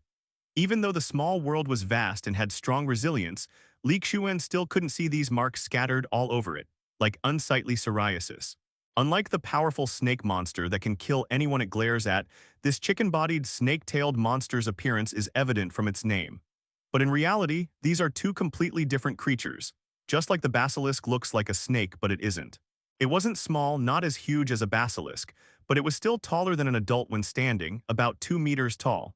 Lee Shuan's Magic Research Institute doesn't just research magic. He certainly won't forget about the core business of magical creatures. Therefore, the wizarding world has a creature with a chicken's body and a snake's tail, but no one knows who created it. Unfortunately, the pearl and the jade came first, but the wooden box followed. A rooster egg turns into a hen egg. You can use anything but poisonous snakes. This is normal though, as the creators of many magical creatures in the wizarding world are unknown. After observing for a while, nothing seemed amiss. These chicken-bodied snake-tailed monsters, far from being uneasy after settling in the small world, actually grew faster, with their height and size increasing slightly. Surprisingly, even pheasants that look like their own kind couldn't escape their sharp beaks. This is the habitat of the chameleon snail, which has a danger level of XXX. It's clearly a huge, more aggressive version of the snail. Lee Shuan didn't get close, but observed these color-changing giant snails from a certain distance. Although they were actually snails in terms of strength. This was different from the chicken-bodied, snake-tailed monster in front of him. The name did not match the reality. Perhaps in the future, Lee Shuan's plan will succeed, and the wizards under his command will all have their own magical animal companions. Fortunately, Lee Shuan only took in a few chameleon giant snails to enrich the species in the small world, and also restricted their activity area. It looks very much like a rooster, and its wings are not like those of modern broiler chickens. They can still fly. Its tail is like a snake and a lizard, and its feet are covered with scales like snake scales. The second reason for looking at them from a distance is that these color-changing giant snails change color every hour, their bodies covered in colorful patterns. And so the chicken-bodied snake-tailed monster came into being, but unfortunately the wizard's idea was thwarted. The rooster is majestic, with its sharp beak and claws looking incredibly sharp, and its tail, which swings back and forth from time to time, also exudes a powerful force when it is swung. Meanwhile, all the plants near these marks withered or even burned to ashes. Immediately afterwards, Lee Shuan went to the habitat of the next magical animal. Before he even arrived, he could see corroded marks on the ground and trees. But don't worry, it's not some kind of evil dissection experiment. It's just a simple study of the origins of magical creatures and how to breed and enhance their strength. It's important to know that roosters are omnivorous, let alone this rooster-bodied, snake-tailed monster. They won't eat insects that are too small, but things like rabbits and pheasants are definitely on their menu. One wizard thought that since Halbo used male eggs to hatch toads, he would do the opposite. Therefore, the wizard who created the chicken-bodied, snake-tailed monster ultimately only left behind the method of hatching this creature, without leaving his name like Halbo. The breeding techniques for this magical creature, the chameleon snail, have become quite sophisticated thanks to the research of wizards. As for the reason, it's obviously because successfully farming the color-changing giant snail can be profitable. Firstly, the chameleon snail itself can be sold as a magical creature for ornamental purposes, since some wizards are fond of its kaleidoscope-like, ever-changing body. Secondly, you can sell the venom produced by the chameleon snail. The venom of the chameleon snail is one of the few substances known in the wizarding world that can kill Horcrux when it hits. This is a lifesaver for wizards troubled by Horcrux's breeding problems. Unlike Lee Shuan, most wizards do not have absolute control over the small world, which allows them to limit the reproduction of Horcrux and prevent other animals from preying on them. Horcrux, a magical creature that looks like a plump, pink mushroom, can completely cover a garden of average size in just a few days. The fact that it's completely sealed off without leaving even a tiny gap shows just how vigorous this creature's reproductive capacity is. Moreover, as Horcrux mentioned earlier, apart from goblins trying to eat them, only the venom of the chameleon snail can kill these creatures. In order to ensure that no Horcrux escapes, most wizards who find a Horcrux in their own territories will not hesitate to buy a bottle of special disinfectant containing the venom of the chameleon snail. As for other methods, raising a goblin specifically to kill these Horcruxes is out of the question. I just wanted to eat eggs, so I bought a few chicks to raise. I put the cart before the horse and made trouble for myself. If I had thrown a few vials of chameleon venom at him during his first year of high school when he was fighting Quirrell in the Forbidden Forest, he probably would have been exposed much faster.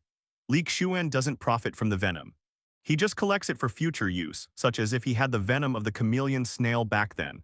From the wild boar's dazed state, its flustered steps, and its slow movements, it exuded a sense of exhaustion. As the old saying goes, big head, no worries in the rain, you have an umbrella, I have a big head. According to the Ministry of Magic's danger rating, the Sully is rated XXX, which is neither high nor low, but it still poses a certain degree of danger, as can be seen from the Sully's recent hunting of the wild boar.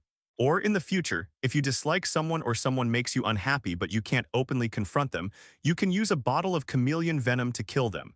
When these big-headed monsters aren't moving, they like to lie on the ground. Because of their large heads, they look like big, round, shiny gray stones since their big heads can completely block out their bodies. But the more I walked, the heavier my limbs felt and my body seemed completely powerless. I couldn't even open my eyes, and at the same time, I felt an overwhelming sense of despair. Lee Shuan first arrived at the habitat of the big-headed hairy monster. In fact, the big-headed hairy monster does not have a fixed habitat and will wander around. This magical animal is not very dangerous, otherwise Lee Shuan would have restricted its movement like he did with the chameleon snail before. It's clear that this big-headed hairy monster has been following this wild boar for quite some time.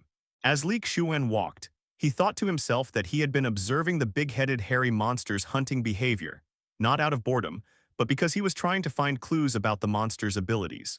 After seeing the color-changing giant snail, Lee Shuan went to see the remaining two types of demons from the Far East. Instead, they are raised in specially designed glass houses, making their venom clean and easy to collect. This naturally includes the fact that wild boar's senses are not as strong as wizards, and that after a period of time, the big-headed monster's abilities have taken effect. Moreover, shamans usually raise giant chameleon snails to collect their venom, unlike Lee Shuan who lets them roam freely in the mountains, thus wasting all the venom. Doesn't it sound like Lee Shuan has gained two more powerful generals?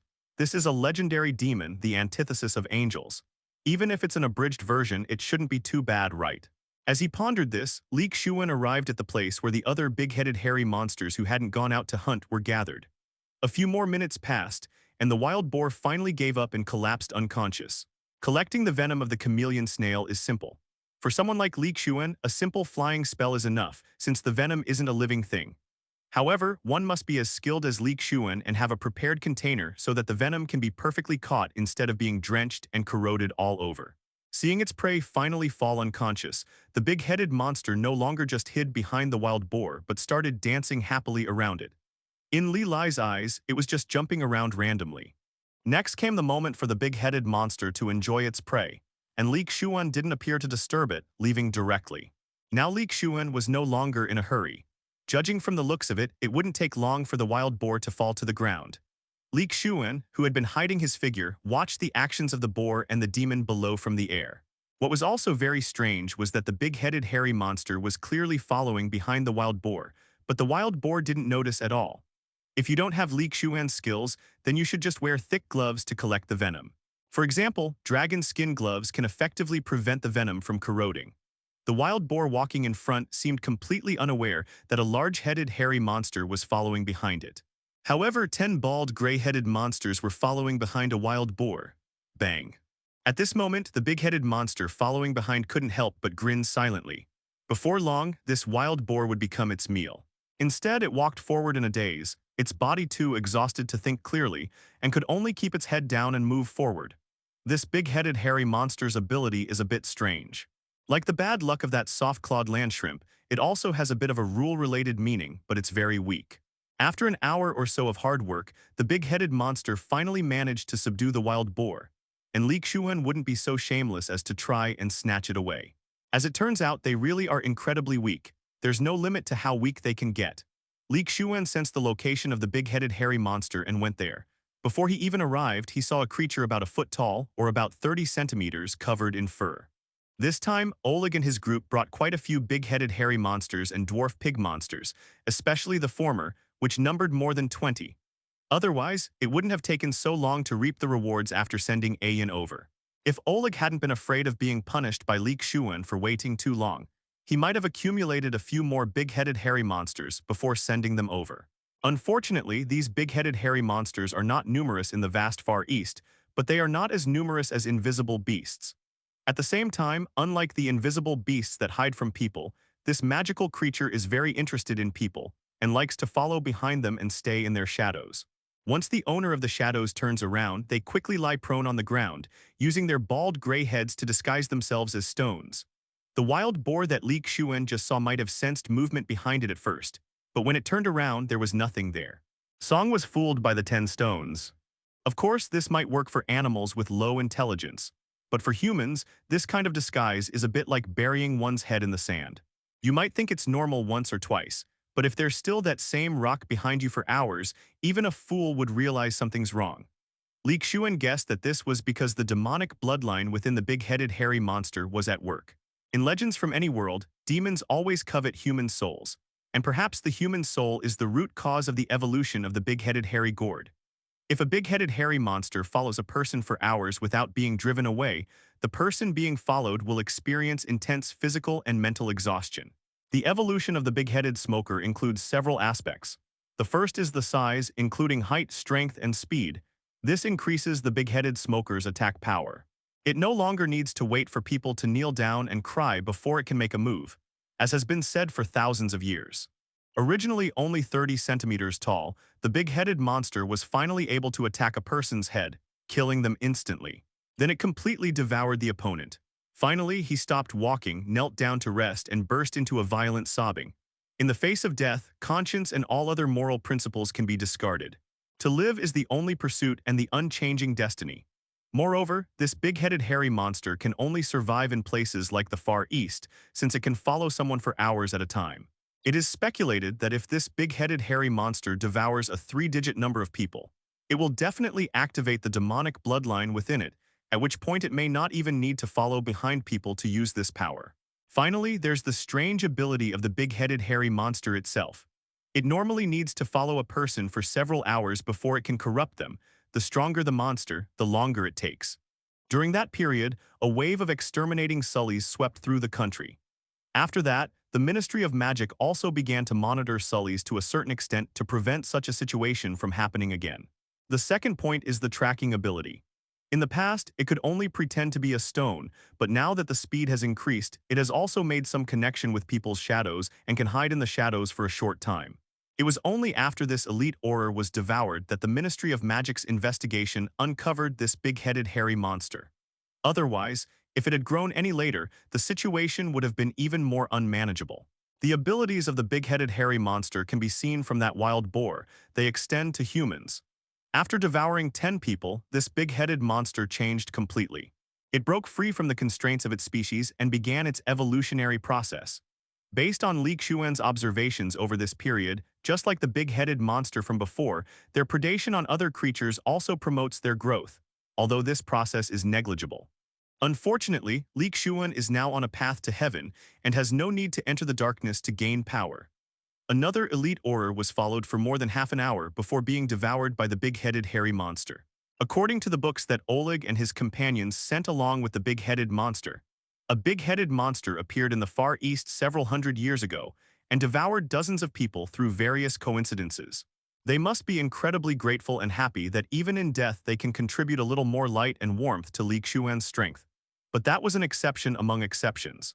Individual strength cannot be replicated, especially after the Ministry of Magic began monitoring Sully, so Sully remained just as weak. Aside from the vast and sparsely populated Far East, the big-headed monster simply cannot survive in other areas. If you follow someone, neither the monster nor anyone else can see it. Just because Lee Shuan doesn't indiscriminately kill innocent people, Wang Zhao's doesn't mean that these big-headed monsters won't evolve in the future. In the future, Lee Shuan's enemies will have another destination, becoming food for some big-headed monster to evolve. Judging from this record, this big-headed hairy monster is quite powerful, but Lee Shuan knows that only the evolved big-headed hairy monster can possess such great power. Moreover, it only reached this level after devouring dozens of people. Ordinary big-headed hairy monsters can be easily driven away with the simplest magic or stun spells once they are discovered. This is the perfect opportunity for the big-headed monster to attack. Otherwise, the big-headed monster wouldn't be so interested in humans, always following them and even trying to devour them. It actually stems from a deep-seated desire for human souls within its bloodline. Doesn't this create a stark contrast to the formidable power of the big-headed monster we heard about earlier, giving us a strong sense of disparity? However, that large-headed, hairy monster that devoured dozens of people could completely influence an ordinary person if followed for 5 minutes, and an average wizard for about 10 minutes. Ordinary people who don't know magic don't need to panic. Kicking it directly is also a very effective method. If Lee Shuan is currently in dire straits and this is the only path he can take, then he can certainly do this. The fact that the big-headed hairy monster attacks and devours humans is not just out of curiosity or to fill its stomach. It's also a way for these magical creatures to evolve. Then, as if under a spell, one's mood quickly plummets, and coupled with physical and mental exhaustion, one eventually enters a state of drowsiness and despair. Therefore, the reason why such weak and pathetic monsters like the big-headed hairy monster can only exist in the Far East and cannot reproduce is due to their own inherent reasons. Lee Shuan wouldn't let dozens or hundreds of people be devoured by the big-headed hairy monster just to make it evolve. There's no need to kill people for no reason. The last magical creature is the dwarf pig monster, which comes from the same place as the big-headed hairy monster. They even have the same danger level, which is XXX. However, unlike the big-headed hairy monsters that can only survive in the sparsely populated Far East due to their habits, these dwarf pig monsters are distributed in Europe, the Far East, and America. The reason is that it's not as headstrong as the big-headed monster, and it doesn't like to follow people around. Secondly, the appearance of the dwarf pig monster is also a kind of disguise. The dwarf pig monster looks a bit like an underdeveloped piglet. However, unlike the pig's short and stubby limbs, its legs are relatively long, its tail is short and stubby, and it doesn't have beady black eyes, its eyes are squinted. Lee Shuan arrived at several pigsties he had built himself, where the dwarf pig monster lived, much like Pomlock, who liked to live with herds of horses. The dwarf pig monster usually hangs out in the pig pen and even drinks the sow's milk with the ordinary piglets. If it goes unnoticed for a long time, the dwarf pig monster will grow up. The dwarf pig monsters that Oleg sends over are naturally malnourished and underdeveloped. After all, other people wouldn't build a pig pen specifically for the dwarf pig monster to live in like Lee Shuan did. Usually the best way is to find and drive it away, otherwise they would just kill it. However, the dwarf pig monster's movements were completely disproportionate to its size. Perhaps due to its long and powerful limbs, it was extremely fast. For farmers, the longer the dwarf pig monsters stay on the farm and the bigger they grow, the more damage they will cause to the farm. The dwarf pig monster can also be considered a type of demon. When it is weak, it hides itself by using the pig herd and grows by being nursed by sows. When they grow up, their devilish side emerges. Unlike the big-headed hairy monster, which enjoys devouring human souls, the dwarf pig monster possesses more of a demonic destructive urge. Moreover, the dwarf pig monster is like a demon, petty and extremely vengeful. It will come back even if you chase it away, unless it is chased out of the farm by a pure white dog, in which case it will never come back. Nobody knows why, perhaps it's some kind of natural enemy. Back in the villa area, Xiao Yin and Xiao Fenghuang were still playing ball at the amusement park, and Lee Shuan didn't go over to pay them any attention. Those three little devils are difficult to control except for Lee Shuan and a Yin, especially now that there's a little phoenix added to the mix. Lee Shuan naturally wouldn't refuse Atai's kindness, so he sat down on Atai's broad back and said, "It's rare to see these four little guys. They're usually elusive, either not at home or sleeping." Lee Shuan didn't care about these little pranks. He just treated them as playing around. As long as it didn't go too far, and as he always said, don't use human moral standards to judge the behavior of magical creatures. Otherwise, before Lee Shuan could even make a move, Atai would definitely have shown him that the fire dragon's raging flames were not so easy to withstand. For example, your collected treasures might disappear every now and then. Pebbles might suddenly appear in your food, you might be suddenly startled awake while you're sleeping. Instead, they lay lazily in the yard, basking in the sun. But when they saw Lee Shuan sliding off Atai's back, they all stood up and shook their little heads. There was even a time when they competed to see who could eat the most at a meal, and in the end they both ate until they were stuffed. Ah Yin gave them a good scolding, and they only learned their lesson after that. If he and his siblings really showed any hostility towards Lee Shuan, they wouldn't even need to lift a finger. Just calling out Aunt Yin would be enough to make them suffer. Thinking of this, the Sniffles exchanged glances and decided to let Lee Shuan off the hook. They were magnanimous and not ungrateful beasts. After using his magic to create a windbreak in front of Lee Shuan, Atai flapped his wings and flew swiftly towards the villa area, while the rest of the scenery rushed past. The Sniffles, with their eyes tightly closed, did not feel the expected pain, but instead felt a sense of being suspended in midair. Let's go back. After seeing the 4 new magical creatures added to the small world, and with the small world's area expanding to 750 square kilometers, It is steadily progressing towards the goal of 1,000 square kilometers.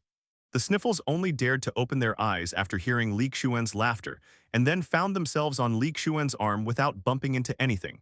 It seemed that Lee Shuan had just saved them. It flew over on its own and lay down at Lee Shuan's feet. Looking at the little feet that were still frantically flailing about, Lee Shuan couldn't help but laugh out loud. With its short legs, it charged towards Lee Shuan. Lee Shuan surveyed his empire with satisfaction. At that moment, a Tai who was soaring and taking a stroll in the small world also saw Lee Shuan floating in the air. Lee Shuan could see the terror in the eyes of the four little ones. Their short legs were kicking frantically, trying to stop them, but the distance they left was too short, and all they could do was close their eyes and wait. Luckily, Xuan isn't in the yard right now, otherwise he would definitely scold the Nifflers for being like this. Putting aside the question of whether they can win or not, that supersized fire dragon over there may have its eyes closed, but it is still sensing the situation here. By then, Xuan and Nopta would also know that the Nifflers' lives for the next period of time would be absolutely in deep water and fire. When they tried to break, they found there wasn't enough distance left. The Nifflers would never admit that this was due to their guilty conscience or their helplessness. However, with Lee Shuan's restrictions, these dwarf pig monsters behaved themselves in the small world and dared not cause trouble everywhere. Surprisingly, the Nifflers stayed home today instead of going out treasure hunting. The purpose was to drive away the dwarf pig monsters that had entered the farm. To deal with the hog monsters, the Pest Advisory Office of the Department of Magical Creatures Control at the Ministry of Magic kept more than a dozen large hounds with albino disease. Lee Shuan smiled and squatted down to receive their meatball impact. These four little guys probably overestimated their ability to control themselves. Watching their perfectly synchronized expressions of fear and closing of their eyes, Lee Shuan couldn't help but find it inexplicably amusing. These four little ones always liked to compete and fight over everything, never willing to admit defeat to each other. They were racing to see who could reach Lee Shuan first, and they were almost in front of Lee Shuan without stopping. Of course, Lee Shuan wouldn't just stand by and watch these four little ones get hurt. Seizing the opportunity, just as they were about to crash into him, he reached out and grabbed them, using two on each arm to prevent them from collision. It was only because Lee Shuan could make the proud Ulank Ironbelly Fire Dragon 80 do this that 80, whose strength had now reached the peak of elite wizards, had surpassed 99% of the wizards in the wizarding world. Holding the four Nifflers, Lee Shuan sat down on the recliner in the yard. It's been a while since I've seen the Nifflers. If I don't see them today, Lee Shuan will have to look for them in a few days. It just so happens that we bumped into each other. Every now and then, Lee Shuan would observe the condition of the magical animals in the small world, including their population size, physical condition, emotions, and so on. And after surviving in the small world for a period of time, have they experienced a reversion to their ancestral forms, like the bird snakes? Lee Shuan still very much hopes that all the magical creatures in the small world can evolve and revert to their ancestral forms, becoming like the ancestors in the classic of mountains and seas. Unfortunately, these four Nifflers did not exhibit any atavism, but their size did increase considerably compared to the rest of the army.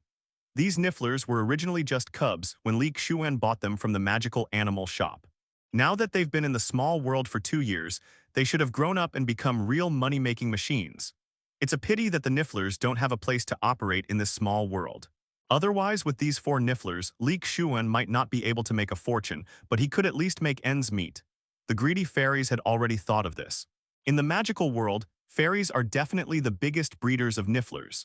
The purpose of the fairies raising Nifflers is naturally to have them dig up treasures deep underground, treasures that are generally undiscoverable and difficult to excavate by ordinary people. But for a Niffler that's like a fish in water underground, it's nothing. Plus, with its talent that's like a treasure-hunting radar, it's incredibly accurate at finding treasures. The idea that the weak are vulnerable to attack, the law of the jungle, and the weak lose everything while the strong gain everything holds true everywhere. Even the wizards consider the money and treasures stored in Gringotts to belong to them. It's quite obvious that they are always welcoming when people try to deposit their money there. This is why, as mentioned earlier, losing or not finding the bronze nut is a loss for them, because in their view, all the galleons, silver sicker, and bronze nuts belong to them. But in the fairy's eyes, Lee Shuan should pay her the money. The money Lee Shuan paid earlier was the rental fee for the armor. For example, if Lee Shuan bought a suit of armor from the fairies and then sold it to Hermione, Hermione would definitely have paid Lee Shuan, not the fairies. Lee Shuan knew why. Don't think that the time he spent in the library was wasted. In the library, Lee Shuan not only learned a lot of knowledge, but also learned a lot of interesting stories. After receiving the payment from Hermione for the armor, Lee Shuan naturally wouldn't pay the goblin any more money. He wasn't stupid. Reaching into the warehouse, he took out some dried meat jerky, shredded it into strips, and fed it to the Nifflers bit by bit. It was a rare opportunity to spend time alone with them, and Lee Shuan was happy to enjoy it. This was the life he had always dreamed of. How could the wizard tolerate this situation? Then the fairies wouldn't have to do anything. They could just forge more items and make money without lifting a finger. Because fairies are not only excellent craftsmen, they also have profound expertise in finance and currency. So they also undertake the task of minting currency for wizards. It's just that those despicable wizards stole the galleons from their hands. But the galleons are still theirs.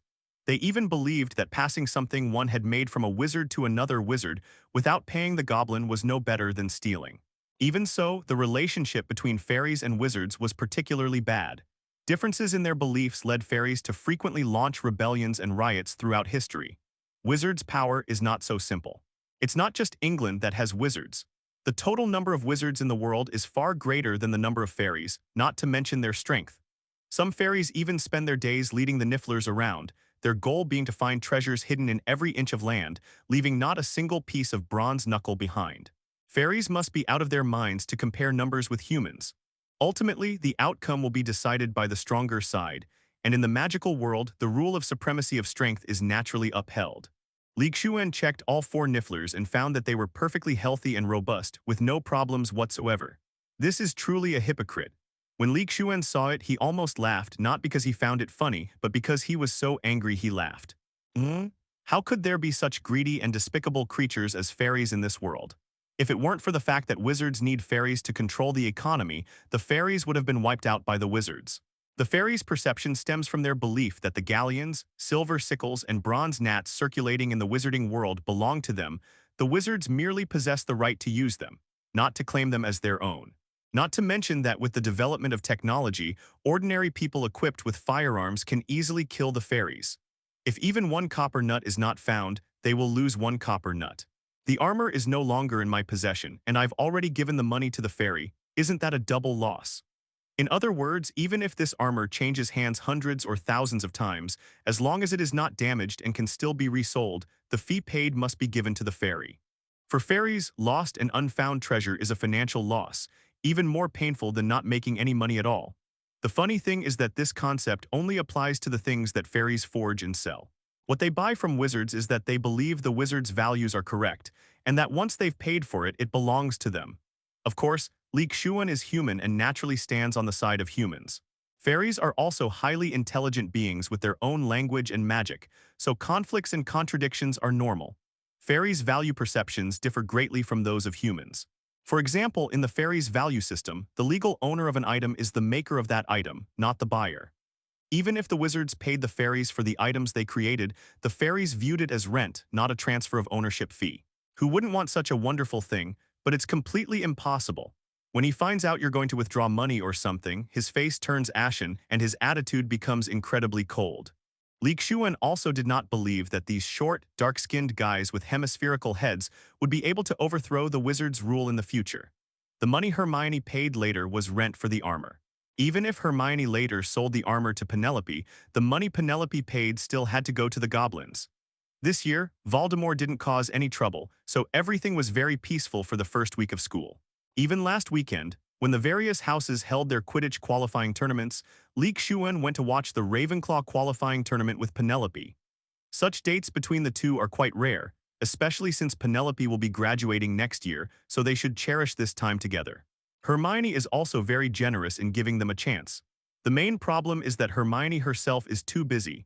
She signed up for all the elective courses at once, and now she has to reap the consequences. Even on weekends when she doesn't have classes, she still has to keep busy organizing and summarizing the week's course content. After all, she's always busy rushing between classes during the week and simply doesn't have time to do this. This is also her usual study method. It's a way of organizing and reviewing. Fortunately, it was the beginning of the school year and there wasn't too much homework assigned yet, otherwise she might have been even more at a loss. Lee Shuan and Penelope did not continue to persuade Hermione. After the initial chaos, Hermione had gradually adapted to that kind of life. However, after attending a few divination classes, Hermione canceled them, which finally gave her a break. That wasn't the main reason, but rather because Hermione thought the divination class was utter nonsense. What could you possibly learn from tea leaves and a crystal ball? Moreover, given the divination professor's dramatic and unpredictable teaching style, Hermione felt that she might not be frightened by the terrible prophecies, but rather by the professor's shouting. Hermione praised the arithmetic divination that used numbers, believing it to be true divination, using the power of mathematics to analyze the future. It was practically tailor-made for a genius like Hermione. In the end, Hermione and Penelope discovered that Lee Shuan had been right after all. He had told Hermione earlier to cancel her divination class. Hermione was very confident. As the second highest scorer in her third year at Hogwarts, how could she possibly give in to a mere divination class? There were no teaching accidents, and Hagrid's classes were interesting and fun, so of course everyone approved of them. Life was full of meaning. Looking at the students' amazed expressions as they listened to his explanations, and the admiring looks in their eyes, Hagrid felt that this was something he had never dared to imagine before. Hagrid's enthusiasm for his work grew stronger, and his erudition earned him the affection of his students. Lee Shuan smiled and waved his hand. With Lee Shuan's suggestion, Hagrid did not bring his hippogriff to the first class, thus preventing Draco from getting injured due to his overconfidence. Lee Shuan also noticed this problem with Hagrid from his interactions with those magical creatures while serving as a keeper in the Forbidden Forest. I have been very proactive in learning about magical creatures, and I would say I have been learning systematically. In the past, I only learned bits and pieces here and there. The reason I have reached this level is because of the accumulation of knowledge over the years. Of course not. How could someone as kind-hearted as him do such a thing to his friend? It's all very simple, there's no scheming involved. You have to believe me. From initially needing Lee Shuan's help to devise and develop the teaching syllabus, Hage is now able to complete teaching tasks independently. He wasn't nervous or stuttering in front of the students. On the contrary, after receiving positive responses, he moved on to his favorite and most proficient subject, magizoology. Maybe it really is true. Hermione has a little mischievous streak. She always has to win against Lee Shuan. Hagrid patted his head with his broad hand and laughed loudly. These past few weeks of classes really made him feel like he had been reborn. This is similar to taking children to the zoo or aquarium for a science lesson in the world of science and technology. Such courses are naturally very popular. Hagrid, it was another great class experience. It seems you're getting more and more used to being a professor of magizoology. Did Lee Shuan lie to Hagrid? Aside from a small number of magical creatures that are too dangerous to survive in the Forbidden Forest, and those that can only be learned about through pictures in the professor's office, the rest are learned through personal contact and interaction with these magical creatures in the Forbidden Forest. As for Hagrid's two books, the Monster Book of Monsters and the Invisibility Book of Invisibility, which he previously decided to use as teaching materials, there is also the future book, the Invisibility Book of Invisibility. The most systematic and easiest book for young wizards to learn from is Newt Scamander's Fantastic Beasts and Where to Find Them. So he was given a suggestion to go to the Hogwarts library system and learn about magical creatures.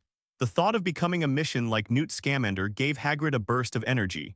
Well, the second person. The first person is of course Newt Scamander. He's still alive, so we should show him some respect.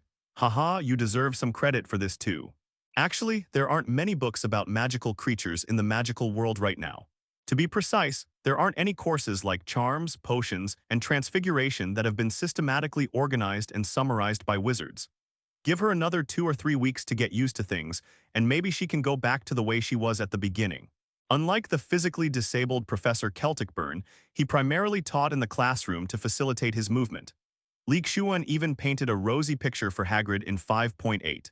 Since the magical world hasn't yet developed a systematic discipline into the study of magical creatures, why can't Hagrid become the second person to achieve this? Lee Shuan and Hagrid walked together from the edge of the Forbidden Forest. Since Hagrid became the professor of magical zoology, he had already taught several classes. The first one, needless to say, is Lee Shuan. It might be suitable as extracurricular reading, but it's probably not quite good enough to be used as teaching material. After the magical animal conservation class that day, 0. Books that used to give him a headache are now something he can patiently read. In his view, these are not books, nor words, nor knowledge, but stepping stones that allow him to step onto the path of history books. Unlike Professor Hagrid, who was also the forest keeper, most of his class time was spent taking everyone to the vicinity of the forest. Next, Lee Shuan had another conversation with Hagrid. Hagrid, who is now a professor of magical creature conservation, is quite different from before. After failing her divination class, Hermione dropped the course but became increasingly adept at the remaining lessons. Perhaps Hermione chose more courses than Lee Shuan because she intended to surpass Lee Shuan's total score rather than his average score. I think the next class is Defense Against the Dark Arts, right? After finishing the History of Magic textbook, Lee Shuan packed up his books and asked his companion beside him a question. Yes, this Defense Against the Dark Arts class is being held by all 4 houses together. According to Professor Lupin in the last class, this class will be completely different and very interesting. The other young wizards around them couldn't help but excitedly discuss it. For the students of Hogwarts, this year might be the happiest year yet. Not only did Dumbledore's lifestyle improve thanks to the wool he got from Fudge, but his teaching also became much more interesting. Hagrid gained everyone's approval, while Lupin, with his extensive knowledge, humorous teaching style, and witty language, won the admiration of the young wizards. Especially for Lee Shuan's class, it was the first time they realized that defense against the dark arts could be taught in such a way, in such an interesting way, without stuttering, without the smell of garlic, without self-praise, and without a funny stage play. It was a true defense against the dark arts course, not the rote learning style of History of Magic, but more like Hagrid's magical creatures protection. So this year's courses were incredibly exciting and enjoyable for Lee Shuan's 24th cohort of students. Moreover, this year they can say they have 3 happy events, one of which is that they can go to Hogsmeade Village. Before, they could only watch their seniors with longing. This year, it's the younger students' turn to look at me, and I can't describe how happy I am. Lee Shuan thought for a moment, and based on the course content, it should be the Boggart lesson. No wonder Lupin has been seen wandering around those dark and cramped places in Hogwarts Castle lately. He must also be getting rid of Hagrid's help in finding those magical creatures called Boggarts. It seems Lupin found a Boggart, otherwise he wouldn't have organized such a large lecture for all 4 houses. Lee Shuan led the Ravenclaw students and the Hufflepuff students who were also in the Philosopher's Stone class to the Defense Against the Dark Arts classroom. When they arrived at the Defense Against the Dark Arts classroom, the Gryffindor and Slytherin students were already there. They hadn't had class in the previous period, so they had all arrived early. After all, it wasn't just the Ravenclaw students who felt curious and expectant, they felt the same way. In order to make the classroom able to accommodate so many people for this long class, Lupin had already cleared out the desks and chairs in the classroom, or more precisely, used a shrinking spell to make them smaller. Lee Shuan noticed some tiny tables and chairs piled up next to Lupin's podium. This also shows Lupin's ability. Unlike that most beautiful smiling wizard, he didn't make the students move their own desks and chairs just to make room for them. Well, Lohech, who is usually very happy in Akkad, has been dragged out to be criticized again. Lee Shuan nodded and greeted Hermione, who was rushing to another class. This must be Hermione, who had just used the time turner to return to this year's Defense Against the Dark Arts class, since it was an impromptu large class, and there was bound to be a conflict. In general, for large lectures like this, the students from different colleges stand in several rows, clearly separated by college. This makes it easier for professors to manage and count the number of students and also helps avoid any problems. Clang clang. Before class, Lupin placed a cabinet with a mirror on its surface in front of the young wizards. This cabinet was anything but quiet, it kept shaking violently. The description suggests that Boggart is anything but content and wants to show off his own style. Everyone, it's time for our Defense Against the Dark Arts class again. This time all 4 houses will be having the class together, as you all probably know. So would any kind classmate be willing to tell me what's in the cabinet? When the time came, Lu Ping saw that all the students had arrived, clapped his hands, closed the classroom door and asked, "It's a Boggart." "Very good, Mr. Longbottoms." As Lupin and Neville exchanged their questions, the constantly shaking cabinet terrified the young wizards. Fortunately, Lupin won over the young wizards with his skills during this time, and his achievements on the Hogwarts Express at the start of the school year were also widely known among them. If it were Lockhart or Quirrell from before, these young wizards would have run away long ago, since they didn't think those 2 weak professors could stop Boggart. Can someone tell me what Boggart looks like? After praising Neville, Lupin posed another question. The Boggart can shapeshift. Whatever the person who sees it fears most, it will take on that form. It has no fixed shape. This is when our academic genius Hermione steps in. Lee Shuan doesn't interrupt but just watches. Anyway, it's not like it's for extra points. It's just a simple question and answer session, so there's no need to always show off. Lupin, to be honest, aside from being a werewolf, was an excellent teacher.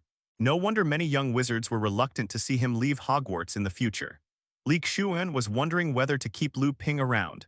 Being able to teach properly was naturally better than those oddballs who would be in this position in the future.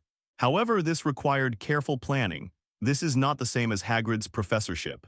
Lupin's teaching method was not rote memorization, but rather he hoped to spark the young wizard's interest through a question-and-answer format, while also helping them remember the knowledge. Despite being a newly appointed professor, his teaching methods are far from naive. While he may not yet reach the level of Professor Flitwick and his contemporaries, he is much better than Quirrell and his team. Next, Lupin taught the young wizards the Boggart Banishment Charm, also known as the Hunchback Charm, a name derived from its incantation. Hilarious, hilarious. That's right, that's the Boggart spell for exorcising curses. Boggarts are creatures that become the most feared thing by those who encounter them, so magic must be used to defeat magic. The clown charm can transform a boggart into something that is very comical to the caster, thus helping to fight it. Don't underestimate this boggart exorcism spell. You should know that this spell will be tested in the Defense Against the Dark Arts OWL practical exam. Unfortunately, this kind of creature valley, like the Dementors, is not a type of magical creature. Otherwise, Lee Shuan could have taken it into his small world. At the same time, they will also be able to see the true face of the boggart, which may be the first time in history. According to the existing records, because of the boggart's shapeshifting ability, no wizard has ever seen the boggart's true face. Since there was no way to force a master, Lee Shuan decided not to insist on this weakling. Boggarts seem powerful, capable of conjuring the things people fear most, but to be defeated with a single comical spell is too weak. Moreover, unlike Dementors, boggarts don't need any guardian spirits or sources of joy to kill them. All you need to do is laugh. That's right, it's a loud laugh. Once the loud laugh is heard, the boggart will explode into wisps of smoke and disappear. Isn't it unbelievable? How could a guy be so weak? He's so weak that he's fallen below the lowest limit, so weak that it's an eye-opener. He just burst out laughing and was gone. If this were set in a martial arts world, given the personality of a certain beggar clan leader who likes to laugh out loud all the time, this kind of boggart would probably have no room to survive. Lee Shuan also guessed why Lupin chose to have all 4 houses attend this class together. The more people there were, the easier it would be to deal with the boggart, since it was impossible to predict what it would become after all. Each feared thing is not entirely the same. It must be said that Professor Lupin really did his job very conscientiously, even considering that boggart might run out of the closet, and presumably he did the same when he closed the door. To be honest, Lee Shuan was also really looking forward to this class, because it was one of the most memorable scenes from Hogwarts. Snape dressed as a woman. Isn't it incredibly classic and something to look forward to, especially since it's designed for older people? Lee Shuan didn't have any particular hobby, but he felt that such a memorable moment absolutely had to be witnessed. I'm grateful to Lupin for scheduling this class for all 4 colleges together. Otherwise, I wouldn't have witnessed this iconic moment.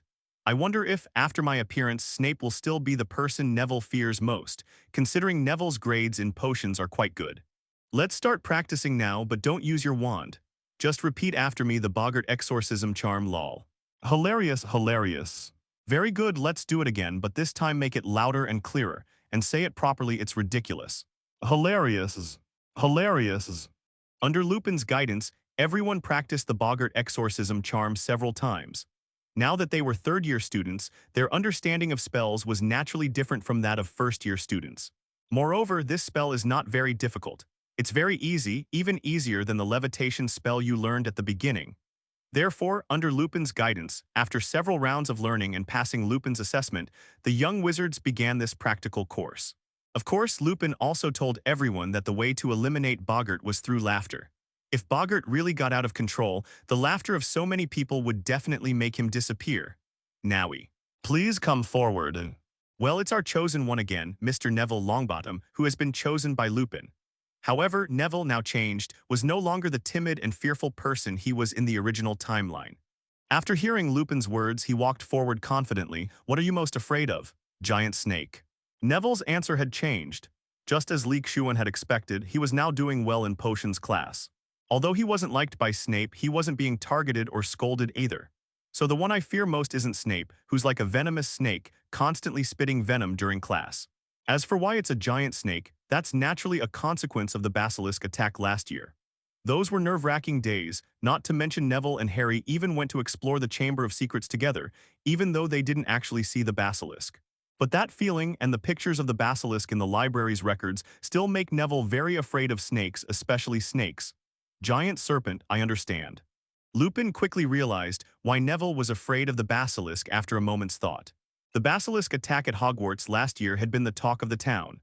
As far as Lupin knew, during the recent summer vacation, many families prevented people from entering Salazar Slytherin's Chamber of Secrets to search for people. The first to enter were, of course, the school board family and Dumbledore's Order of the Phoenix. In fact, Dumbledore must have searched the place before that. In the end, nothing was found. In the week following these families, other families also entered. There was nothing that could be done. Even Dumbledore and the dozen or so board members couldn't turn everyone away. This is going too far and is greedy. The main problem is that so many people are putting pressure on us, and the Ministry of Magic is also stirring things up, saying that they need to come in and investigate for the safety of Hogwarts students.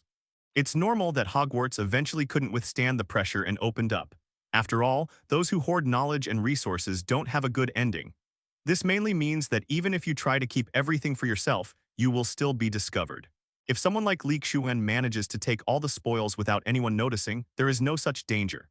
However, according to the final news, no one found anything here. Even though the group, in a fit of rage, used magic to plow through the entire secret chamber, they still found nothing. Perhaps the magic circle was discovered, or perhaps it was destroyed due to various attacks.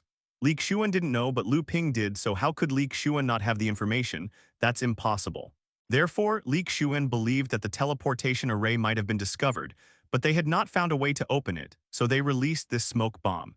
To see if anyone has fallen for it, they may have set up a security spell in the secret room that won't be removed for at least a year or two. Lee Shuan certainly wouldn't be foolish enough to go back. Anyway, there's nothing left in the secret room now, so there's no need to revisit it. Even if those guys didn't leave any tricks behind, Lee Shuan felt that Dumbledore definitely did. He won't allow any territory at Hogwarts to be outside his control, so the snake attack last year left a shadow in Neville's mind, and everyone agreed with Neville's statement. The giant serpent. None of the young wizards who experienced last year's basilisk attack were not afraid of the giant serpent. Therefore, none of them mocked Neville. They also deeply agreed with this assessment, as a giant serpent like the basilisk was truly terrifying. Didn't you see that even Draco Malfoy, who's usually the most talkative and foul-mouthed, is silent? The snake is the symbol of their house, so Neville's fear of snakes means he's afraid of Slytherin, right? Draco dared not speak now. After all, he himself was guilty and still afraid of the basilisk.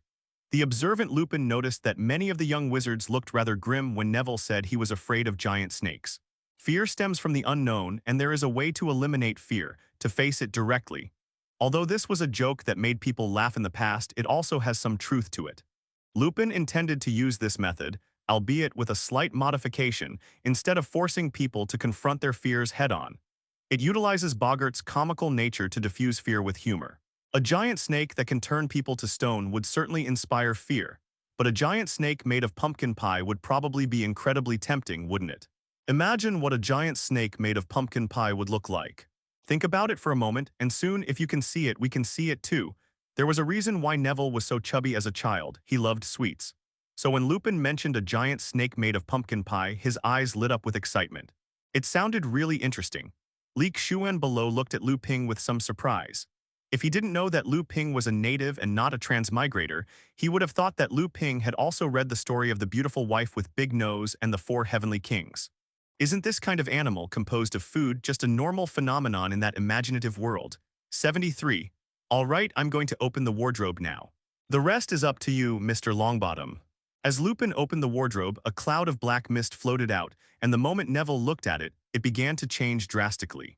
A monstrous snake, several meters tall even when only half of its body was standing upright, almost reaching the ceiling of the classroom, appeared before everyone. Its jet-black, gleaming scales the size of a human hand, its forked tongue constantly flicking in and out, its exposed fangs longer and thicker than a human arm, and its golden, vertical pupils filled with indifference and killing intent. Many young wizards shuddered at the sight of the giant snake, recalling the crisis that had loomed over them in the previous school year, including Harry.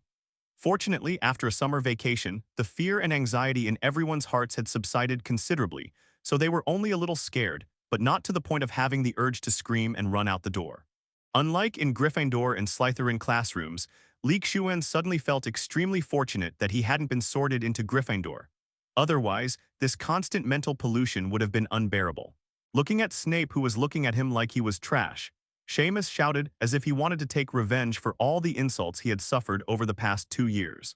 Looking at Lupin's gentle face, Seamus thought for a moment and then told him what he was afraid of, albeit in a low voice. It's Professor Snape. Its scales transformed into pieces of chocolate-covered liqueurs. With such a giant snake, what fear could there be? Therefore, every potions class was like a double torment for Seamus, both physically and mentally. If they hadn't been so close, Lupin wouldn't have been able to hear Simon's words. When everyone in the classroom saw that the giant, man-eating snake had transformed into such a fun and delicious-looking animal, they all exclaimed in surprise. However, Lupin was not a coy person. Everyone made mistakes and did things wrong back then, so he didn't hold it against them. Some of them had already passed away, so he let everything fade away. This boggart seems pretty fun. Even Neville, momentarily distracted by the giant snake before him, was prompted by Lupin's words of advice. Because Neville had grown up and was no longer Snape's target in class, then Sydney, the student who always made mistakes and caused explosions when brewing potions, naturally became Snape's venom spray target. Well, excellent. In the end, Snape couldn't escape being ridiculed. Simo, who was staring wide-eyed down below, suddenly heard Lupin call his name. After a moment's hesitation, he walked to the front. Or rather, he, James Potter, the other two, Lily Evans, and Snape himself all bear responsibility for today's situation. Mr. Finnegan, please come forward. He first took out his wand, then stood in front of the boggart, who had originally been a gourmet creature, but suddenly transformed into Snape's appearance. With a wave of his wand, Neville's giant snake suddenly underwent a dramatic transformation. Its size remained the same, but its body was now composed of giant pumpkin pies. Lupin whispered in Seamus's ear, and upon hearing Lupin's idea, Seamus began to have some of Neville's thoughts. Neville, on the other hand, walked happily into the crowd and gave Harry and the others a high five. That scene was so cool, so awesome. This surprised the young wizards below, because Seamus had spoken softly, and the noise below had made it impossible for them to know that his fear was of Snape. As far as I know, your father is a muggle, so you're probably familiar with things from the muggle world. Imagine the funniest and most ridiculous things in the muggle world, and apply them to Snape. Those golden vertical pupils turned into 2 large oranges, and those sharp fangs turned into 2 oversized toffee candies. Even knowing it's fake, I'm still scared. Neville, snapped out of his daze by Lupin's shout, swallowed hard, raised his wand, and trying to recall the giant serpent shaped like a pumpkin pie he had just imagined, yelled, "Hilarious. Hilarious. Pumpkin pie, hilarious. Professor Snape, yes, everyone's afraid of him. Just like in my past life when I went to play a scary escape room, even though I knew the ghosts were played by real people, I was still scared. That's the same principle. This was not common for Lee Shuan, who was in Ravenclaw. He and Hufflepuff always took Snape's potions class together, and even if they made a mistake, they would only say a few words. Mr. Longbottom is afraid of serpents, Mr. Finnegan, and what about you?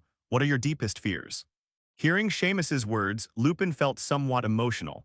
To be honest, Snape himself bore some responsibility for how he had become. As for Seamus's fear of Snape, that's perfectly normal. Seeing Neville overcome his fear, Lupin smiled and applauded him. Looking at the eager young wizards in the audience, Lupin didn't start immediately, but instead planned to draw another lucky audience member. Seeing Snape above, dressed in a tight-fitting bodysuit, sporting a comical clown-like face, and sporting a multicolored, albeit flamboyant, black afro, the young wizards burst into laughter. The junior wizards, who usually had a gloomy face and didn't dare to speak loudly in his presence, had never seen Snape like this before. Looking at the greasy middle-aged man above, Lee Shuan didn't laugh but found it extremely offensive. Fantastic. Seeing Simo's imagination, even Lupin couldn't help but admire him. He never expected Simo to be so creative. Now everyone line up and try one by one. Lupin clapped his hands and addressed the other young wizards. At that moment, Seamus, looking as excited as a triumphant hero, came down and high-fived Ron, Halliday, and the others. Draco, with a gloomy face, stepped forward and, taking advantage of the chaos and Lupin's inattention, slammed into Seamus. Snape was both the head of their house and Draco's godfather, so Seamus's actions undoubtedly crossed a line for him. Seamus was initially startled by Draco's ferocious appearance, but when Harry and the others suddenly appeared behind him to support him, he became completely fearless.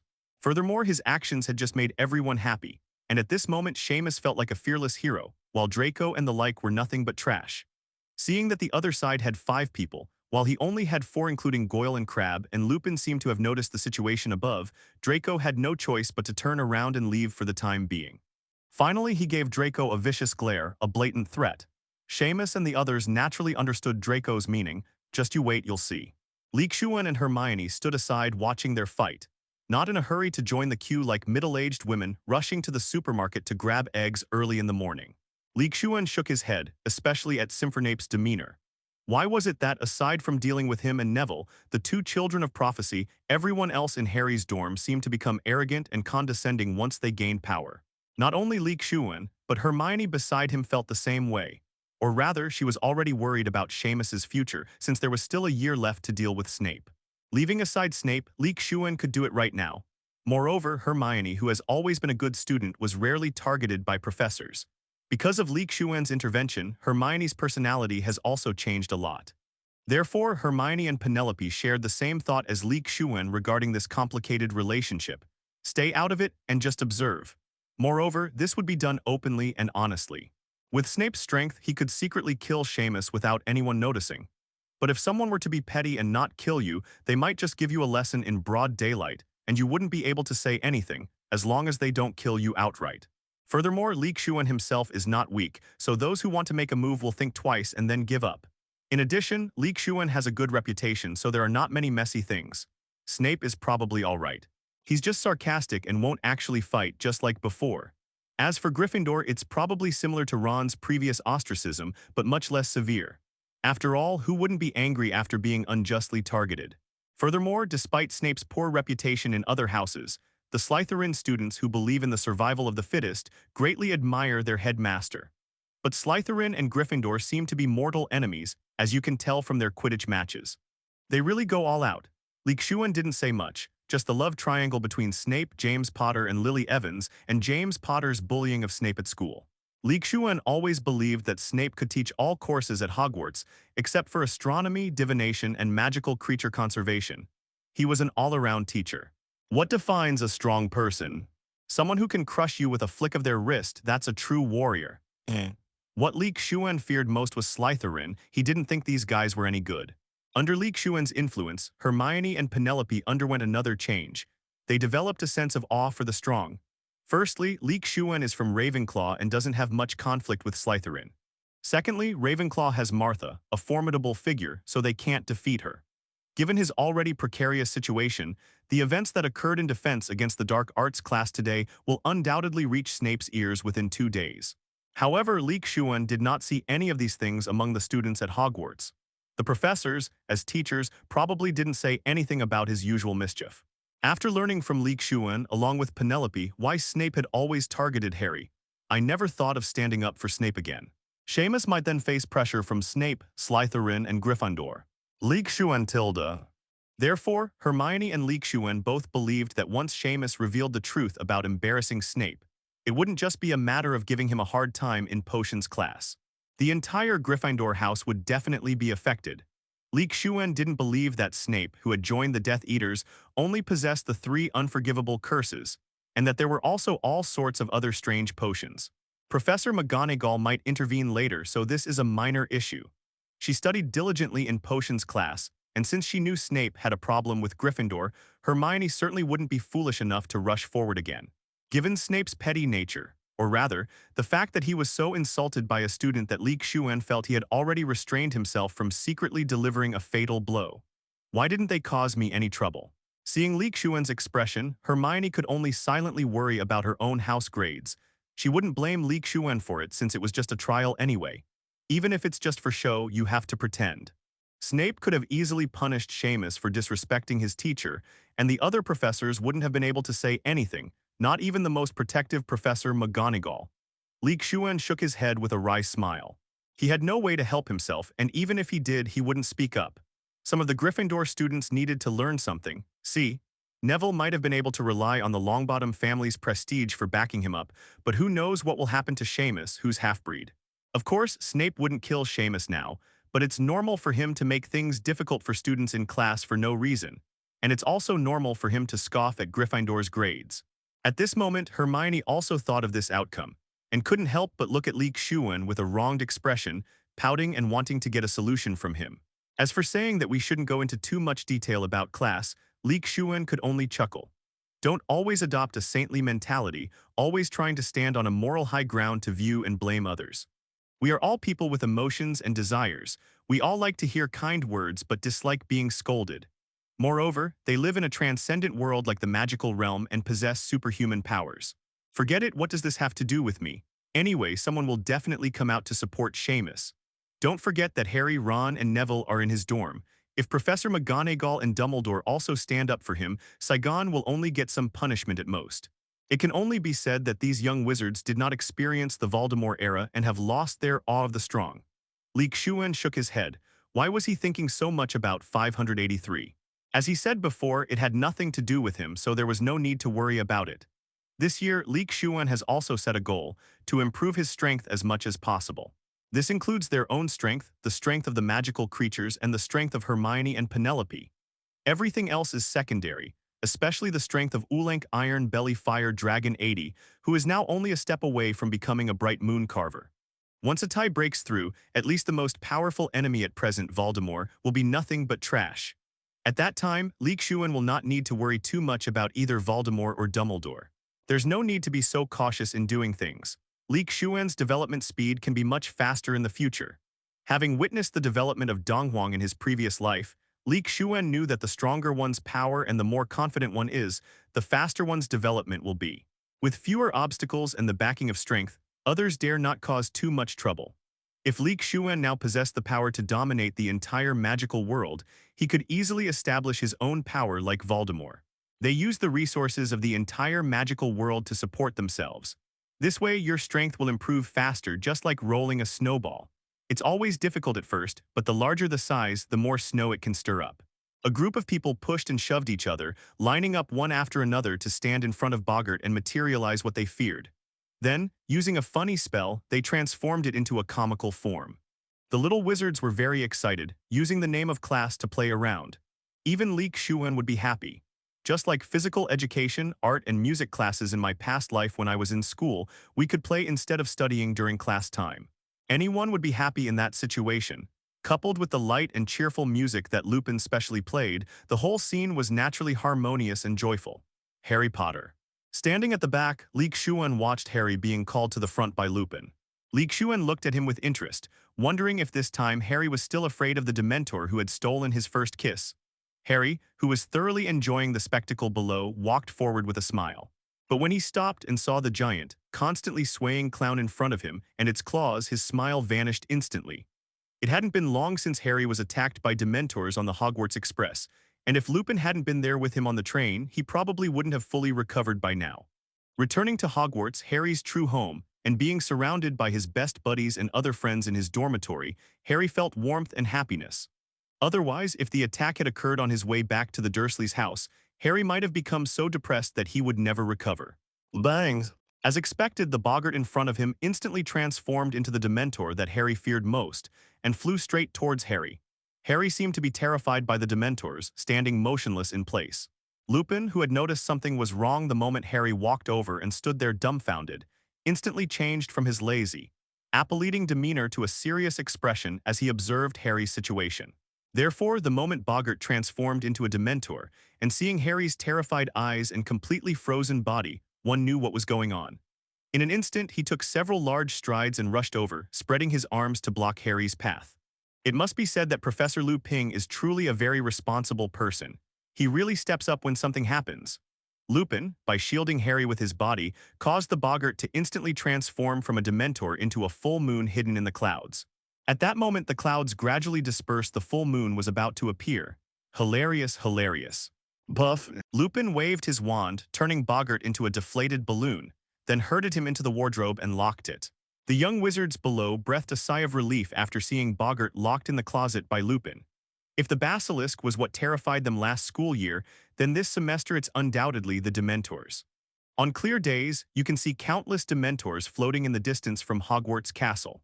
Because of what happened at the start of the school year, the young wizards are now too afraid to run around during the holidays. In the past, they might have secretly gone to explore the Forbidden Forest or taken a small boat to sail on the Black Lake. Now, everyone is staying obediently in the safe area designated for Hogwarts. They didn't even dare to approach the area where the Dementors were stationed. Therefore, compared to before, the area where we can move around is smaller and there is less fun. Otherwise, today's defense against the dark arts class wouldn't have been so exciting and enjoyable. Alright, that's all for today's lesson. Sorry everyone, please go to the back row and take your textbooks. 2.2 Thank you, sorry. Hearing Lupin's words, even though the young wizards were still somewhat dissatisfied, after all, many of them hadn't even had their turn in the class before it ended. If everyone had nothing, that would be fine. But some people have it while others don't. The old saying, it's not scarcity that's worrisome, but inequality, has been around for ages. Consequently, Harry Potter, the culprit who caused all of this, also incurred the resentment of those students. However, Harry Potter, still immersed in the fear brought by the Dementors, doesn't care about any of this. Even if he knew, it probably wouldn't matter. He's gotten used to it over the past 2 years. Lee Shuan was naturally happy to be able to leave get out of class early. Why was he happy? The only reason he was happy, comparable to physical education class, was that the teacher had something to do and they could leave early. The latter even made students feel happier than the former. Holding their textbooks, Lee Shuan and Hermione walked out of the classroom together, leaving only Ron and a few others to wait for the distraught Harry. In other words, Hogwarts doesn't have any teaching inspections or supervisions. Otherwise, according to the school rules of my previous life, let alone ending get out of class so early, even being 5 minutes late or leaving 5 minutes early would be considered a serious teaching incident. However, Hogwarts is different. There is no such teaching supervision here, and the professors have excessive power. It's not about heinous crimes like murder or arson. The other professors have the final say. Even if a student loses a hand or foot or vomits blood during class, it doesn't matter. It seems the only criterion is immortality. From the teaching content, textbooks, get out of class times, and class locations. The professor of the course has complete say. He wields immense power. There was nothing Lee Shuan could do. He had also lamented that this situation was caused by the current environment of the magic world. There are only so many wizards in a country, and having even one school is already considered very impressive. You've probably seen that there are no more than 2 hands worth of wizarding schools in the entire world. As mentioned earlier, there are very few teachers, and the wizards also believe that there is nothing wrong with this way of teaching.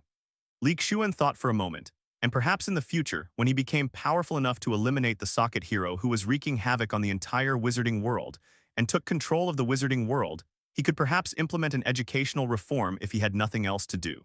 Okay, it's fine. Who doesn't like to fantasize a little? It's not illegal.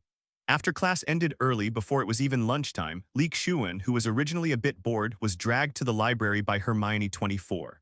She wasn't looking for anything exciting, but rather wanted Lee Shuan to help her find some information. School had been in session for a while, and some courses had already assigned homework. Since get out of class ended early and I had some time, I figured I might as well finish all my homework now so I wouldn't have to worry about it. Lee, the tool person, the data finder, was unusually caught up in her early get-out-of-class time when Hermione dragged her to the library to help out. Layla. It may seem rather boring, but Lee Shuan did not come away empty-handed. Penelope wasn't there, and the young girl, who was gradually blossoming, seemed to have reached a certain level as well. After finishing his meal and returning to his dorm, Lee Shuan couldn't help but touch his lips. Interesting, this is absolutely a case that warrants torture and interrogation. Although the third-year defense against the dark arts class had to be suspended because Harry imagined Dementors, the news still got out. This piqued the interest of young wizards from other grades. Even some older students would apply for a Boggart appreciation class during their regular schedules. Harry's fear of Dementors also became known to everyone. But since others also knew that Harry had been attacked by Dementors on the Hogwarts Express and had his happiness sucked away, they didn't say anything. Only our Draco Malfoy, Harry Potter's true love, has always used this as a handle to mock him. This is all normal. From the moment Harry and Draco entered Hogwarts, their love-hate relationship began. No matter the world, how could the protagonist not have a close antagonistic best friend, a brotherhood bound by a bond? Naruto and Sasuke, Natsu and Gray, Luffy and Ace, Zoro and Sanji, Inuyasha and Sesshomaru. And it wasn't just Boggart's amusement that spread, but also Seamus's performance in defense against the dark arts class, which turned Snape into a clown. Seamus has been in a bad situation lately. A group of people treat him like a hero, but Slytherin is also making things difficult for this guy who insulted their headmaster, and in other words, Slytherin House. Attacks and pranks were commonplace for Seamus. If it weren't for Harry and the others always following Seamus around to protect him from being alone, and Gryffindor members like George and Fred lending a helping hand, Seamus would definitely have ended up in the infirmary. The two houses started fighting, and the impact was widening, affecting not only students from Gryffindor and Slytherin who weren't involved. Even students from Ravenclaw and Hufflepuff houses suffered unjustly. Even Hermione, who was rushing to class, was almost ambushed by Slytherin students. Fortunately, under Lee Shuan's tutelage, Hermione's strength improved by leaps and bounds, and it was no problem for her to kill several of them. So seeing that it was about to turn into a chaotic battle between the four colleges, the deans of the colleges had no choice but to step in. Especially Slytherin, if they continue to be so arrogant, Slytherin, who already has few friends and is hostile to the other three houses, will face an attack from all three houses. Even Dumbledore had to convene a meeting of the four heads of the houses to discuss how to solve this problem. Who could have imagined that a small accident during class would lead to this situation? The butterfly effect from my past life was indeed a very apt summary. However, while Dumbledore and the four heads of the department were discussing the matter, Lee Shuan had already made his move. Don't get me wrong, it's not to save Seamus, nor is it an attempt to end this conflict single-handedly. Lee Shuan had neither the obligation nor the intention to do so. Although he did indeed possess the ability, why should he expose himself to them and risk being targeted by Dumbledore? Who were they to him? Lee Shuan made his move against those guys who dared to ambush Hermione, even though they had already been taught a lesson by Hermione. But it was Hermione who made it, not Lee Shuan who sold it. Hermione was busy studying and didn't get involved in their affairs, yet she still got ambushed by these guys. Lee Shuan also noticed that these guys used to be particularly foul-mouthed, ignorant, and extremely petty and jealous. Despite being a fifth grader, his grades were terrible, but he liked to study those evil curses and target the younger students. Not only in the other three houses, but also in Slytherin, it had a bad reputation. They are similar to school bullies, relying on their age, physical strength, and the fact that they like to study evil curses in their spare time. They also know that they are disliked by others, so they rarely leave alone and have a numerical advantage. They've done plenty of bad things, and they know they're vulnerable to being ambushed when they're alone. Even if they end up in the school clinic, complaining won't do any good because they often do this when no one's looking. However, they knew how to wrap things up, leaving no room for anyone to find fault, and at the same time, they didn't go all out. Holding their textbooks, Lee Shuan and Hermione walked out of the classroom together, leaving only Ron and a few others to wait for the distraught Harry. In other words, Hogwarts doesn't have any teaching inspections or supervisions. Otherwise, according to the school rules of my previous life, let alone ending get out of class so early, even being 5 minutes late or leaving 5 minutes early would be considered a serious teaching incident. However, Hogwarts is different. There is no such teaching supervision here, and the professors have unlimited power. It's not about heinous crimes like murder or arson. The other professors have the final say. Even if a student loses a hand or foot or vomits blood during class, it doesn't matter. It seems the only criterion is immortality. From the teaching content, textbooks, get out of class times, and class locations. The professor of the course has complete say. He wields immense power.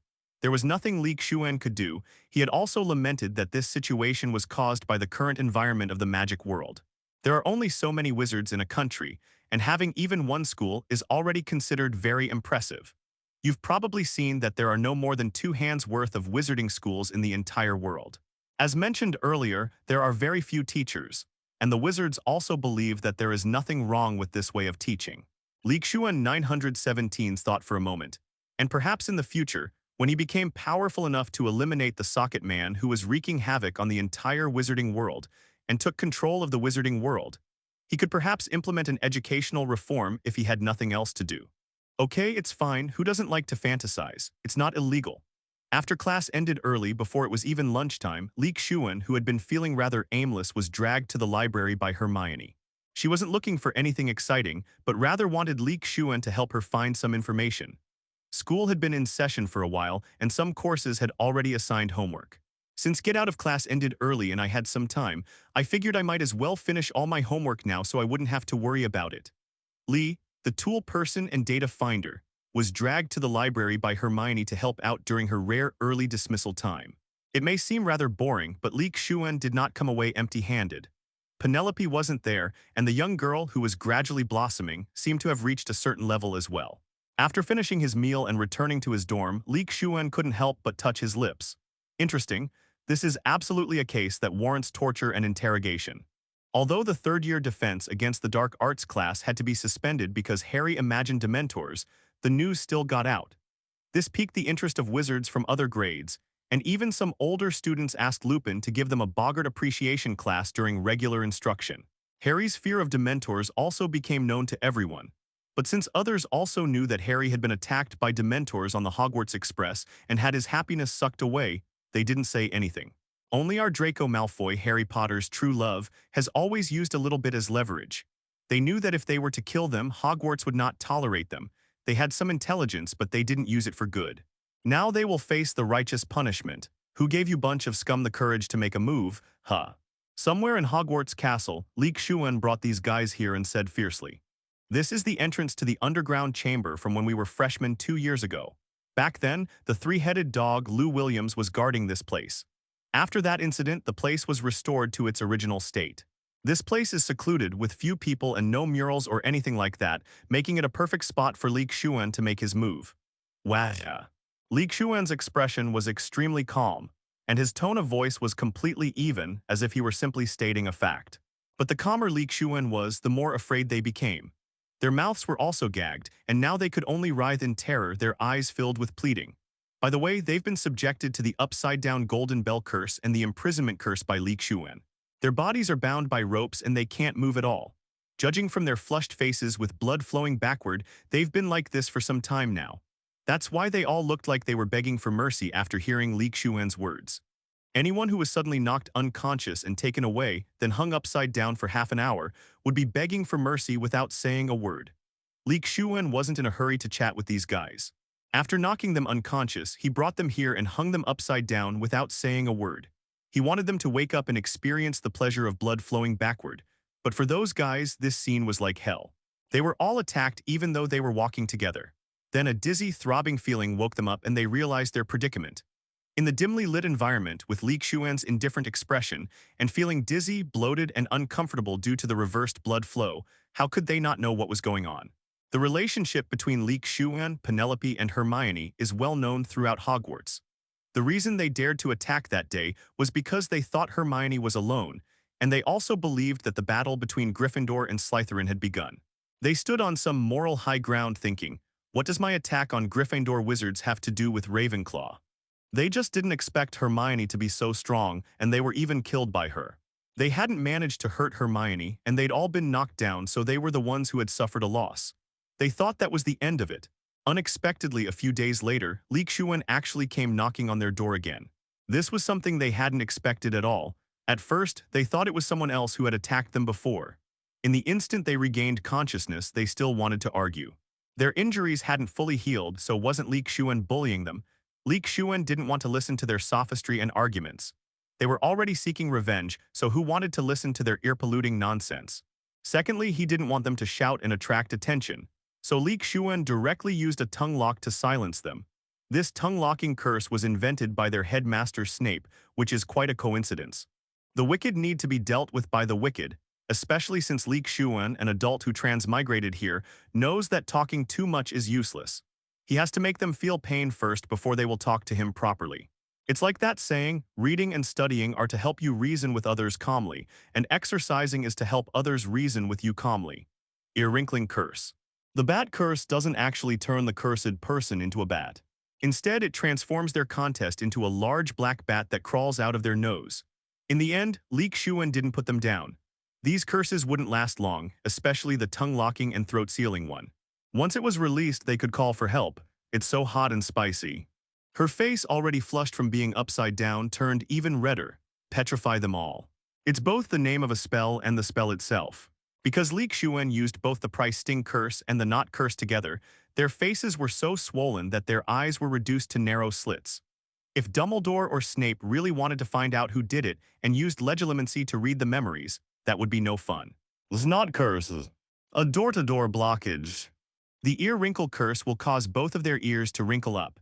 The petrify curse and slug curse are old friends. The leg grip curse will make them unable to move.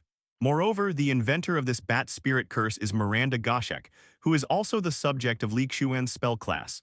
The grimacing and tickling spell is a tickling curse, also known as a tickling spell. This spell can make the person under its influence laugh continuously, but now Lee Shuan has sealed these guys' mouths so they can't laugh at all. With so many curses cast, these guys will be crippled if they don't die. While those few were enduring pain all over their bodies and occasionally spitting out slugs from their mouths, they felt an unbearable itch in their noses, followed by pain. If they weren't in so much pain that they couldn't pass out, they would definitely prefer to just pass out. If it weren't for the need to avoid attracting the attention of Dumbledore and the Ministry of Magic, Lee Shuan would have actually intended to kill them. Dead people and injured people are two different things. Sting curse. The curse of weak legs. Bat demon curse. In the next 10 minutes, these guys took turns feeling the rice from Lee Lai at a rate of 1 per minute. In addition, these guys are usually ruthless towards other students, so the matter of guarding against them ultimately came to nothing. A black bat, the size of a palm, crawled out of their nostrils. Eye disease curse. Lee Shuan took care of all the facial features, including the eyes, nose, mouth, ears, eyebrows, and limbs. Forget everything and all is emptiness. Grinning widely. The first one, the incisor stuffing sticks curse, needs no introduction. It's a curse that can make teeth grow at an astonishing speed, especially the incisors, which are the focus of attention as if they've turned into two big sticks. That's why it's called incisor stuffing sticks.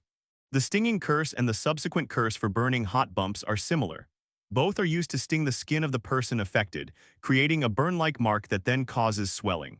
It can only be said that people who don't seem to have much anger on a normal day can be ruthless and merciless when they get serious.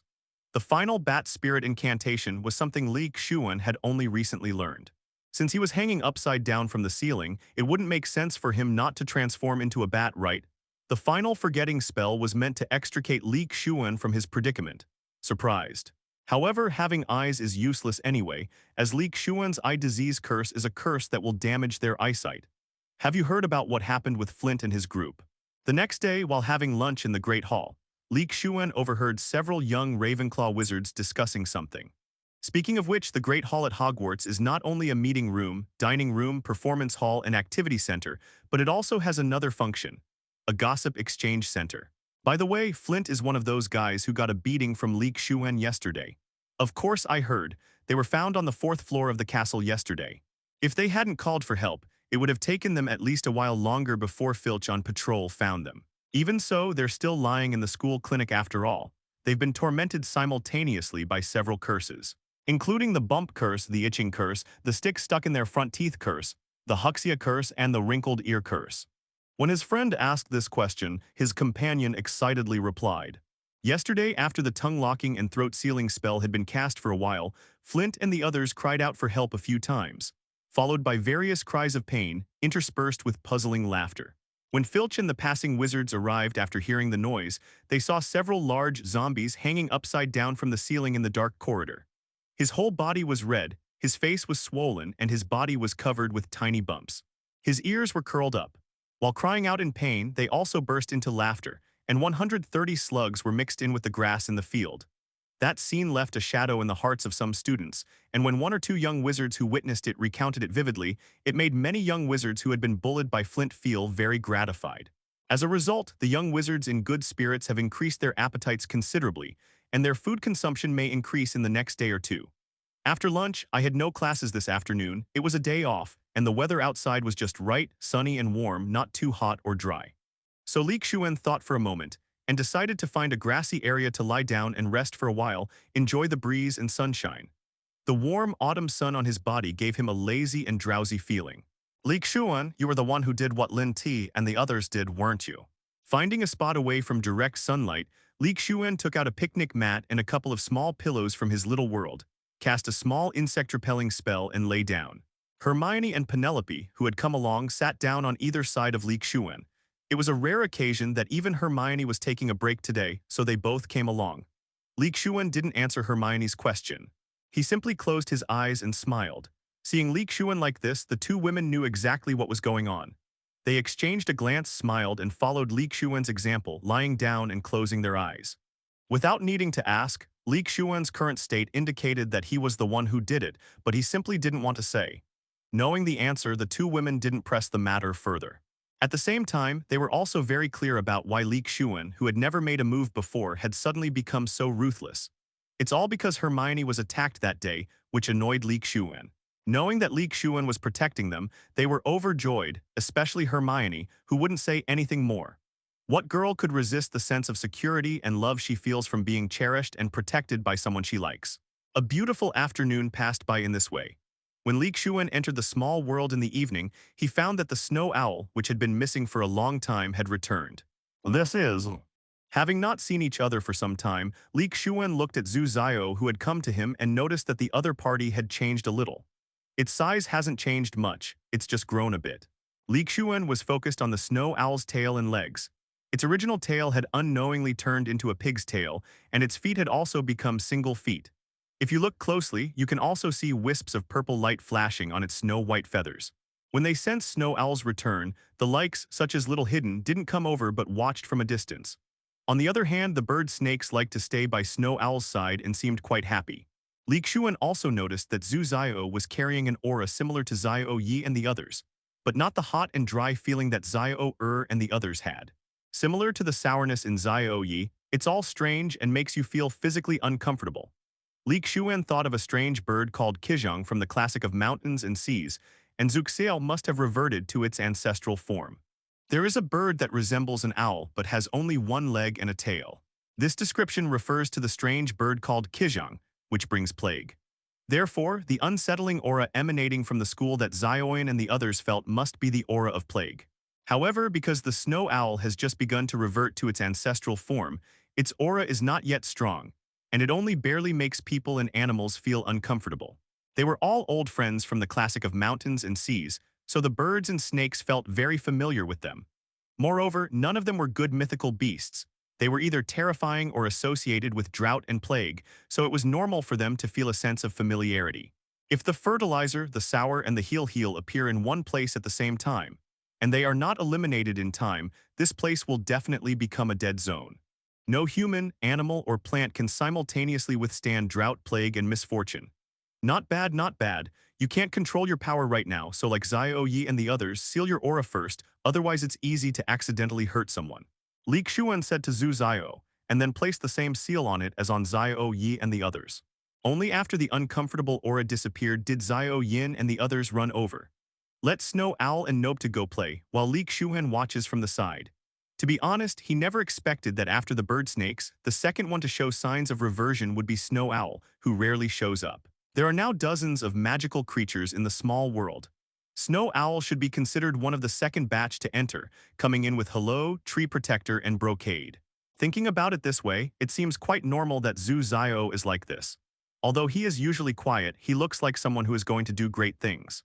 Another magical creature has reverted to its ancestral form in the small world, and like the birds and snakes, it is evolving into the mythical beasts and monsters recorded in the classic of mountains and seas. This means that Lee Shuan's previous conjecture was correct. The spiritual energy in the small world allows magical creatures to evolve, and the magical creatures in the wizarding world are actually descendants of creatures from the ancient classic of mountains and seas, possessing their bloodlines. This is the most important point. Compared to the magical creatures of the wizarding world, as a person from the Eastern Huang, Lee Shuan still prefers the mythical beasts and monsters in the classic of mountains and seas. A long-awaited night stroll, Forbidden Forest, your king has arrived. That night, unusually, Lee Shuan once again donned his night clothes and flew towards the Forbidden Forest shrouded in darkness. It's been a while since the last major battle between the four academies that didn't escalate into a full-blown conflict. Now it's almost the end of October, and Halloween is just a few days away. Life this school year was peaceful without too many ups and downs. What? You're asking about the recent Flint attack? Sorry for the invitation, but I'm currently in Harry Potter and busy collecting magical creatures. Didn't you see that even Snape from Slytherin used legilimency, yet he still couldn't find the murderer? You're saying I Lee Shuan did it? Lawyer, someone here is slandering me. I'm suing them for defamation. Defamation, to speak recklessly without evidence, is nothing short of slander. As the pride of Ravenclaw, how could I possibly commit such a heinous act as attacking a fellow student? This doesn't align with my own code of conduct, cough cough, my standards for dealing with people. If the murderer can't be found, it's not good to go to great lengths just for those few guys. It's impossible to specifically use mind control on every student for that, right? If Hogwarts or Snape really dared to do that, Lee Shuan would bet that replacing all the professors at the magic school and sending them to Azkaban would be the least of his worries. And why would the young wizards agree? When I was bullied by Flint and his gang before, the school didn't stand up for me, saying there was no evidence. Now that they've been taught a lesson by some brave warrior, you can't find any evidence, so you want to use the whole school to suppress their spirits. That's ridiculous. In the end, the matter couldn't be salvaged. Snape certainly wouldn't do it for those guys. Not to mention them, even if his godson Draco was among those who got beaten up, he wouldn't do it. What a big face. Under the cold moonlight on the other side of the Black Lake, countless Dementors were diligently guarding their posts. Fortunately, they were far away, and the Forbidden Forest didn't get too close, leaving some space. However, the Dementors were closer to Hogwarts Castle at night compared to during the day. This small area is why Lee Shuan didn't come to the Forbidden Forest immediately after the start of the semester. He could have patrolled the area vacated by the Dementors in less than 10 hours in one night. And in such a close proximity to Hogwarts Castle, very few magical creatures would survive in this area. There's no way to underestimate the destructive power of Hogwarts students. Especially at this age when they are curious about the world, yet confined to the Hogwarts area, they can't go out for months at a time except during holidays. Requesting flowers 0. Lee Shuan did not dispel the illusion spell to avoid startling the little guy with his sudden appearance, which could cause some kind of stress reaction. The little guy turned left and right, cautiously observing his surroundings with his short legs, before finally squeezing into a hole made up of several broken trees. Lee Shuan remembered that the mother of the civet cat was very responsible. How could she let her cubs go out to forage for food alone? Meow tilde meow tilde meow tilde. What brought tears to Lee Shuan's eyes most was that after the little creature placed the insect in the cat's mouth, it took small steps to its side and lay down. The look of affection and relaxation in its eyes instantly brought tears to Lee Shuan's eyes. There's no way around it, computers are just so much fun. It seems that the mother of this cat has been dead for some time, otherwise her body would not have decomposed so much. You can play games, watch movies, and chat about anything. Just like in 2014 before Lee Shuan traveled through time, when smartphones didn't have so many functions or were not as widespread. Judging from the fact that the creature was eating insects, Lee Shuan knew that it wasn't doing well. Otherwise, why would Gryffindor students enjoy exploring Hogwarts so much? It's because they have nothing else to do. The little guy brought back the insect he had caught, but instead of eating it, he placed it next to his mother, the raccoon cat, while meowing at her incessantly. Unfortunately, all the newborn tabby kittens starved to death after losing their mother's care, leaving only the little one that had just gone out to forage for food. But how could a mother who had long since passed away respond? Internet cafes are definitely one of the most popular places for students. Lee Shuan guarantees that the number of people who use the illusion spell to sneak out and go online after curfew every night is definitely dozens of times greater than the number of people currently seeking thrills at night. Upon seeing this, Lee Shuan couldn't help but feel a lump in his throat. The scene before him made him extremely sad. Throughout the cave, several civet cats lay scattered about, 1 large and 6 small. If nothing unexpected happened, the largest civet cat was the mother of these kittens. Could this be a lone baby tabby cat? And this little guy can go back to keep Hermione company at Crook Hill. Lee Shuan decided to follow them to see what was going on. If it really was a lone cat raccoon, then he could adopt it, since there were no cat raccoons in his little world. The remaining few that didn't move at all must be the little raccoon's brothers and sisters. Q. Lee Shuan bent down and looked into the cave. Even though it was pitch black inside, Lee Shuan was now able to see in the dark thanks to the power of the bird snake. With Lee Shuan's abilities, deceiving a kitten would be an extremely simple matter. Moreover, judging from the pile of insect remains in front of the mother cat's head, this little guy had done this before. It had even put a few insects in front of the mouths of its other brothers and sisters. Given its size and attack power, it can only bully insects. Even so, the insects don't fare very well. You can tell from its emaciated appearance, where only its skin clings tightly to its body. It seemed to be saying, "Get up and eat, I'm back from the hunt." While concealing his physical form, Lee Shuan released his thoughts and kept an eye on the situation below. At this moment, Lee Shuan noticed a scene below. A civet cat was foraging for food. Judging from its size, it was undoubtedly a young cub. If there's an internet cafe within 500 meters of Hogwarts, like when Lee Shuan was in school in his previous life. But why did Lee Shuan say that seeing this made his eyes well up with tears? It was because the mother cat had been dead for a long time, as evidenced by the flies constantly floating around her body and the huge wound on her abdomen. Even though he was starving, he was still willing to share his food with everyone. According to the standard that a civet cat can have 7 or 8 offspring in a litter, this is undoubtedly very normal. The little one is so young that he may not understand the meaning of the word death. In its mind, perhaps its mother and brothers and sisters were all asleep, which was why they were ignoring it. The starving little creature had no choice but to forage for itself, but what could it possibly do? Catching 1 or 2 bugs a day is already considered very good. This little guy must be exhausted to have survived on his own for so long, right? Why not leave? Why continue hunting for its mother and its dead brothers and sisters? Perhaps in the little creature's eyes where its mother and brothers are is the only place it can truly thrive. The group is like family. However, judging from what Lee Shuan had just observed, the little guy in front of him was already extremely weak. Perhaps if he fell asleep, he would be like his other 100 brothers and sisters and would never wake up again. Seeing this, Lee Shuan didn't delay. He revealed his true form, and fearing that his disguise would frighten the little guy, he changed back to his original appearance. With Lee Shuan's perception, he wasn't worried about someone suddenly appearing and discovering him. He took out his wand and cast a levitation spell, easily moving all the wooden pieces that were placed on top of him. The little guy, who had already closed his eyes and was about to fall asleep, felt that the originally dark cave seemed to have suddenly become bright. He couldn't help but open his eyes, only to find that all the wood that had been blocking the cave had disappeared. Suddenly, a creature appeared in front of it. Having never seen a human since its birth, it naturally did not know that the big guy in front of it was called a human. However, it could sense that the big guy in front of it gave it a feeling of familiarity, just like being with its own mother. This prompted it to stand up and stagger towards Lee Shuan with small, unsteady steps. Lee Shuan handled the pieces of wood gently to avoid making a loud noise, as he was very afraid of frightening the pitiful little guy in front of him. Crouching down, watching the little guy slowly approach him, Lee Shuan felt his heart melt. Now I understand why so many people loved keeping cats in my past life. A few meters was a challenge for the short-legged and weak little guy, but Lee Shuan did not act rashly. He stepped forward and pulled the little guy into his arms and waited quietly. The little guy stretched out his hands, palms up, and came to Lee Shuan's palms.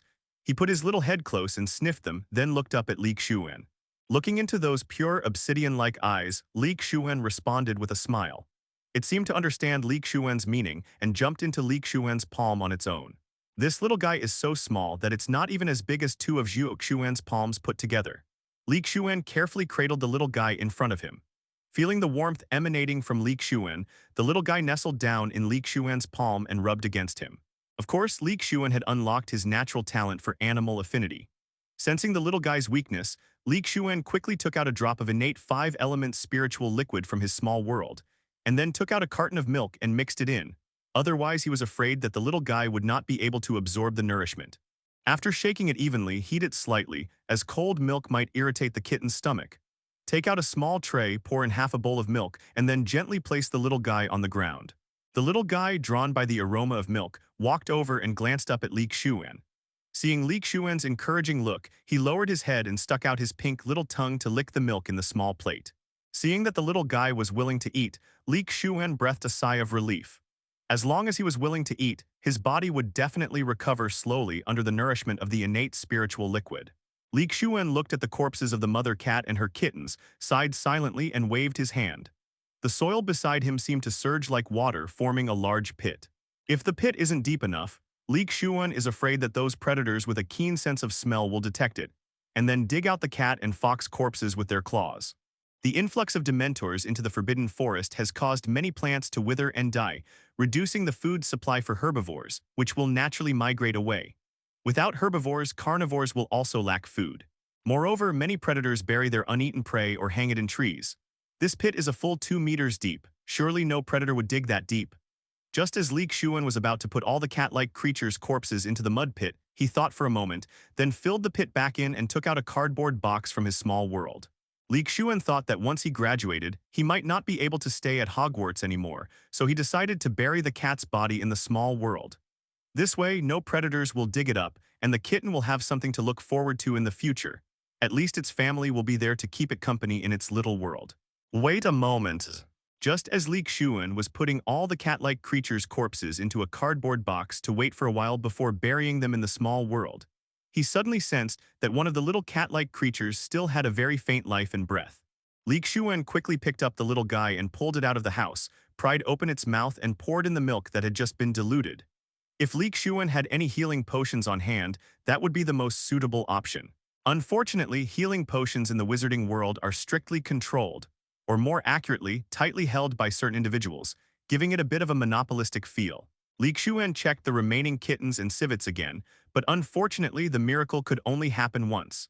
Ignoring everything else, Lee Shuan brought the two kittens and the corpses into the small world, and then mobilized the spiritual energy in the small world to pour into the bodies of the two little guys. Especially for that little guy who was already teetering on the brink of life and death, Lee Shuan didn't dare to inject too much spiritual energy. He could only carefully pour it in little by little. Please, please, please. As Lee Shuan operated the device, he prayed silently in his heart. At that moment, he felt as if he could experience the anxiety of the emergency doctors who were racing against time on the front lines against death. The little cat over there seemed to sense Lee Shuan's anxiety and what he was doing. After drinking a few sips of milk, she stopped and climbed down next to Lee Shuan, watching quietly. As the spiritual energy that Lee Shuan poured in, along with the milk containing spiritual liquid that it had just drunk, slowly spread in its stomach, the little cat fox's breathing became more and more rapid. At the same time, the amplitude of chest rise and fall increased, indicating that Lee Shuan's efforts had been effective.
Hello, everyone!